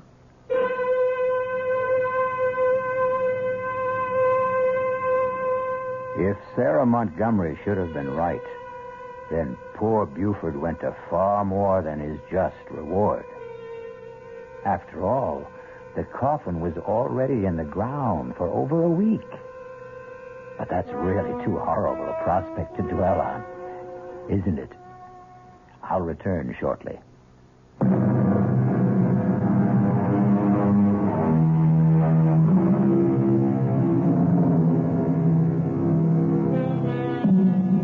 Before I go, I really do owe you an apology for that quite dreadful picture of poor Buford Montgomery awaking to far more confined quarters than he condemned his mother to. But as a storyteller, you have to agree, the irony is perfect. And then, of course, also, I did promise to curdle your blood. Our cast included John Barragray, Ruby Dee, Bryna Rayburn, Roxy Roker, and Todd Davis. The entire production was under the direction of Hyman Brown. Radio Mystery Theater was sponsored in part by Anheuser-Busch Incorporated, brewers of Budweiser. This is E.G. Marshall inviting you to return to our Mystery Theater for another adventure in the macabre. Until next time, pleasant dreams.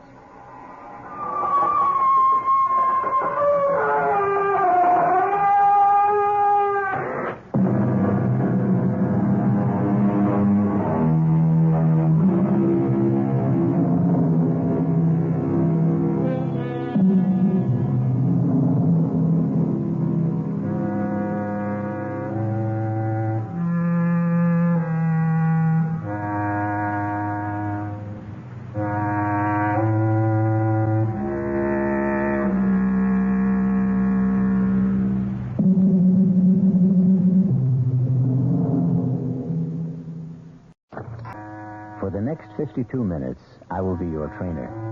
I say trainer because we are concerned with a horse, a remarkable, powerful stallion who not only runs, but who thinks. And what does he think about? In our spine-tingling tale, he will think most about revenge. Go, Spartacus, go. You'll find him. You'll catch him. And when you do, he's yours. All yours. Emily! Emily, here I am! See him, Spartacus. See him. I'm here, Emily! Get him. Go, get him.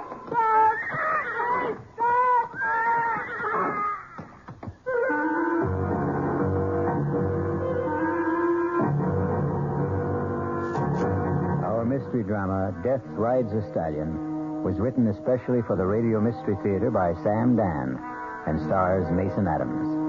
It is sponsored in part by Anheuser-Busch Incorporated, brewers of Budweiser, and by the Kellogg Company, makers of Kellogg's Special K cereal. I'll be back shortly with Act One.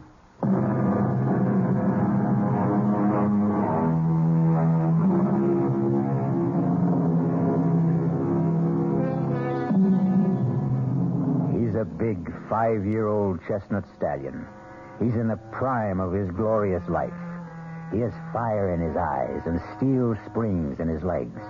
The powerful muscles ripple beneath his shiny, velvety coat. And he also has a mind of his own. He's a rebel who acknowledges no master. That's why he's called Spartacus. But if he has no master, he does have a mistress. A slender, freckle-faced girl named Emily. And he will respond to her slightest touch, her softest whisper. Whoa, Spartacus. Right here. Steady, boy. Steady. Good boy. Listen, Spartacus. Here he comes now. Here I am, Frank. Oh, good morning, Uncle Harry. Oh, morning, Emily. Do I detect a faint tone of disappointment? Disappointment? Oh, why, Uncle Harry, you're my favorite human being. Oh, I have the impression that you were expecting someone else. Who, me? Well, I wasn't expecting anybody. Oh. Look, I don't say that Lollygag here is in a class with Spartacus, but we challenge you to race. Well... How about here to Parsons Creek? Now? Unless you just want to stand around all day.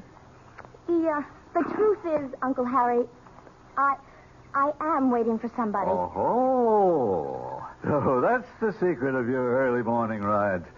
And who is your partner in these assignations? Frank. Oh. Well, there's no accounting for taste, I suppose. I think I'll commune with nature on my own. Up, Lolly, here. Uncle Harry, wait! Whoa there, Lolly. Emily, if everybody listened to you the way the horses do, you could rule the world. Uncle Harry, do you know what I think? No, ma'am. You're too deep for me. I think this morning Frank's going to ask me. Ask you what? Ask me what? Ask me to marry him, of course. Why would Frank do that? Why would he... Oh, I suppose I'm not really pretty enough for a man to ask. No, Emily. I never meant to imply that. Why, you're even prettier than Judy. No, I'm not. Nowhere near. Well, it's just that I thought... What did you think? Well, Emily, it's obvious that Frank really... What's obvious is that you dislike Frank, and therefore you don't even bother to know him. Frank looks for more than a pretty face. Has he given you any indication? Well, of course he has. Really? Well, what did he say? He didn't say anything. Does he have to? It would help. Uncle Harry, I know by the tone of his voice, the way he looks at me, everything about him, everything tells me he loves me. And I love him. Oh, how I love him. You think I'm crazy? I think I'll ride back to the house and have some breakfast. Well, this is the last time I'll bare my soul to you. Darling, look, I wouldn't want you to get hurt. I'm a big girl now. You don't know very much about men. Maybe. but I know what I like. Well, sounds like company's coming. Good Hi. morning, sir. Good morning, Emily. Good morning, Frank. Well, look who's here. Kind of early in the day for you, Judy. I know, but we're out to spread the news. What news? Oh, Emily, darling, it's only right that you should be the first to know. After all, you introduced us. Frank and I, we're engaged. And we owe it all to you, Emily. We owe it all to you. And I want you to be my maid of honor. Now, promise. Oh, Emily, darling, I'm so happy. I'm so happy. Judy and I'll never forget what you've done for us, Emily. Can you believe this wild man? This fantastic Frank? He asked me just 5 minutes ago. I mean, I've been proposed to in my time, but never on horseback. It's another Judy Montgomery. Fabulous first. Frank, let's ride back to the house and tell Mother. See ya. Go. Boy. Emily. They used to say, always a bridesmaid.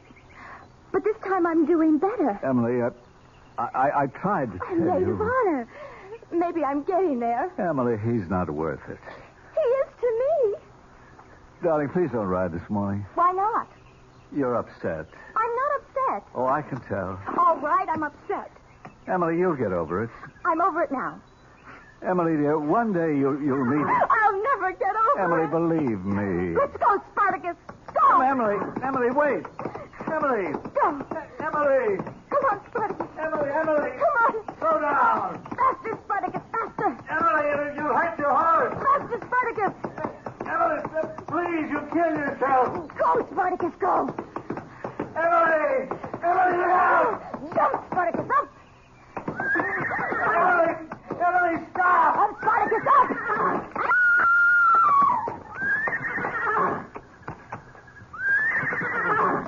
Emily.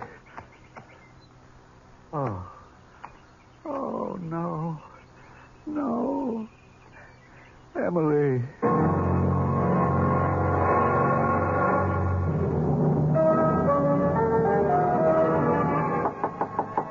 Come in. You wanted to see me, sir? Oh, it's you, Frank. Yes, sit down. Thank you. Wait till I shut off this music. Oh, let it play. It was her favorite Rhapsody. So it was. Oh, how are the ladies? Well, Judy and Mrs. Montgomery have gone to bed. It's been a terrible ordeal. But with the coroner, why was all that necessary? You have to establish the cause of death. Well, wasn't it obvious? What a thoroughly obnoxious man. Why did he have to ask so many questions when he knew from the start that his verdict would be accidental death? There isn't anything that I could do about it. But I disagree with the verdict. Well, what other verdict is possible? Murder. Murder? What? Do you mean someone killed her? Yes. Who? You. Me? Yes, you. But that's impossible. Why is it impossible? Well, because I wasn't even there. You were there. What are you saying, sir? You don't have to call me sir. Don't pretend with me. I can see through you. You're a young hustler on the make. You have no right to accuse me of You used Emily to get to Judy. You're going to marry Judy for her money. I don't think I have to sit here and listen to There's nothing intrinsically wrong with marrying for money. Does anyone seriously believe that poverty improves the quality of love? I married Mrs. Montgomery's sister for her money.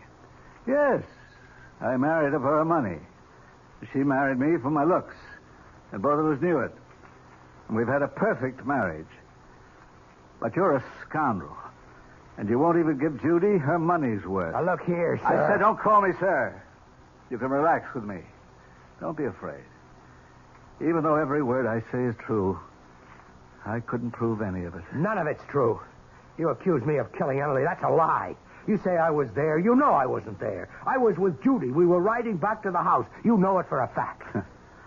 Have a drink. I don't drink. Don't say it so smugly. You have other vices that are worse. I say you were with Emily. I was not. No, don't interrupt. Since the very day you met Emily or arranged to meet her, you've been with her always. I think you're mad. That's my saving grace. But to say that I was with Emily when you know... You were with her as far as she was concerned. I don't know what you're talking about. So few girls like Emily in the world. Oh, what a shame that you had to waste one of them. You knew that she was in love with you. Well, love, I'd say it was a crush. Girls like Emily don't have crushes. They fall in love only once, and it's forever. She was in love with you, and you know it. Admit it. What is this, an inquisition? I don't have to put up with it. Of course you don't, but don't try my patience either. I'm doing this for your good. For my good? Make it difficult for me, and I'll wash my hands of the whole business. Why do you say for my good? If she fell in love with you of her own accord, well, that's a tragedy, but it's her tragedy. But if you made her fall in love with you, you're guilty of murder. Why? Because you knew it would kill her. The fact that you were only playing with her would kill her. The fact that you were only using her would kill her. All right. Maybe I did lead her to believe that I was in love with her. And it's murder in the first degree. Premeditated. I didn't know she'd take it this way. You knew. You knew it would destroy her one way or another. Okay, Harry. I killed her. That's what you want me to say, isn't it? Yes. Well, maybe she'll forgive you. Oh, come on, Harry. That's unworthy of you. Sure, I killed her. And you know why it doesn't destroy me? Because she was a girl who walked around saying to the whole world, kill me. Please, somebody kill me. She was so trusting, so naive. Anybody could have broken her heart. Anybody could have betrayed her. Nobody has a right to be that defenseless. I was just the guy who happened along. Yes. Well, despite it all, she'll forgive you. Sure, Harry. Don't humor me. She loves you. And when she loves forever. A little thing like death isn't going to stop her.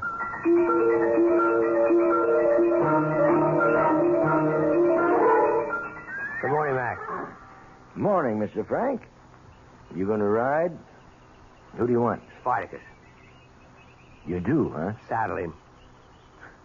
Saddle him, the man says. What's the problem? The problem's right there in the corral. You can look at the problem. You can listen to the problem. You want to ride Spartacus, Mr. Frank? You go in there. You put the saddle on him. How long has he been acting up? More than a week now, since we lost Miss Emily. How long can he go on like that? Oh, for another 5 minutes. Or for the rest of his life. Poor Spartacus. He's kind of in mourning, that's all. Oh, Miss Judy said she'd wait for you at Parsons Creek. I got Bolivar saddled up.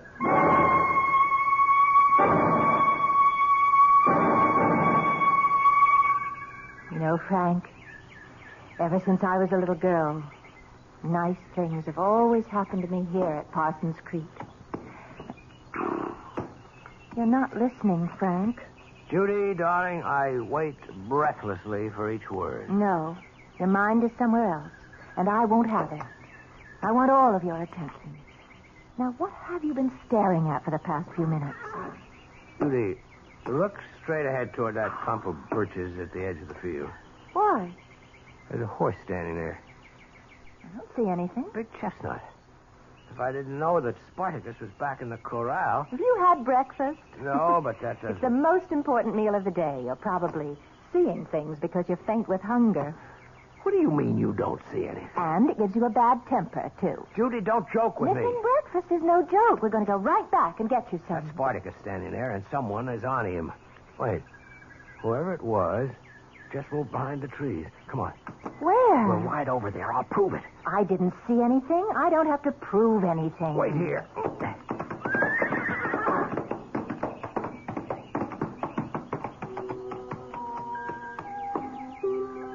Good morning, Frank. Where have you been all week? Emily. I've been waiting for you here every day. You're not angry with me, are you, Frank? Emily. Where would you like to ride this morning? You know, I never did thank you for that piano rhapsody. It was so thoughtful. Come on, boy. Let's go, Bolivar. Frank, don't go. Don't go, Frank. Ready to go back for breakfast, Frank? Yeah. Yeah. Well, was anybody there? Oh, no. There was nobody there. Nobody at all.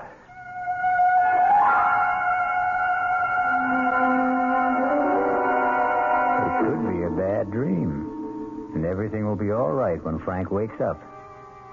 But how can he wake up when we all know he hasn't been sleeping? We'll return shortly with Act Two.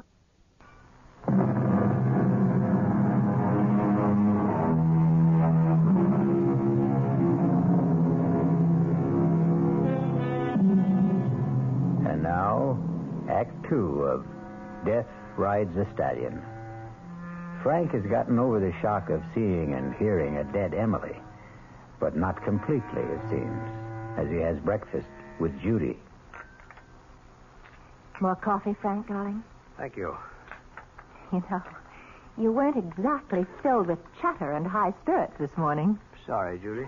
You hardly said a word, all during our ride. I guess you're right. I should never skip breakfast. Oh, no, that isn't true. You should always skip breakfast, or you'll wind up fat as a pig. The wit and wisdom of Uncle Harry. Morning, sir. And how are the true lovers this morning? Oh, I'm fine. Frank is a bit gloomy, though. I'm not gloomy. Yes, I would say you are. I'm an expert on gloom. I was once engaged to a boy. Do you remember him, Uncle Harry, the tall, blonde? The one whose father owned all that oil? No, he was a redhead. The blonde's name was George something or other. Oh. Anyhow, he was undoubtedly the gloomiest human being east of the Mississippi.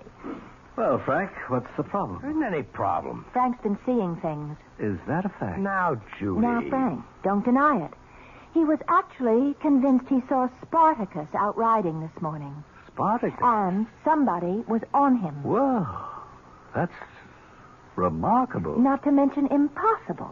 In the first place, nobody's been able to ride Spartacus since poor Emily.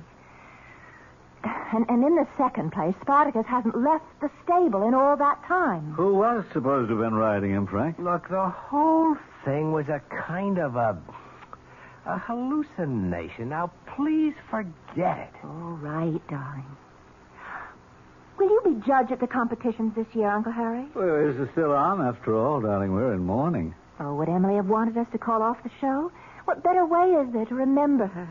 Poor child. Frank, do you think that we should... Where's Frank? Well, he was just sitting here. Where'd he go?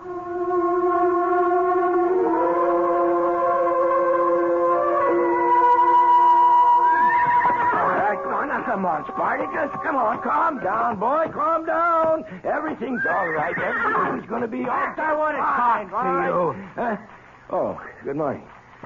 That's Spartacus. Still can't do a thing with him. You don't have to play that game for me anymore, Mac. Game, Mr. Frank? Tell me the truth, or I'm going to beat it out of you. You raise your hand to me, and I'll be forced to break your jaw. Nothing the matter with Spartacus. He was out riding this morning. But that's news to me. Who's paying you off? Mr. Frank, that jaw of yours is starting to look like a good target. You saddled Spartacus after I left here. I saw him. He was near Parsons Creek. Oh, you ain't well.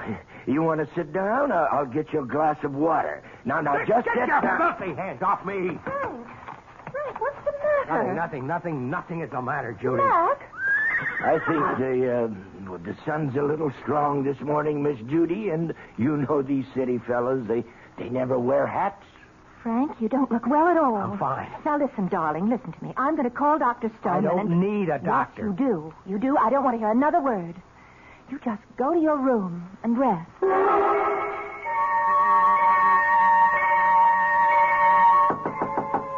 Come in. Oh, it's you. Darling, I don't want to hear another word. Just go to your room and rest. Well, I could tell who's going to wear the pants in your family. Not to mention the shorts and the slacks.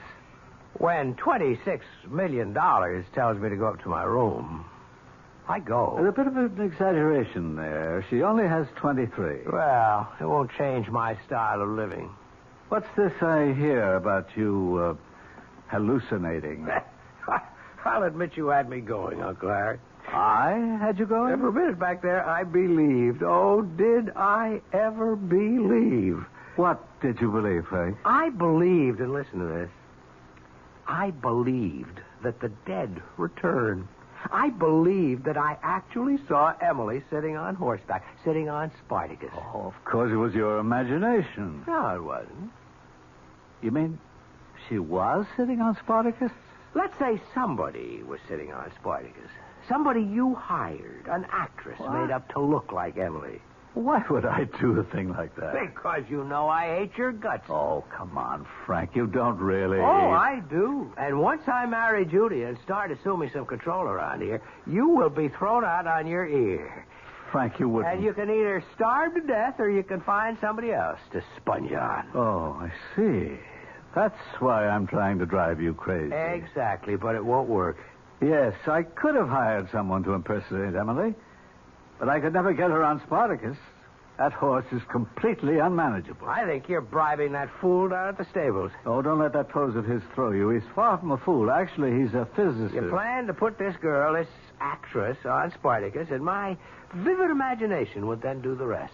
He just realized one day that live horses were more interesting than dead mathematics. Oh, I blew it this morning. No question about that. I panicked. I lost my cool. First, when I actually thought it was Emily. Second, when I tried to put muscle on that moron at the stables. Frank, believe me, his IQ is higher than yours. I lost points with Judy, but it'll never happen again. Sorry to end your fun so soon, Uncle Harry. Come in. Frank, darling, I came by to check. Has he been resting, Uncle Harry? Oh, yes. He's been as good as gold. My darling Judy, won't you believe I'm all right? You didn't look all right, and you didn't sound all right just a little while ago. I'm fine right now. I'm just fine. Oh, that's good, darling. Because we're having dinner with the Farringtons. Oh, Judy, he's such a bore. Of course. But he has one of the biggest stock brokerage firms in the country. We were talking about making you vice president. Judy, I'm not interested. Frank, darling, you'll have to do something. I don't know anything about... And there's no reason you can't learn. Now, Uncle Harry knows all about finance. Let him teach you. Will you, Uncle Harry? Oh, gladly. I'll pop in again soon just to check on you. Does she know your plan to assume control after the wedding? Don't you worry about me. I know how to handle women. Well, Judy has all the money, but you know you'd have been much happier with Emily.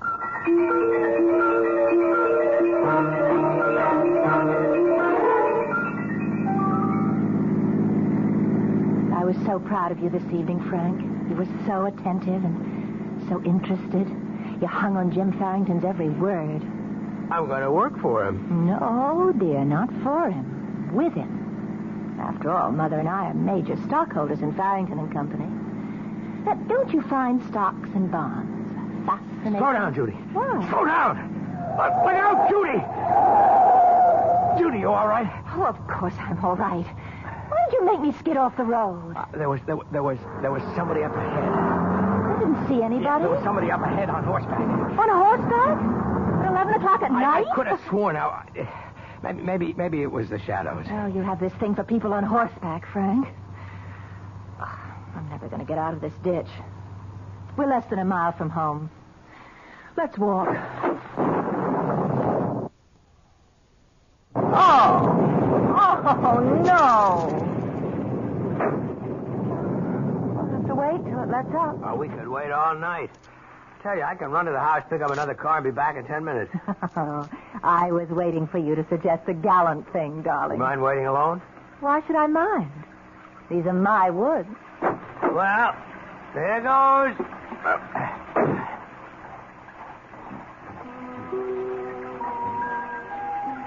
Hello, Frank. What? Emily. Poor Frank. You're getting soaked. Climb up. Ride with me. Emily, what do you want? I want you to come with me, Frank. Where? Where we can just be together all the time. Just you and me, Frank. You love me. This is some kind of trick, but it isn't working. Harry, he hired you. No, Frank. I'm Emily. Really. When I saw you this morning, you mentioned the piano rhapsody. Harry knew about it. He coached you. No, Frank. Only you and I know about the day we met. Only you and I. Excuse me. I think this is my seat. Oh, Look, my ticket stub says R1. So does mine. Hey, look at the date on your ticket. It's for tomorrow.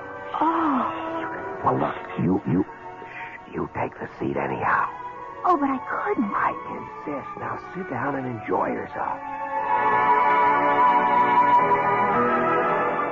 and we met in the lobby at intermission. And you bought me a lemonade. And when I said my name was Emily Montgomery, you said... Of the Montgomerys? Well, yes, that's what we're called. Hey, I had no idea I was buying a lemonade for an heiress. Oh, I'm not an heiress. My stepsister Judy has the money.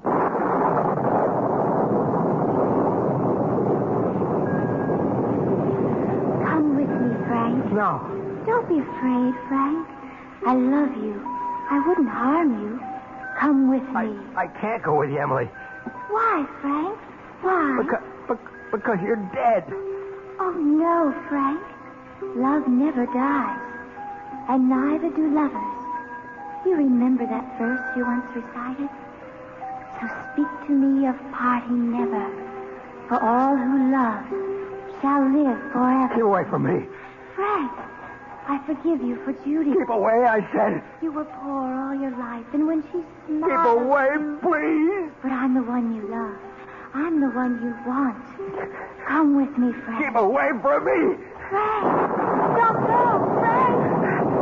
Keep away from me. Keep away from me. Keep away from me.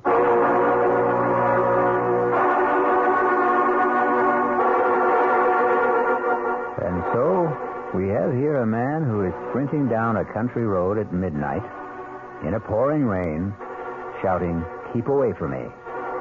And his urgent plea is directed to a dead young lady. And yet, 12 hours ago, he was convinced that the dead do not return. We'll return shortly with Act 3.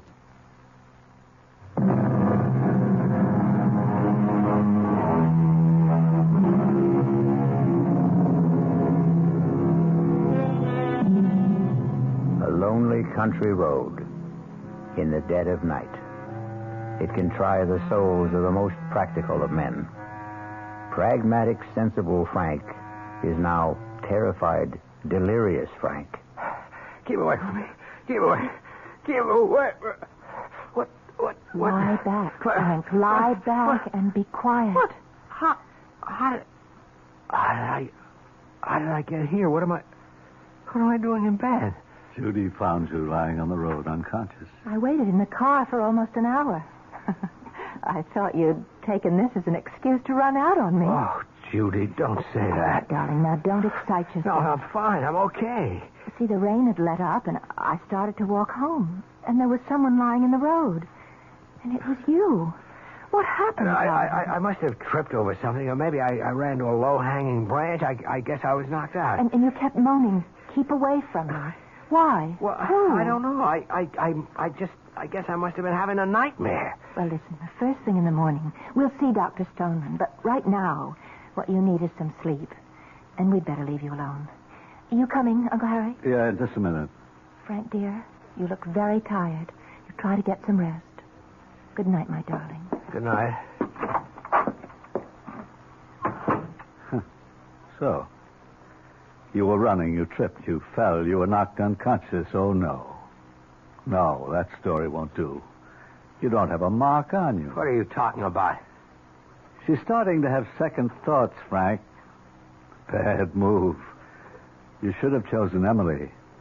No $23 million there, but she wasn't exactly a welfare case either. It won't work, Uncle Harry. You can't hope to psych me out of it. Nobody can psych me out of it. Little things, Frank. Little straws in the wind. For instance, she just said, "I waited in the car. I thought you'd taken this excuse to run out on me." What she really meant, Frank, she might be looking for an excuse to run out on you. Enjoy yourself, Harry. I've been with that girl through, it has to be at least a dozen engagements. Each one is like a fever. It runs a predictable course. And you can always tell when she's reached the crisis. She becomes thoughtful.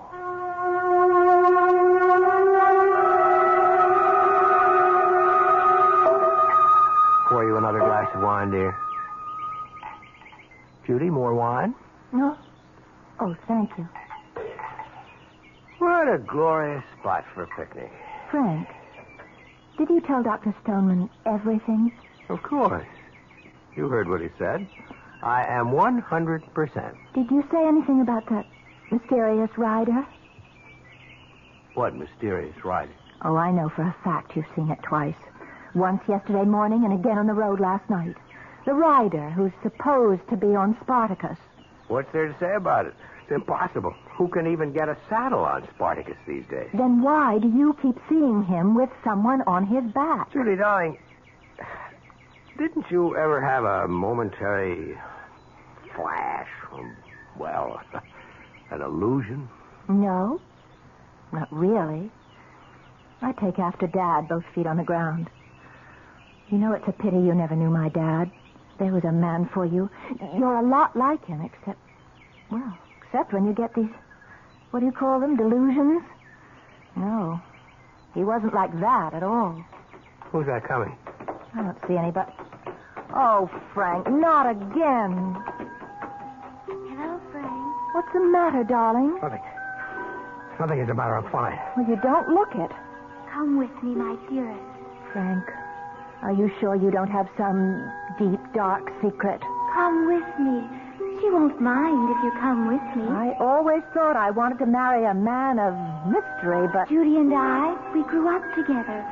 We loved each other as sisters do. Frank, are you sure you haven't been drinking? She wouldn't have taken you if she knew I loved you. Judy, let's go back to the house. But we just got here. No, but please. Don't go with her, Frank. Come with me. All right, we might as well. I can tell you're not going to be much fun today.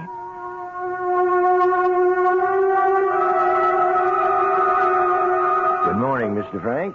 Do anything for you? Mac, Spartacus has been here all morning, hasn't he? This time you don't have to take my word for it. The vet's in the stable. He's been here all morning.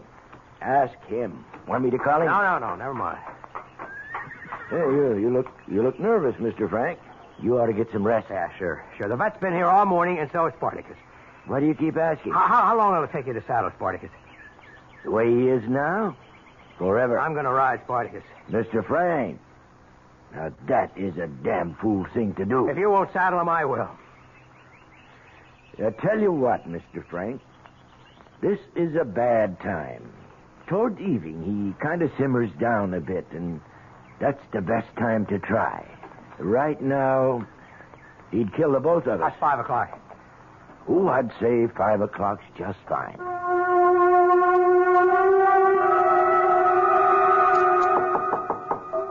Come in. Well, I'm here to attend your education as a budding financier, as per your fiancé's instructions. So, let's begin with something right up your alley. Let me tell you about watered stock. Oh, shut up. People have been talking about you. Mac in the stables, for one. He tells me that you intend to ride Spartacus. That's right. Why? Harry, at first I thought you were out to destroy my mind with an actress who was impersonating Emily on Spartacus. But that's impossible. Might have been fun at that. Now I know for sure that I am having hallucinations. I keep seeing Emily. Oh, that's bad. But as long as I'm aware of it, I can handle it. It's my own mind, and I can control it. Hooray for you. The key to this thing is Spartacus. If I can break that horse, I can break this whole psychological hang-up. Well, that's what you think it is, a psychological hang-up. Absolutely. Judy's also been talking about you. She's a little disturbed. I didn't notice. Yeah, key sign. Tell me, did she talk about her father yet? No. You sure? Well, she happened to mention it briefly. But his name did come up. Just in passing. Oh, bad news for you. Why don't you get out of here? I don't think she'll ever marry anybody. None of this is going to work, Harry. Her daddy was just too overwhelming a man. She's attracted to guys who resemble him. And then when she finds out the resemblance is only superficial, she's done it no fewer than 12 times. Oh, my goodness. I'll see you at dinner. That's how you handle women, Uncle Harry. That's how you regain control of your mind. And now, I'm going for a walk. Oh, if you happen to see Emily riding Spartacus, say hello for me.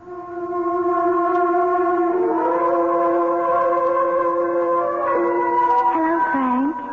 Emily, you're either in my mind or you really are out there. I'm out here, Frank. Either way, I can live with it. You won't destroy me. Oh, my darling. I'm not here to destroy you. I'm here to save you. Emily, I don't love you. Believe me, I used you. I used you to meet Judy. No, Frank, that's not true. You love me. Some stranger. Something. Someone who's alien to your very nature was attracted to Judy. Oh, Frank, she won't marry you. She doesn't love you. She will marry me. I've come for you, Frank. We'll be together, always. Go away from me. Speak to me of parting never. For those who love shall live forever. Emily, I don't want you. Yes, you do. Oh, how badly you want me. How you need me. I can live with this. I can keep seeing you and talking to you. It won't destroy me. I'll just get used to it. I will get used to it.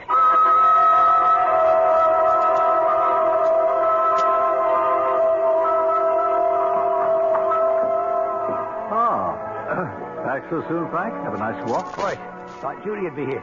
Wanted to find out what the plan was for dinner. Aren't you the newly appointed planner? No, not when it comes to dinner. That's a woman's prerogative. Well, Judy isn't here. Where'd she go?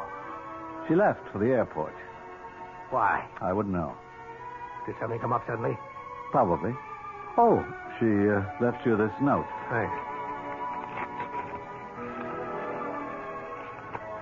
Frank, darling, how lucky we are to find out sooner rather than late. Obviously, it isn't going to work. The one thing I must have in my life is someone solid, dependable, someone who has a clearly defined goal and purpose. You're wonderful, Frank, but so moody, so unpredictable. How ironic. You would have been just right for Emily. I realize that now. Had she lived, I'm sure you would have found each other. I hope we can meet again as friends. Judy. Well, Frank, I'm sorry. Let me pour you a drink. I'll ride that damn horse. I'll kill him. Frank! Yes, Mr. Frank. Did you saddle Spartacus? No, sir. Saddle him. I have strict orders from Miss Judy that no one's to ride Spartacus at this time. Anyhow, sir, he's impossible. No. He's standing there very quiet. But that's just for the moment. Frank. Oh, Frank, darling. There's Miss Emily. She's getting ready to ride him. Miss Emily? There she is, right beside him. You see Miss Emily? Of course. Come with me, Frank, darling. We'll be together now. Yes, Emily. I was so foolish. Mr. Frank, please tell me, who are you talking to? Miss Emily. Come, Frank. Yes, Emily. You're all I have. Climb up behind me. We'll ride Spartacus together. Hey, Mr. Frank, where do you think you're going? You can't go in that corral. That horse will kill you. Spartacus, look at him. So still, so gentle. I can't let you go in there. It's all right. Emily and I will ride him together. Come, Frank. I'm waiting. Let go of me, Frank. Mr. Frank, Bert, quick, come on, give me a hand. I can't hold. I'm waiting, Frank. Let me go. I'm coming, Emily. Mr. Frank. Where? Forever. I'll be back shortly.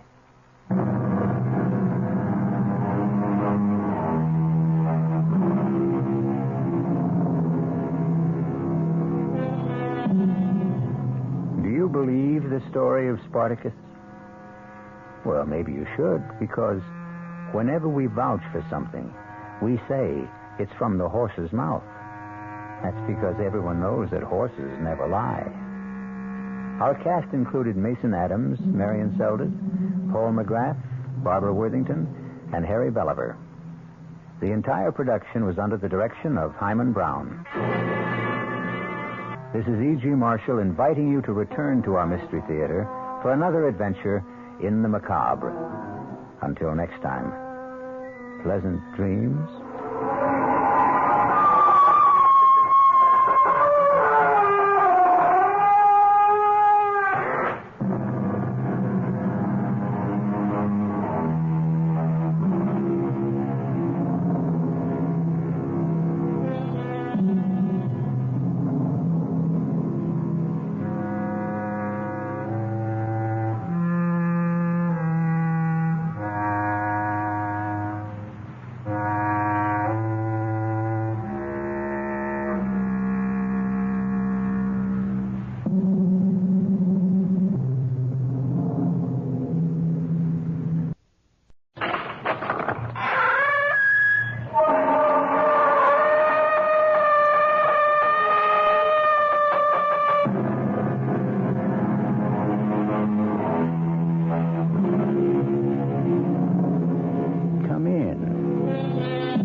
Marshall. Welcome to the sound of suspense, to the fear you can hear. Consider this. What is the nature of danger? Is it a clear threat to our safety? Or is it a murky product of our imagination? And what is safety? Do we ever really possess it? Isn't there always danger? Our tale is about a little old lady who ran from danger and was pursued by a cat. How did you get into this house? Now get. I didn't even touch you. What's the matter with you? Sooner or later, you're going to have to get out of my house. Don't you think I'm going to feed you? Because I'm not. There's nothing in the house to eat anyway. How in the world did you ever get in here? How am I going to get rid of you? With Act One.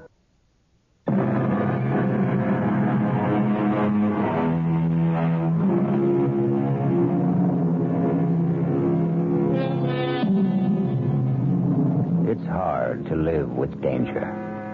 Hard if you're old, elderly. Hard if you're a woman. And hardest if you're alone. Miss Malvina Thripp is elderly, a woman, and alone. Oh, my. Oh, how many years since I lived in a place with stairs? 40 at the very least. Well, how am I going to navigate up and down 6-8 times a day at my age? Well, I wanted to get out of the city, and here I am. Oh, but it's a nice house. It really is a nice house. What was that?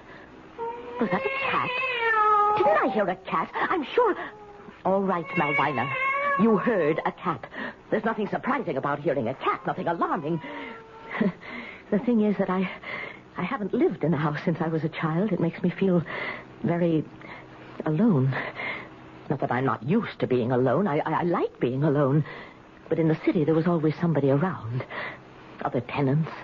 Not necessarily anyone you'd want to know or even talk to, but you'd meet them maybe in the elevator and exchange a few words. Not that I even knew their names or cared to. Also, there were the children at school, but I never knew what to say to them either. What I really liked was to talk to people on buses, because sooner or later one of us had to get off. Quiet out there, Cat. Cat, go away. Honestly, Cat, I will not let you in my house. Well, where are you? After all that racket, where are you? Cat? Gone off to howl at somebody else. Well, good. All that meowing. Well, how in the world did you get in here? Did you skitter through the door without my seeing you? Now, you're a big cat, aren't you? Big yellow eyes. And you're sitting in my chair, you know that. My favorite wing chair. I'm probably getting cat hairs all over it. So, I think you'd better get down. Come on, Cat. Get down. Get off my chair. I didn't even touch you. What's the matter with you? Who could that be? Maybe somebody looking for you. I devoutly hope so. Mailman. Mail? For me? Nobody knows I'm here. I just moved in. One letter addressed to resident. You the resident of this house? Oh, I'm the resident, all right. As of this morning. Yeah. Here's your letter. Thank you. It says Sam's garage. Circular. Sam runs a good garage. I don't have a car. Better luck next time. Mr. Mailman. Huh? Do you know anybody who's lost a cat? You found a cat? It's in my house. It doesn't want to leave. Crazy about you, huh? I wouldn't say that, no. Maybe if you leave the door open, it'll sort of wander out. Well, is that safe? To leave the door open? In this town? Are you kidding? Well, it's good to hear that. I had a cooperative apartment in the city. Every cent I had was invested in it, and I traded it for this house. To be safe. Everybody here was born here and is about to die here. I'll inquire around if anybody's lost a cat. Oh, thank you. I'd appreciate it. Oh, no. Leave it open, he said. Safe, he said. I didn't seem about to leave, so I... Did you want something? Something in particular, Miss... Viola's my name. Viola? What? I've forgotten. Oh, you have a little scratch on your arm. Well, the cat did that. What did you do to the cat? I just wanted her to get out of my chair. Why did you? Well, it's my favorite chair. No wonder. It's nice. Oh, you don't want to sit in it. Yes, I do. Well, it has cat hairs all over it. These old dungarees have been up against worse than cat hairs. Okay to drop my knapsack here? Oh. You live alone. I just moved in. This morning. I saw you. You did? I should think you'd want a nice cat living here with you. Well, I don't. Anyway, it seems to have disappeared. Maybe she went upstairs. You think so? I think it's possible. Well, I must go and have a look. Good idea. If you want to be on your way now... Not quite yet. Do you need some money? I have a little in the house, not much, but... I just want to sit here in this nice chair. You go ahead. Go upstairs. But I won't steal anything. Oh, I didn't mean to suggest... There's nothing to steal. Well, if you want to rest yourself... I do. I really do. Yes. Well, you rest yourself, and I'll just look upstairs. Maybe I'll take a hot bath and change my clothes, because I'm going out for dinner. Going out? There's no food in the house. I don't like leaving you here. You want me to come with you? Oh, no. No, I'll go by myself. Oh, wait. You forgot your letter. Oh, that's nothing. I guess it's yours. Resident. Is that you? What a nice name. My name is Malvina Thrip. Malvina Thrip. I think Resident is a much nicer name. It could be anybody. Miss Viola, why don't you leave right now? Miss Thrip, I shall leave when I'm good and ready. Now go on upstairs. I really don't understand why I'm letting myself be subjected to all this. I'll be back shortly. Oh, why, Miss Thrip, you were born to be subjected to all this and more. One bedroom door closed. You are a natural victim, Miss Thrip. Other door closed. Rest well, Miss Thrip. Pull the pretty pink and white Afghan up around your shoulders and rest well. There's excitement in store for you. Ah, there you are, my beautiful. Come here. Come, Eva. Come to my arms. Oh, my beautiful evil one. She's lying down now, upstairs on her little white bed. She's staring at the ceiling, making plans. She'll stay up there for a while, so you and I must make our plans, too. Our careful, careful plans.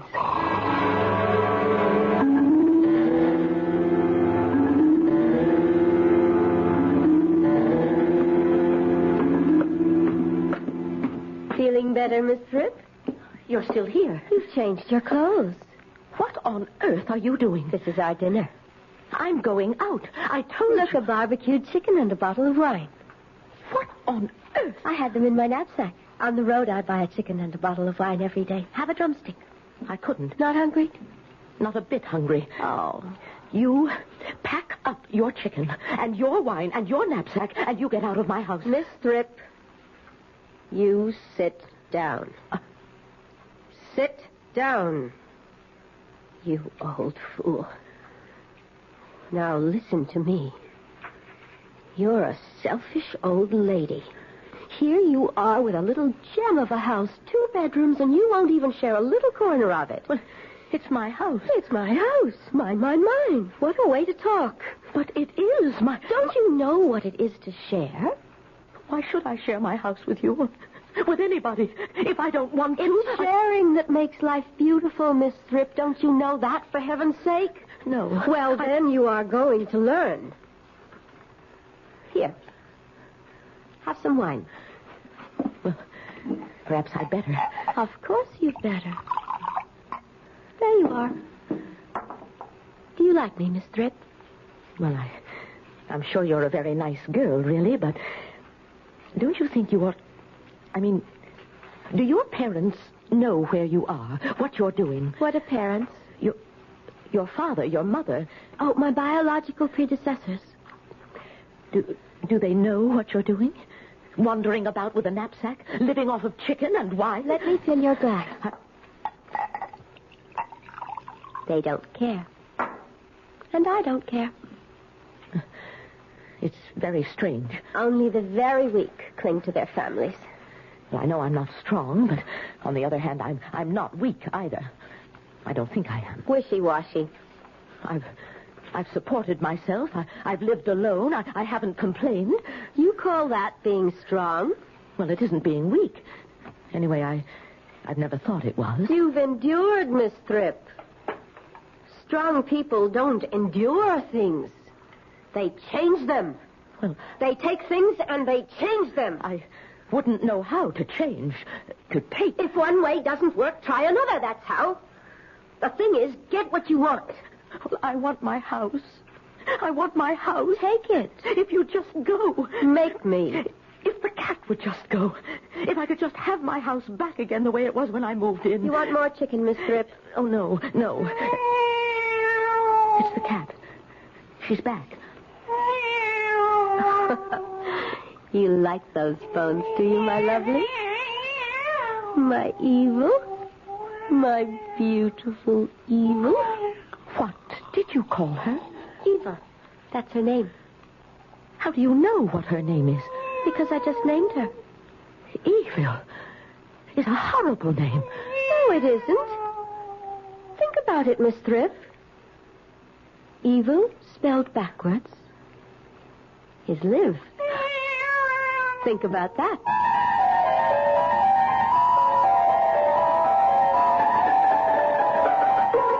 Evil, spelled backwards, is live. E-V-I-L. L-I-V-E. The girl's right, no doubt about it. But wait. Take the same letters and mix them up again, and they spell vile. V-I-L-E. Think about that. I'll be back shortly with Act 2.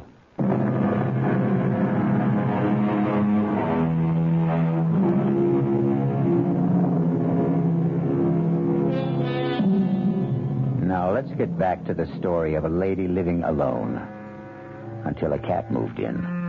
A cat named Evil. Until a girl moved in named Viola. And the lady no longer lived alone. Wake up, Miss Thrip. It's morning. Time to wake up. What happened? You went to sleep on the couch, that's all. Why did I do that? Who are you? You know me. I'm Viola. Why are you holding that cat? This is Evil. Evil slept upstairs with me on my bed. Your bed? Don't you remember anything at all? I wanted the cat to get out of my house. And Evil wouldn't go, would you, you lovely thing? And then you walked into my house, a total stranger. I won't be a stranger for long. You can count on that. I want you to get out of my house. You and the cat, both of you. Can't you understand that? This is my house. Where's the telephone? I don't have a telephone. Why? Look at you. You've got my dress on. Why don't you have a telephone? How dare you put my dress on? My dungarees were dirty. Why don't you have a telephone? I haven't had one put in yet. Now, I'll have to go out. You're leaving? I have to go out and get some food. We have to have breakfast, don't we? I don't care about breakfast. I want my house back. Miss Thrip, you really must stop being so selfish. I just want what belongs to me. That's not selfish. Listen, old lady.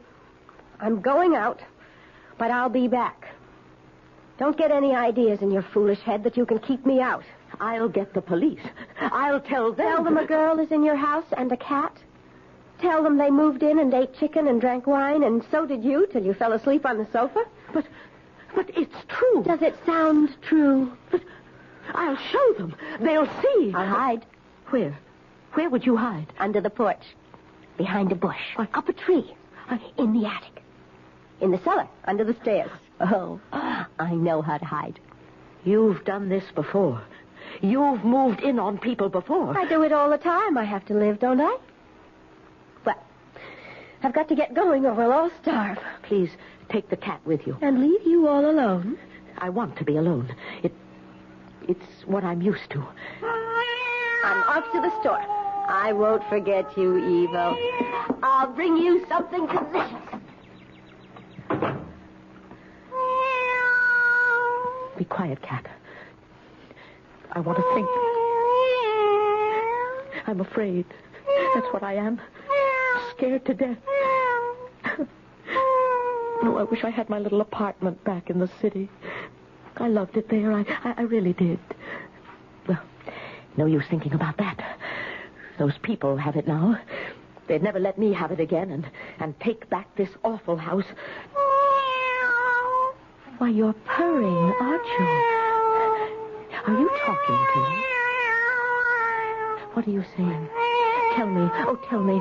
Because I'm not just frightened. I'm panicky. I don't know what to do.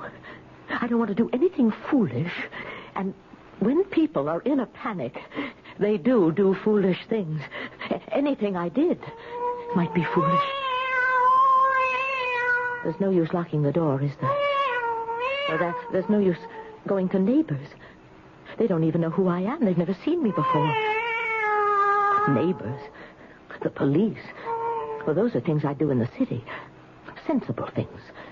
Practical things. Not here, though. No, I'm in a strange place. In very strange circumstances.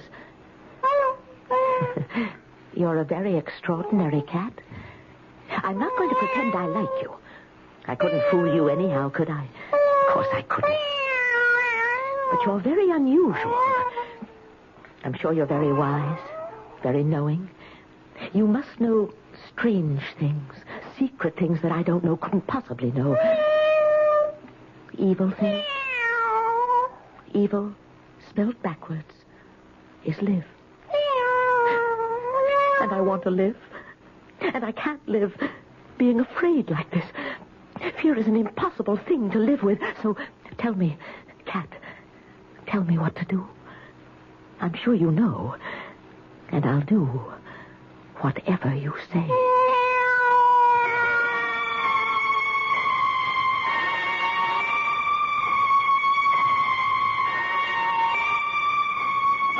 I'm back. Where are you? You didn't go out, did you? You wouldn't be such a fool. We're in the kitchen. Well, there you are, the two of you. We're hungry. Well, I bought plenty. Eggs and butter and all that kind of stuff for breakfast, coffee, tea, and meat and vegetables for dinner. Enough for the whole week. The whole week? I don't want to keep going to the store. And for you, my lovely, caviar. Did you have enough money for all this? Of course not. I charged it. To me? To Miss Malvina Thrip. But didn't they say anything? They don't even know me. That's how small towns are. They just went ahead and charged it? They'd never do that in the city? They gave me a couple of applications to fill out for charge accounts. I said I'd drop them by tomorrow. You'd better sign them. In the city, I always pay cash. You're not in the city now. Oh, I know. So sign them. There. That fixes that.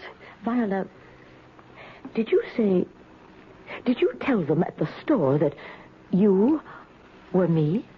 I said my name was Malvina Thrip, so I guess they thought I was Malvina Thrip. Are you just going to sit there? Or are you going to fix us some breakfast? What should I fix? Well, I don't know about you, but I want grapefruit and fried eggs and toast. Oh, and open the caviar for the cat. Put the coffee on. And start the eggs.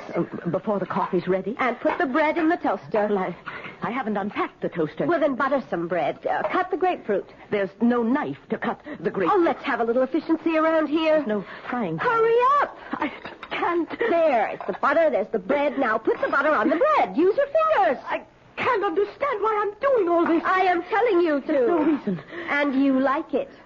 I don't. You like being told what to do. I hate it. All right, Miss Thrip. You may not like it now, but you'll get where you like it. Never. I won't. You'll get where you can't live without it, Miss Thrip. You just wait and see. You're a very passive person, Miss Thrip. And passive people need someone to tell them what to do. And then when they do it, they get a pat on the head and they are very, very happy. Is that how it is? That's how it is. To the end of time. The coffee's ready. People like you need people like me. I tell you what to do and you do it, and that's what makes the world go around. Pour the coffee. Very nice. Hot and strong. Thank you. Pour yourself a cup. Thank you. I will. You're getting the hang of it. Of what? Of doing as you're told. Am I? Now, let's see. What'll I have you do next? I'm not going to do anything next. Yes, you are. No, I'm not. Get out! You burned me! Out of my house! Coffee all over my dress! It's not your dress! It's my dress! It's not your coffee! It's mine! And it's my kitchen! And my house! And One more word about your house and I'll slap you again! Now, I am going upstairs and change these clothes and put something on those burns. And when I come back, I want you to be in control of yourself. I can't possibly be in control of myself as long as you're in this house. You told me wrong, Cat. It didn't work. You told me to give in to her and do everything she wanted. And it didn't work at all. I don't think I want any more of your advice. She was asking me to be her servant. Pretty soon it would have been sweep the floor, scour the sink, take out the garbage. I'd be her personal slave for as long as she stayed here. Suppose she stayed forever. Suppose I never got my house back. Is that possible? Sooner or later, surely somebody would what? Come to the door? Who? Oh, I wish I had friends. People who cared about me and would miss me and worry about me. I used to think I only needed someone to talk to now and then, and not for very long, but that's not true now. I need someone close, someone who cares.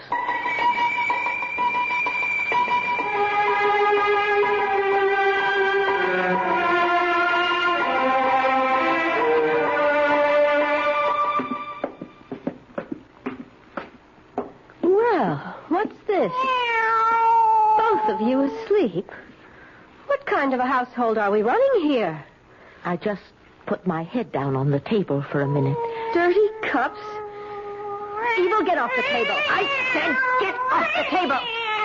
Go lie down somewhere else. Okay, Miss Thrip. Wash the cups and then sweep the floor. Oh, here's something else. What? My dungarees, they're filthy dirty. I've been traveling in them for weeks. What am I supposed to do with them? Wash them. What? You want me? Throw them in the washer-dryer. I don't have a washer-dryer. Everybody has a washer-dryer. And if I did, I wouldn't wash your dirty dungarees in it. Then you're just going to have to do them by hand. No, I am not going to wash them by hand. And I'm not going to wash your clothes, or buy your food, or cook your meals. We had an arrangement. You had an arrangement where you'd swagger around this house, my house, and give orders and act as if you owned the place. And I would do what you told me. And that's the way it's going to be. It's not. That's the way it has to be, Miss Thrip. It can't. There are people who give orders and people who take them, and nobody in between. That's the way it is. That's the way it always has been. And that is the way it's going to be. Not in my house. Right here. In your house. Now, pick up those dungarees. You pick them up. Pick them up. And take them to the sink and wash them. Wash them yourself. And then put them on and get out of my house. Don't talk to me that way. You stupid old woman. I'll show you if I have to kill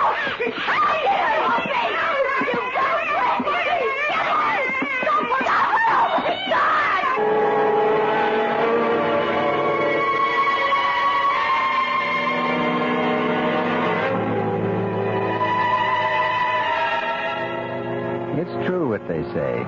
Put two women in the same house, it never works out. Or am I being catty? I'll be back shortly with Act 3.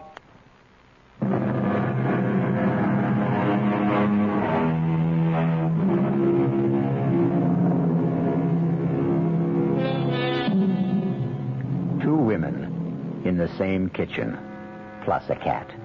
Teeth are bared. Claws are unsheathed. Fur flies. It's a cat fight. What else could it possibly be? Did she hurt you? My arms are bleeding. Your face is bleeding, too. And my hands.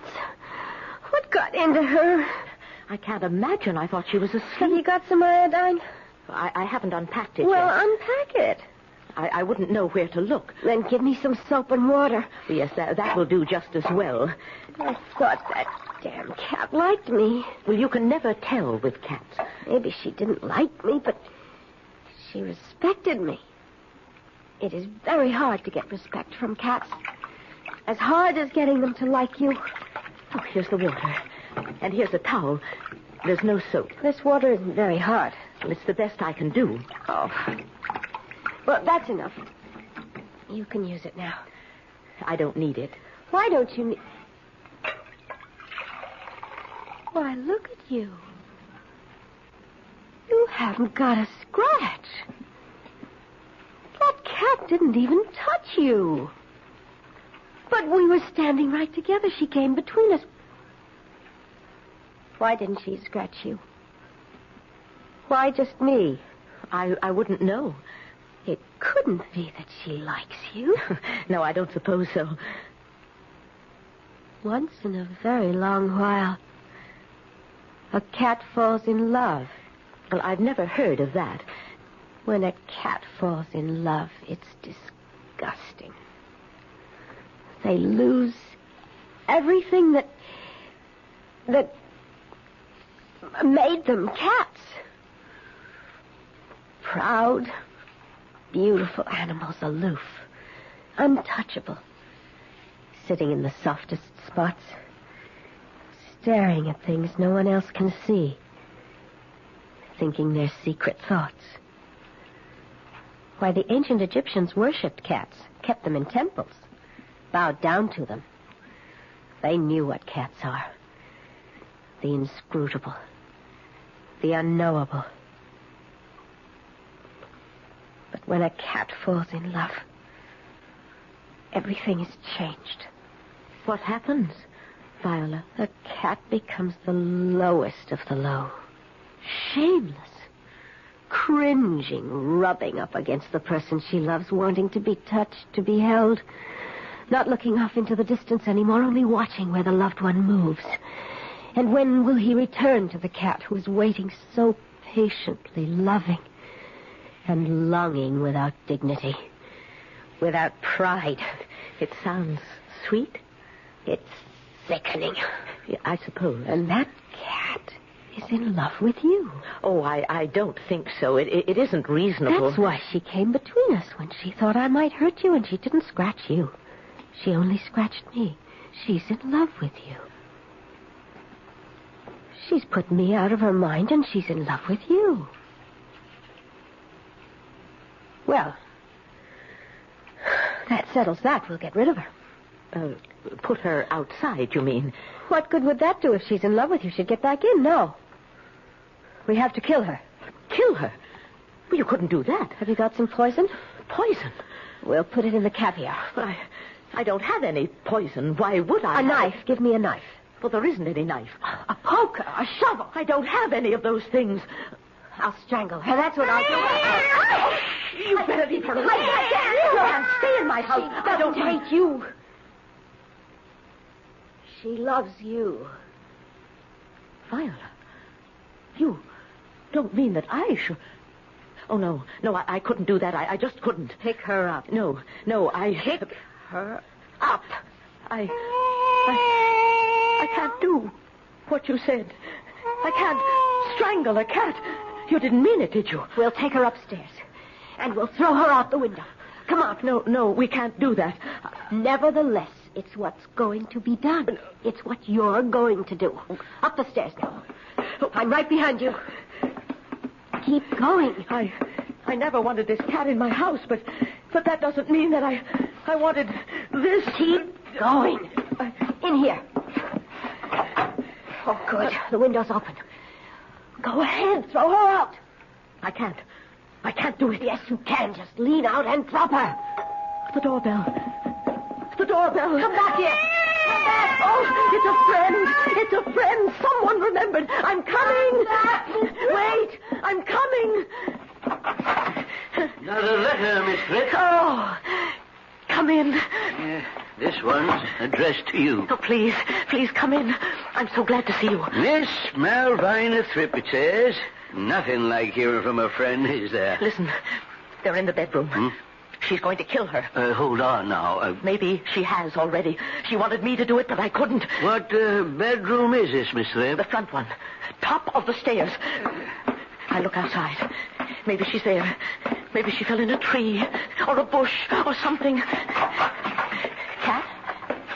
Where are you? Are you all right, Cat? Oh, please, be all right. I didn't want you in my house, but that was all. I never meant that you should... Oh, where are you? Fripp. Yes, I'm here. What did you find upstairs? Nobody. Nothing. Nobody? No cat? No cat. Wasn't there a girl? A young girl? Nobody. Nothing. Oh, both of them couldn't have gone out the window. I don't think both of them... Look, Miss Fripp, you're all shook up. Why don't we go into the kitchen and I'll pour you some coffee? I threw the coffee at her.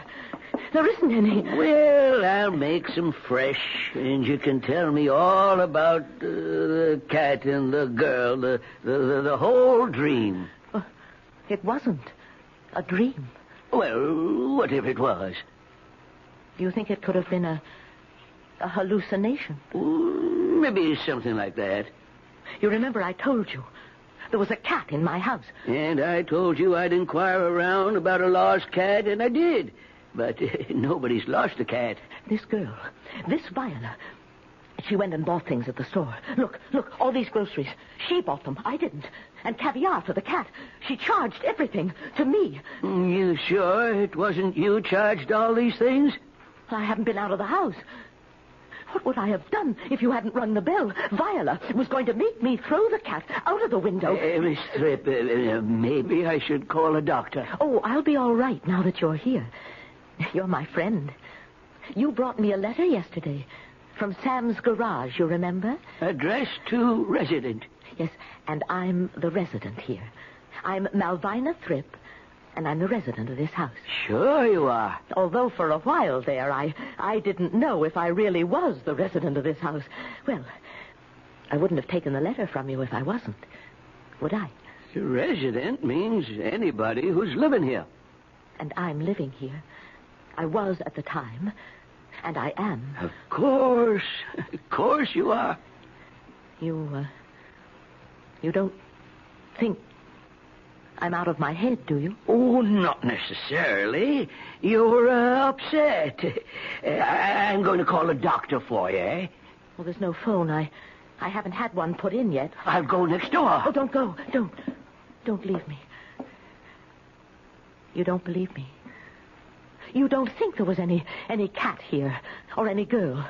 Or that we ate chicken and drank wine and the cat ate the bones. And in the morning she came downstairs and she was holding the cat in her arms. And I was on the couch. I'd been there all night. I think I was drunk from the wine. Drunk, huh? Well, the bottle must be around here somewhere. I don't see it. And she told me to get breakfast and wash the dishes and then to sweep the floor and wash her dungarees, her dirty dungarees. Look, there they are, her dirty, filthy dungarees. They're not yours? Well, you don't think I'd wear anything like that, do you? Oh, lots of women wear dungarees these days. What was this girl wearing if she wasn't wearing the dungarees? My dress. Can you imagine? She was wearing my dress till I threw the coffee pot at her. Threw the coffee pot at her, did you? Yes. And the cat attacked her. You don't say. Not me, just her. Uh-huh. And she said the cat was in love with me. Now, I don't know if that was true. If such a thing could be true. But she said it was. And she said in that case, we would have to kill the cat, poison it, or stab it, or strangle it. But I couldn't do that. Of course not. Not any of those things. Then she said, we'd take the cat upstairs and throw it out of the window. And that's where we were when you rang the front doorbell. And, oh, was I glad. You don't believe any of it, do you? Well, now, let's just say you've been through a lot, what with one thing and another. Oh, I have.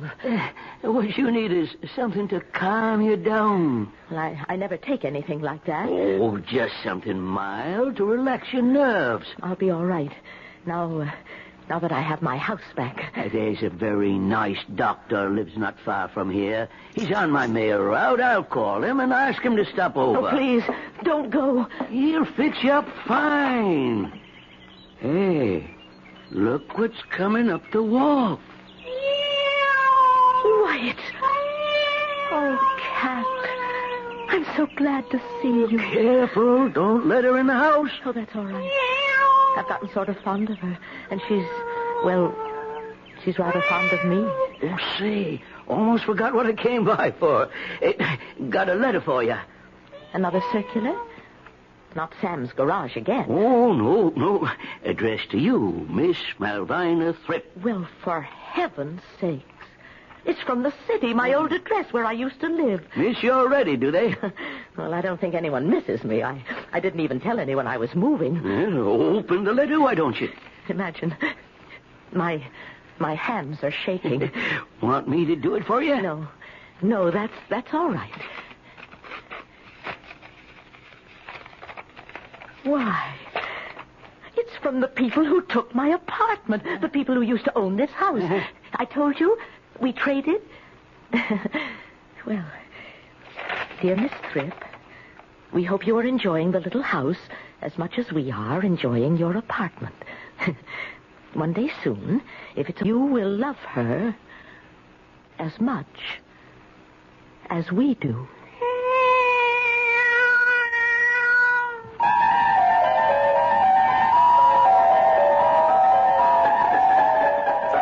Dear Viola, sweet Viola, good Viola. Or is she vicious Viola, violent Viola, vile Viola? Well, anyway, for the time being, Viola has a home with Miss Malvina Thripp, the resident.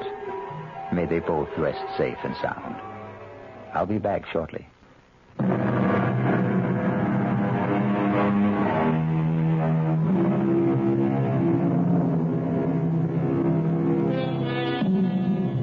There's so much good in the worst of us, and so much bad in the best of us.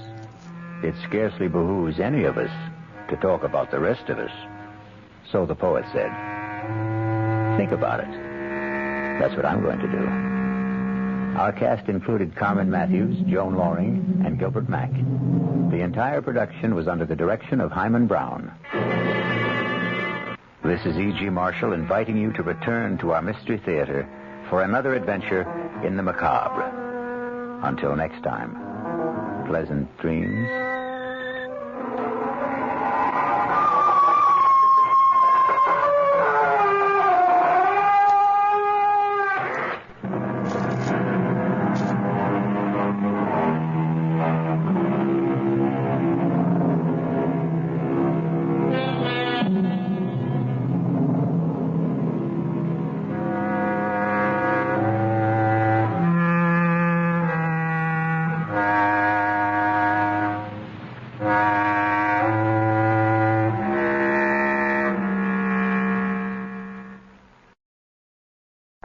Mutual Studios in Washington, I'm Fulton Lewis, and that's the top of the news as it looks from here.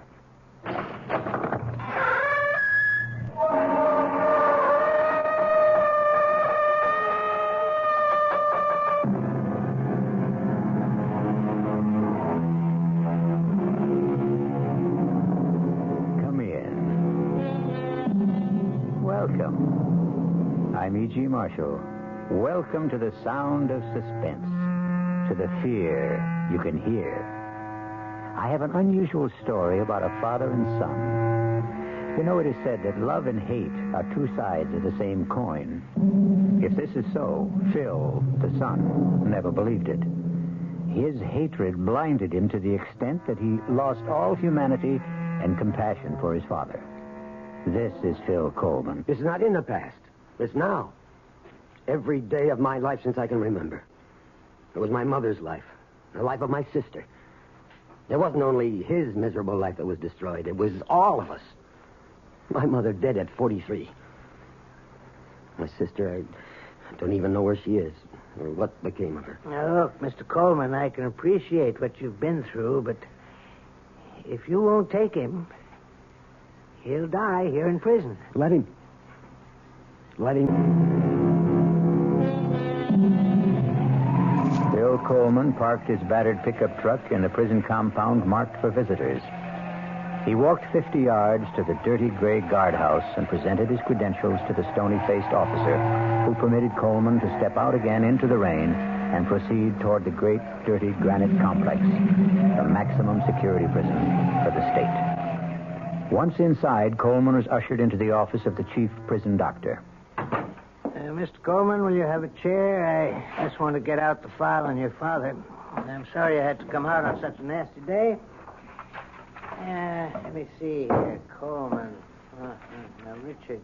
Oh, here we are. I don't really need to look at the file on Rich Coleman. I almost know it by heart. Caught in a police trap after being at large for 12 days after the payroll robbery at the Sphinx Tool and Die Company plant. Both his accomplices, Buddy Mayer and Mickey Montross, killed running from the police, and their share of the robbery recovered. Only your father held out, denying that he had any part of the money. Please, Doctor. I know the story. Yeah, I suppose you do. Do you think he hid his share somewhere before the police got him? I don't know any more than you do. $106,000. Your father was quite a celebrity all over the papers, TV, radio. Nobody talked of anything else at the time. He was something of a folk hero. Gunman? Bank robber? A folk hero? Now, look, Mr. Coleman, the reason I asked you to come is that I couldn't write what I wanted to say. I discussed the matter with the warden, and he approved of my plan. He will cooperate, and with his help, it won't be too difficult to obtain a parole. Parole? He's coming out? He's had a serious heart attack. It's his third. Now, the parole can be arranged for humane reasons, etc. There's only one catch. The warden will go along with this if you will assume responsibility. No. He's a sick old man. No. What if you won't take him? He'll die here. Let him. Let him die. How long is it since you've seen him? I went to his trial. I took my mother. Over 9 years ago. You haven't seen him or written to him since? Well, he wrote to me when he was informed that my mother died. I didn't answer. He sent birthday cards to Harry, my son. I want you to do something for me. I want you to see him. No. No, I couldn't. I want you to do it for me. I won't ask anything else of you. Won't take long, Mr. Coleman.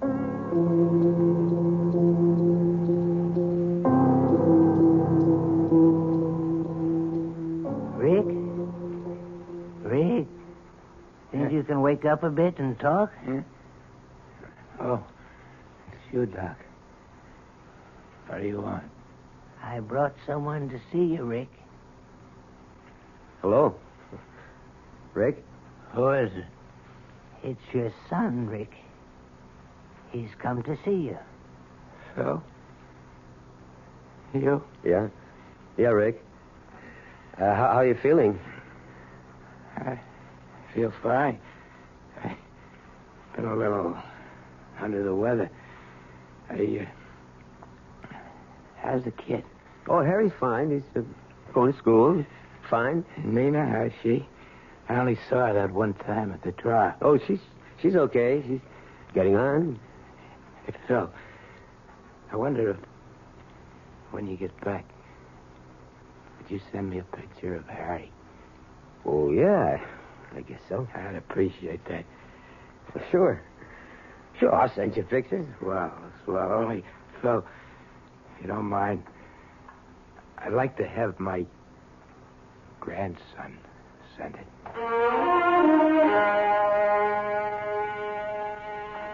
He seemed angry. That's too damn bad. I wish you and him got along. It'd make it so much easier. But he never does his share of the work at this station. If he has to go out and pump a tank of gas, you'd think the world was coming to an end. He hardly gets his hands dirty. Well, now, you knew he didn't know anything about the gas station business, Phil. Okay, I needed his money, but I can't carry him on my back. I gotta buy him out. Well, ain't you gonna ask me? I know you'll get around to it in your own time. I saw him. Talked to him. And how is he? Hardly recognize him. Gotten so old. I don't think he knew me at first. He's been sick. Heart. Doc said it was his third, a bad one. That why they wanted you to come see him? Partly. They had something else up their sleeve. They're going to let him out. Out? Well, I thought he was in for life. That's right. 4-time loser, they call it. According to the state laws, that's life. But because of his health, the doc called it humane reasons or something. They'll parole him. And they have to get your approval, huh? That why they made you come? Something like that. They want me to be responsible for him. What? Want me to take him in, take care of him. Well, maybe he wouldn't want that, Phil. He's got nothing to say about it. It's either that or die in prison. Oh, Phil. I told him. No, I wouldn't have him. Now, Phil, you know you're going to take him in. No, I'll never have him in my house. Let that jailbird die where he belongs. Let him die in prison.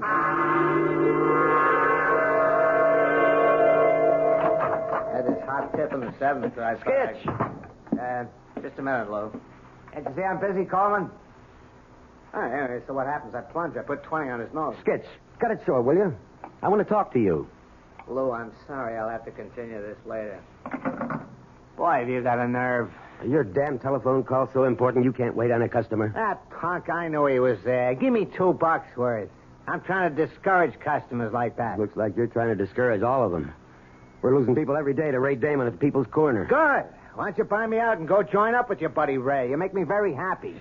I can't talk to you anymore without getting into a fight. I want out, Coleman. I want it quick. Buy my half of the business and run things your own crooked way. Crooked?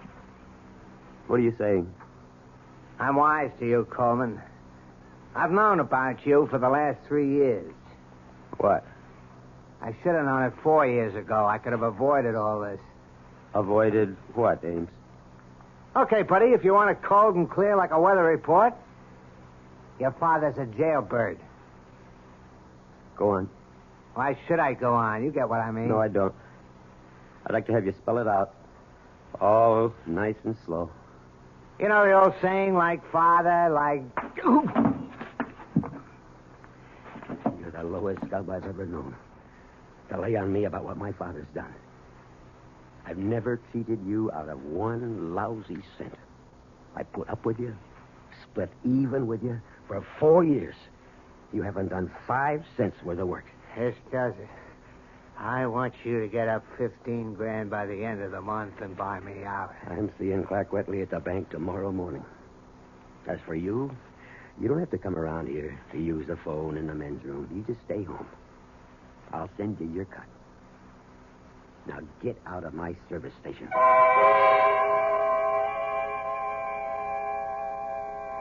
Hello, Mr. Wetley. I want you to excuse me for calling you at home after business hours. Well, you see, I can't make it down to the bank during the day. I've been trying for over a week. I'm kind of short-handed. Who, Ames? Well, that's why I'm calling you. I want to buy him out.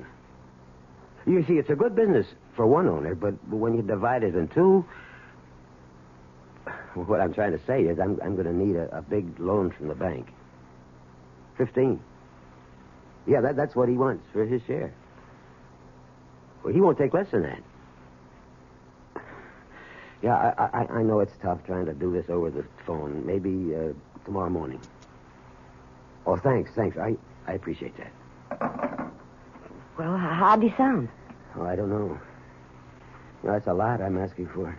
Till suppose you can't get the money. What can Ames do? He called me on the phone at the station today. He says he's talking to his lawyer. And if I can't make it, he says he can force a sale of the property and a division of the proceeds. You know what that would amount to after we paid off the $5,000 loan to the bank and legal fees? Maybe $5,000-6,000 each. $5,000. Out of work. How long would it last? Nina, I'm desperate. I never felt so boxed in my life. I got only 10 more days till the end of the month. Oh, darling, don't worry. We'll manage. I'll get that. Yes.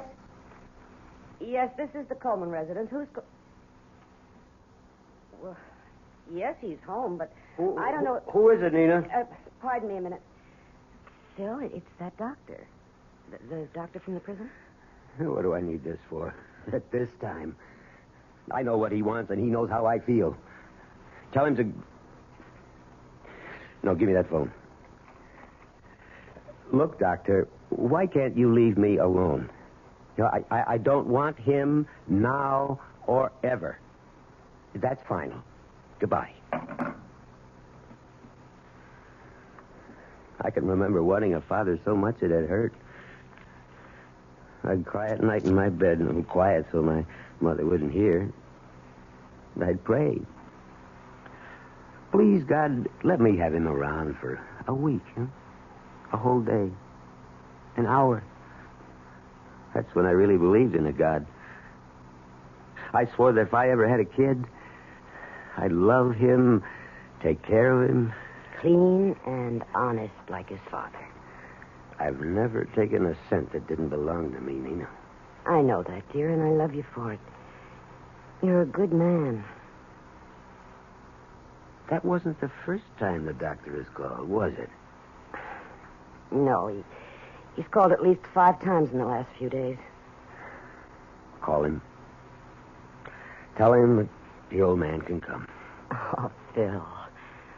I don't know how we're going to manage.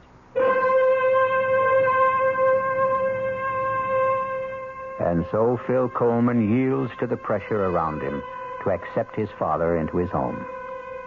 The barrier of hate he has built up, however, will not dissolve. We'll return shortly with Act 2.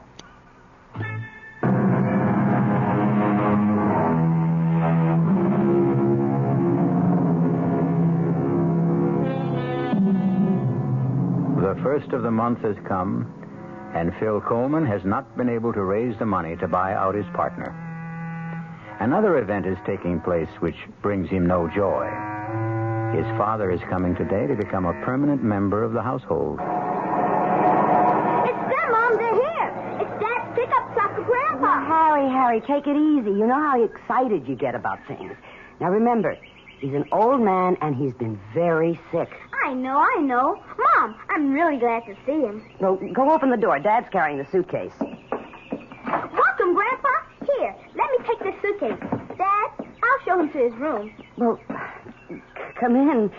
Don't just stand in the door. Sure. Thanks. Let me take the suitcase. Huh? Oh, yeah, here. Follow me, Grandpa. I'll show you where you bunk. Harry, take it easy.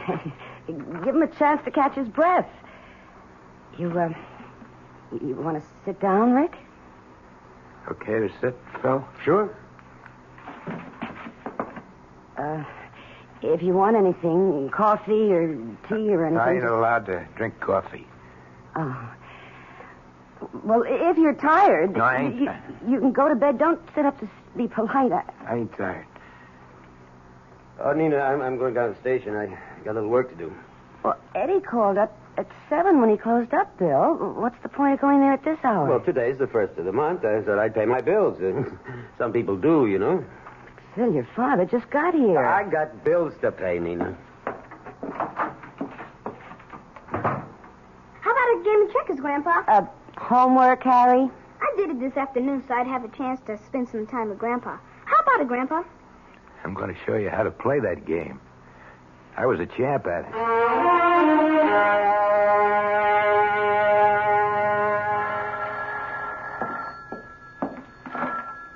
Coleman Service Station. Oh, Mr. Wetley. Yeah, I called the bank earlier, but they said you was busy. Yeah. Well, it's getting kind of urgent. You see, I told Ames I'd be able to settle matters with him around the first of the month. It's the 11th already. He calls me every day. Mr. Wetley, I'm desperate. I gotta get that loan. What? Well, when can you let me know? Well, couldn't you make it sooner? Okay, Mr. Wetley. I know you're doing your best for me. Pardon me, Mr. Wetley. Someone wants gas. Please call me as soon as you know. Thanks. Goodbye. Coming. Oh, I'm sorry to keep you... This the way you do business, Coleman? You're going to run this joint into the ground in 3 months. Well, I'm sorry, but Eddie's out to lunch. Or something, Skitch. Mr. Ames to you, Coleman. Fill her up. Sure. Reason I dropped by, Coleman, my lawyer's drawing up papers to dissolve our partnership and... Well, I was just talking to the bank when you drove in. Good. When are you getting the cash? Soon. What does that mean?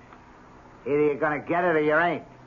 Don't try stalling me with soon. You said you'd have it before the end of last month. You know what the date is today? I'm doing my best. It ain't good enough. Give me a little time. Now, you'll get your 15 grand. I'll give you another week. Thanks, Ames. You know why I think you're going to be able to come up with the money? Your old man is living with you now. What the hell are you driving at? Everybody knows he's got over 100,000 stashed away from that job he did about 10 years ago. You fat pig! I'll pull you out of that car. Oh, my God, you're choking me! Okay. Now get out of here.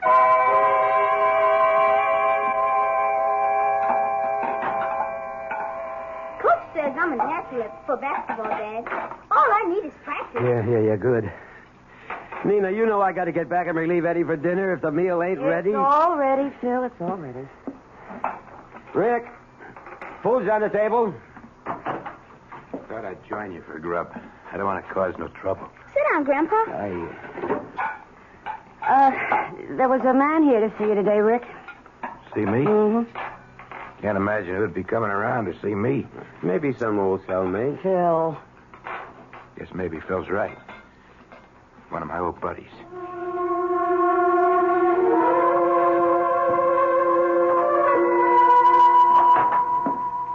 Yes, sir. What can I do for you? Mr. Coleman? Yeah. Sorry to bother you during business hours, but seemed like the best time to talk to you alone. Oh, my card. Herbert McCauley, Crandler, Nepping, International Insurance. I'm an insurance detective. Let me explain. When a big job is pulled, maybe 100, 200 grand, even bigger, the insurance companies have to fork over the money to the people who have insurance to cover such things. The money that isn't recovered, that is. You get me? Yeah. But what you don't know is the insurance companies never give up. They'll follow a man right into his grave to get back the stolen cash. Take your father's case, for example. I don't want to go into it. I know all about it. It might be worth your while to talk to me. 10% of $106,000 is a lot of green. 106,000 was your father's cut of the heist. And that's the amount still missing from the Sphinx Tool and Die Company hold-up 10 years ago. But on trial, he said he never got his share, that his buddies cheated him. Bunk. The jury didn't believe him then, and I don't believe him now. He's got it, but he'll never be able to spend a buck of it. We've been after him for 10 years already, and that ain't nothing. We kept after a guy for 20 years and finally got the money back. Happened before I got in the company. They caught the guy digging up a big glass bottle stuffed with moldy old bills. And here's the laugh. The bills were the big old size, printed before they changed over to the small ones. He couldn't have spent the money. It was out of date. Yeah, I'm a busy man, Mr. Yeah, Macaulay. I was over to your house yesterday to talk to Rick, but I figured it'd be better talking to you. Oh, so that was you. Look, I'm short-handed here. You're keeping me I guess you didn't hear what I said a moment ago. You could get 10% of $106,000 just for helping me get the money back from your father.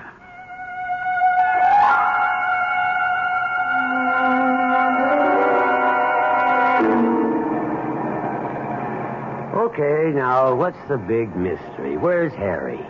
Didn't go to church last Sunday either. No big mystery, Phil. He's out with the boys practicing basketball. So you have to practice today? It's the only time the basketball field or court or whatever they call it is available. So the little stinker thought he was going to get away with it, did he? Oh, well, now, don't be too hard on him. He's a good boy, and he works very hard at his schoolwork. Oh, I know. I used to go AWOL Sundays whenever I could as a kid, play basketball. Used to make my mother sore. Once she came right out to the lot where I was playing and grabbed my ear and walked me 3 blocks like that to school. No, I ain't mad at him, but I got to make a little fuss to show him the points. Okay, Nina. Now, don't make a big thing out of it, huh? Think he's home yet? Well, he wouldn't be this early. Got your key? Well, the door isn't locked. Your father's home. Well, Harry, you're home. Hello, Mom. Hi, Dad. This is Mr. Kanaki, my gym teacher. Hello, How do Mr. you Coleman. do? I'm sorry to bother you, especially on a Sunday, but... Anything wrong? Well, Mr. Coleman, let me tell you that I know Harry's a good boy and an excellent student. And nothing is going to be done to spoil his record. Well, what are you driving at, Now, Mr. don't lose your temper, Phil? Mr. Coleman. It's just that Harry and 2 other boys have been playing basketball in the school gymnasium on Sundays. Well, what's so bad about that? Well, they had to break into the school to use the gym. And now, although they're all 14 and wouldn't be prosecuted for criminal action at that age, breaking and entering is a serious matter. Breaking and entering. When we found the locks jimmied last week, we set a trap this Sunday. And what do you intend to do? Oh, well, frankly, we are not going to do anything. But we expect that the boys' parents will exert some sort of influence to keep this from recurring. You've talked to the other parents? Oh, yes, on the phone. 3 boys, caught busting into the school. You call and tell the parents of the other 2 kids about it on the phone. But Harry's folks get a personal interview. Why? Well, you see, this is sort of difficult to explain, Mr. Coleman, but... Maybe I can help you. Wait, Phil. Harry, you go to your room. No, he better stay right here. Sit down, Harry. Now, Mr. Kanaki, I'll tell you why you came here to talk to me, personal-like. You know the name Coleman for a long time, don't you? Read about it in the papers? Well, really, it was your son who revealed that Rick Coleman was his grandfather. He turned in a theme last week to his English teacher, Mrs. Margolis, which rather shocked her. He used bad words? Oh, no, that wasn't it. He seemed proud of the accomplishments of his grandfather, extolled his talent, so to speak. Now, aren't you making a lot more out of this than is really there? Well, I told Mr. Gilchrist I didn't want to come here, but he insisted. It seems that he wanted to know about your father, Mr. Coleman. We understand that he's living with you. You think he's been a bad influence? Oh, I'm trying not to make any judgments, Mr. Coleman, but I expect you will. And now I think I've said enough. Please excuse me for spoiling your day. Goodbye. Keep your nose clean there, Harry. Bye, Mr. Kanaki. Go to your room, Harry. Yes, Dad. I got a lot of homework anyway. Well, what are you going to do, Phil? I don't know. But I'm going to start out with him. With Rick.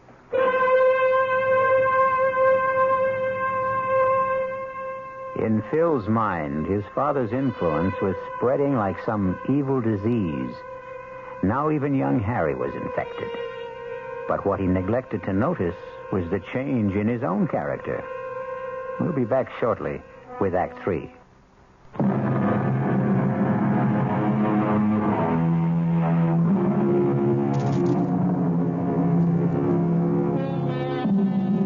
Despite Phil's resolve to speak to his father immediately, so many other matters converged on him that it was several days before he had time to get Rick alone for the soul-searching talk that he envisioned. Strangely enough, the conversation, when he finally got around to it, took an entirely different course. Come. Rick, you busy? Doing what? I've been expecting you for the last couple of days. Harry said you wanted to talk to me. Yeah, but I've been busy. I've got lots of troubles. I'm only one, huh? Well, you want I should pack up and... What are you talking about? Only place I gotta go is back to Stir. Now that the kid gets rapped with a charge of breaking and entering. Figure this is it. Time for me to pack Well, up. why did you give him all the stuff on you? The story he wrote for his teacher about your life. He told me he was going to write it. He asked me for help. I told him don't do it. It'll get you in trouble. So he goes down to the library. And they let him see the old newspapers and microfilms. Oh, so that's how he got it. Ask him. No, I believe you. First time in your life, huh, Phil? What? That you believe me. Yeah, maybe. Rick, you know Macaulay, insurance detective? Him. That old troublemaker. First couple of years I was in Stir. He was practically my only visitor. Yeah, well, he came to see me with something on his mind. Don't tell me, I know. That old story, huh? That dough was supposed to be my cut. They want it. They're willing to pay me to help them get it. He offered you 10%, right? That's right. What'd you tell him? Listen, I got to explain something to you. You told him you'd go along. You'd get the money, didn't you? Look, Rick. You'll never be able to spend it. I'm desperate for cash. I need $15,000 to pay off my partner, to get him out of the business. I know. Harry gave me all the details. And if he forces a sale to dissolve the partnership, I'm done for. We both won't get what the place is worth. And I'll be out of work. What can I do? Look, the bank is holding back on lending me 15. But I could get 5. Give me the money, Rick. Oh, boy. That's a laugh. You've never done anything for me in my whole life. Now's your chance to pay me back for the kind of childhood and life I've had because of you. Hold on. I'd like to help you if I could, but I can't. Why not?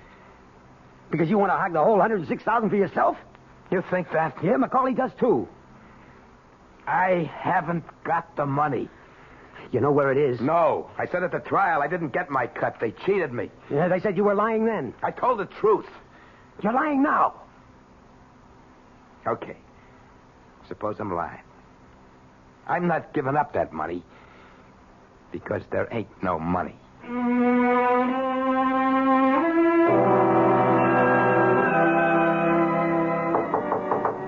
Yeah? Busy? Dad? Come on in. I didn't want to bother you, Harry, if you're doing your homework. Nearly finished. You want to talk to me? Yeah. Yeah, Mom's in the kitchen doing the dishes. I thought this would be the best time to talk to you alone. If it's about that trouble, you know the Sunday basketball business? Don't worry. I had a long talk with Mr. Gilchrist, and he's going to forget the whole matter. Also, in spite of the fact that Mrs. Margolis didn't like the subject matter of the theme, she gave me an A- for effort and research. Yeah? Yeah, that's good. I won't make stupid mistakes like that again, Dad. You can bet on it. Yeah. Look, what about Rick? What do you mean? Well, where does he go when he goes out? He hardly ever goes out. He sits around in his room most of the time. I asked him about it. You know something? He's been locked up for so long in a jail cell that he isn't used to having any freedom. He told me he doesn't feel safe outside. How do you like that? But when he does go out, where does he go? Once a month. He has to report to his parole officer. The office is over on Dean Street. I walked over there with him once. He wanted my company. Well, any other time? I mean, does he go out maybe when you're in school or nobody's home? You know, slip out, kind of secret-like? Why would he do that, Dad? Well, I'm just asking. You know, I'm responsible for him. I know, but you don't have to worry about Grandpa. He told me he doesn't want any more trouble in his life. He's a sick old man. Yeah, you're right. One thing, it's bothered him when he sort of let it slip out one time when we were talking. It bothered me, too. What was that? About the money? What money? Oh, you mean the money they think it's hidden? He doesn't have the money. He never had it. Yeah, that's what he told me. You don't believe him? Well, let's forget I ever brought it up, huh? If Rick convinced you, that's all that counts. That's what I was trying to tell you. That bothers him. You and Mom, you both call him Rick. Yeah? He's your father. Couldn't you... What do you want me to call him? Daddy? No, not that way. But just once, be nice to him. Make him feel like he belongs. Rick never done anything in his life for me.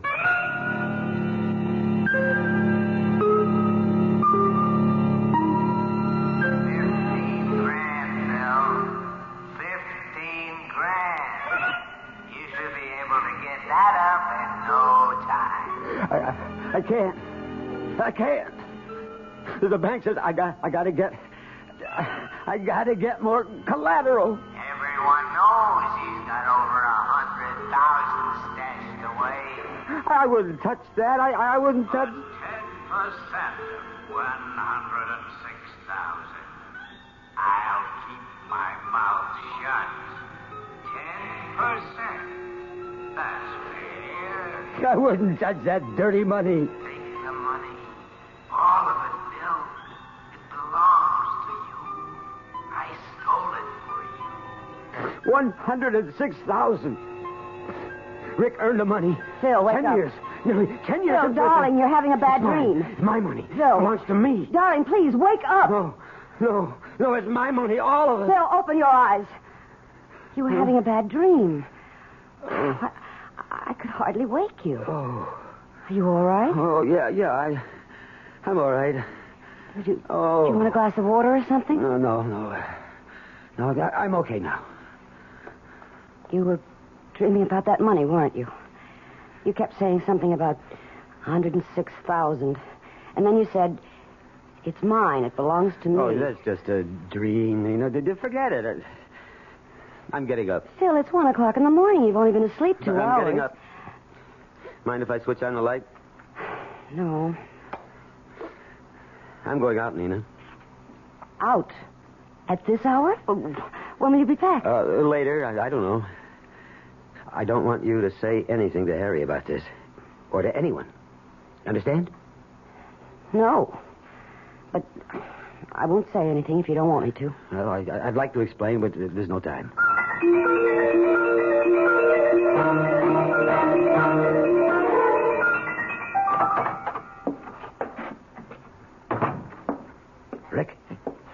Rick, wake up. Yeah? Who is Me, Rick. Get up. What's the matter? I'll turn the light on. What's going on? Get your clothes on, Rick. What time is it? It's the middle of the night. Get your clothes on. Yeah, sure, Phil. Sure, if you say so. Come on, hurry up. Get dressed. Sure. But I don't get it. But I do. What? What you owe me. Oh. Oh, you mean for room and board? Oh, sure. Look, Rick, I don't want to play games with you. I want the money that you hid away for 10 years. You owe it to me, and I need it. You really think I got it? You really think I got it? I will... Get up! Don't you laugh at me. Don't you ever laugh at me. I wasn't. It just struck me that you believe I got that loot stashed away someplace. Just like everybody else. That's right. And I want it. Now, you and me are going to go where that money is. Phil, tonight. I swear I ain't got it. I never had it. Get up. Come on, get up. I told you the truth, Phil. You never told the truth in your whole rotten life. But you're going to come clean with me now, Rick. We're going out tonight, and we're going to get that money. All of it. Phil, you're acting crazy. It's mine. That money. You owe it to me. It's kind of like what they call accounts receivable. It can't work, Phil. It can't work. Why not? Because there ain't no money. There never was. I never got any cut. Rick, you all right? Yeah. Yeah, just fine. Well? Okay. Let's go. You win.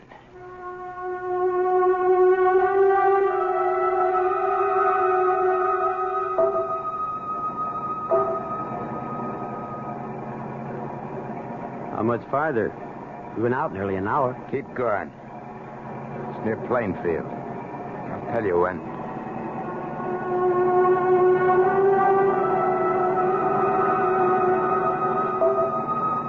We're 5 miles past Plainfield. It's near here. I recognize it. I see it. Stop. Stop here. Okay. Now where? Here. See this here path? Up to the top of the hill. Wait till I get the shovels out. You feel all right? Sure. Let's go. It's not easy climbing up ahead. Keep going.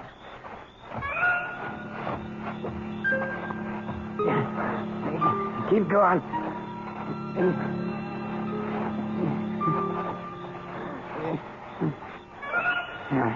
Here. This is it. Here, start digging.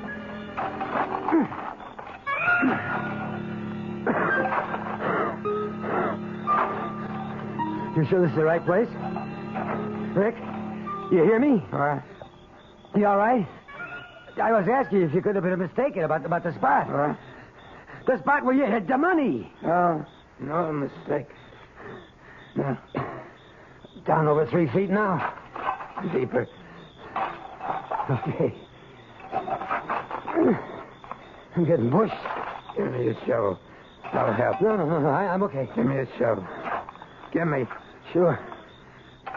I don't know why you want to. You're too weak to do much. Here. Want to know why I want to dig? Why? So, sorry for what I done to you. Why you want to dig? I didn't give you nothing in your whole life. I'm really sorry for what. I was rotten to you. You know why I want to dig? No, why? Because I'm digging my own grave. Hey, Rick! Rick, what is it? Put me down. Put me down.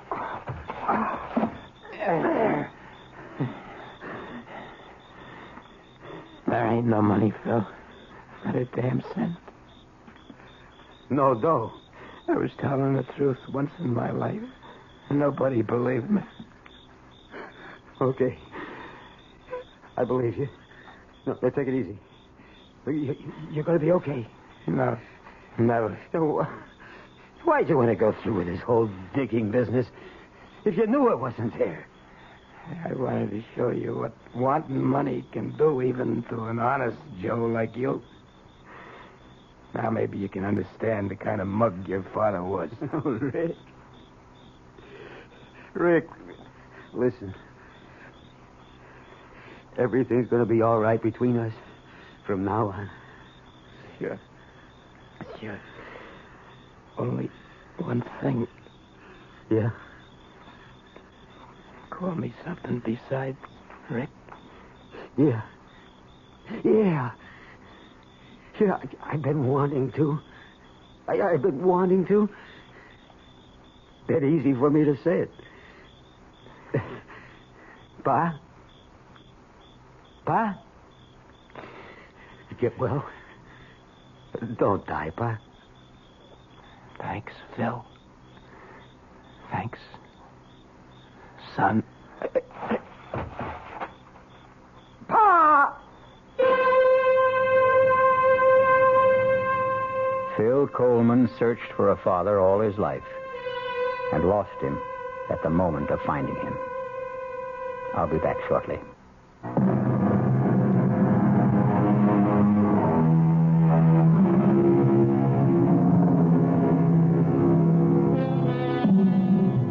The other side of the coin was revealed to Phil too late. But in his heart was a new understanding of his father, of his son, and the meaning of love. Our cast included William Prince, Joseph Julian, Ralph Carter, Joan Lovejoy, Robert Dryden, and Ian Martin. The entire production was under the direction of Hyman Brown. Now, a preview of our next tale. I said, who are you? Tell me. Spencer. What are you doing here? Now, look, darling, if this is Oh, no. Oh, what am I doing here? If this is a joke, it's not in the best of taste. Look, I'm afraid I don't know where I am. Or who you are. Where are you going? Home. This is your home, Spencer. Please, don't be alarmed, please. I hope I haven't frightened you. I'll leave this minute. You mean that after 23 years of marriage, you look at your wife one morning and you don't know who she is? This is E.G. Marshall inviting you to return to our Mystery Theater for another adventure in the macabre. Until next time, pleasant dreams.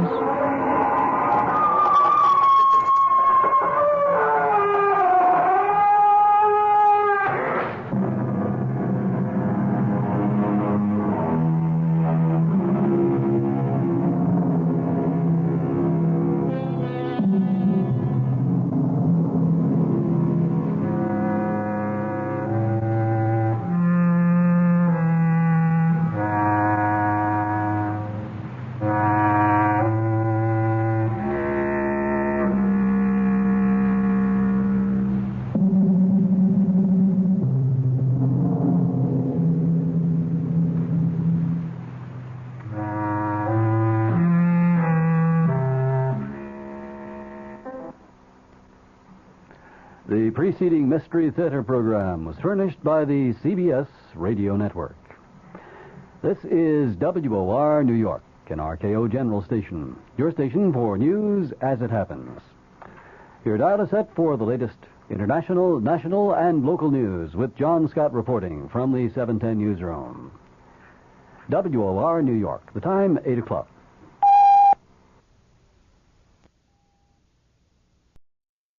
From the Mutual Studios in Washington, I'm Fulton Lewis, and that's the top of the news as it looks from here.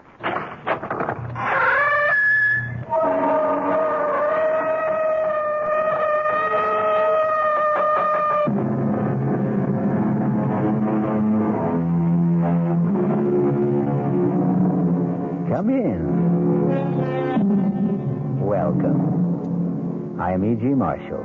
Welcome to the sound of suspense, to the fear you can hear. For the next 52 minutes, I'll be your companion on a journey to a place in the past. It used to be that only the mystics believed you could go back, relive your life. But didn't so eminent a scientist as Albert Einstein say that the past, the present, and the future are all intermingled somehow? Then why should we question a gentleman named Spencer Chadwick, who is asking a very vital question? Inspector, do you believe a person can do it again? Do what again? Go back. Where? To that point in his life where it went wrong. It turned sour. And correct it. No. No, I don't believe it's possible. Well, I'm doing it, Inspector. I'm doing it. I'm changing it. I've gone back. Inspector, I've gone back.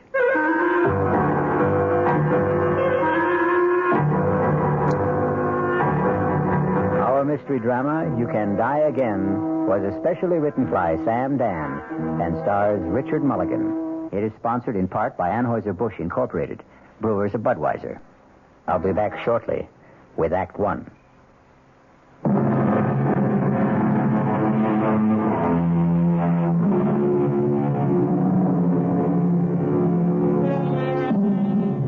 This evening, we're concerned with bright young men. That is, those who began as bright young men, like Spencer Chadwick. Bright young Spencer Chadwick married his boss's daughter, but that was 23 years ago. And today, young Spencer has arrived at comfortable middle age. This morning, he will pick up his phone and dial the private number of a highly placed friend.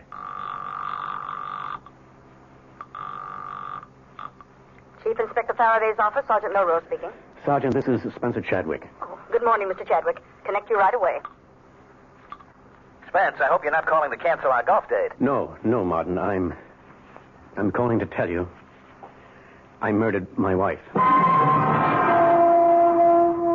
I won't believe it, Spence. I can't believe it. Marty, look at her. She's dead. I see she's dead, but I won't believe you killed her. She's been stabbed, Inspector. Yes, Sergeant, yes. And that's the knife, Marty. Now, Spencer. You'll surely find my fingerprints on it. What's that bruise on your head? We had a fight. She hit me with the candlestick. Inspector, a glass door here leads to a terrace. It's been broken. Spence, an intruder, a thief. Did he slug you and kill Margaret? No, I killed Margaret. But that broken door. She tried to get away. I dragged her back into the room. Whose place is this? Mine. I didn't know you had an apartment downtown. I've been staying with a girl. Spence, you're talking to me, your closest friend, Marty Faraday. Excuse me, Inspector. Shall I start the routine? Yes, of course, Sergeant. Are you going to arrest me, Marty? I have to. I'm ready to go now. But I'm not ready to go. Look, I can't believe what you're telling me. I can't even believe you were cheating on Margaret. How can I believe you killed her? You've been a policeman for 25 years, Marty. Do you still have illusions, faith, ideals? If I do, it was because of people like you and Margaret. I'm sorry, Marty. Look, Spence, is this the way it happened? You were having an affair. Margaret found out about it. She came here, confronted you. One thing led to another, and you killed her. Now, is that the story? Yes, yeah, that's it.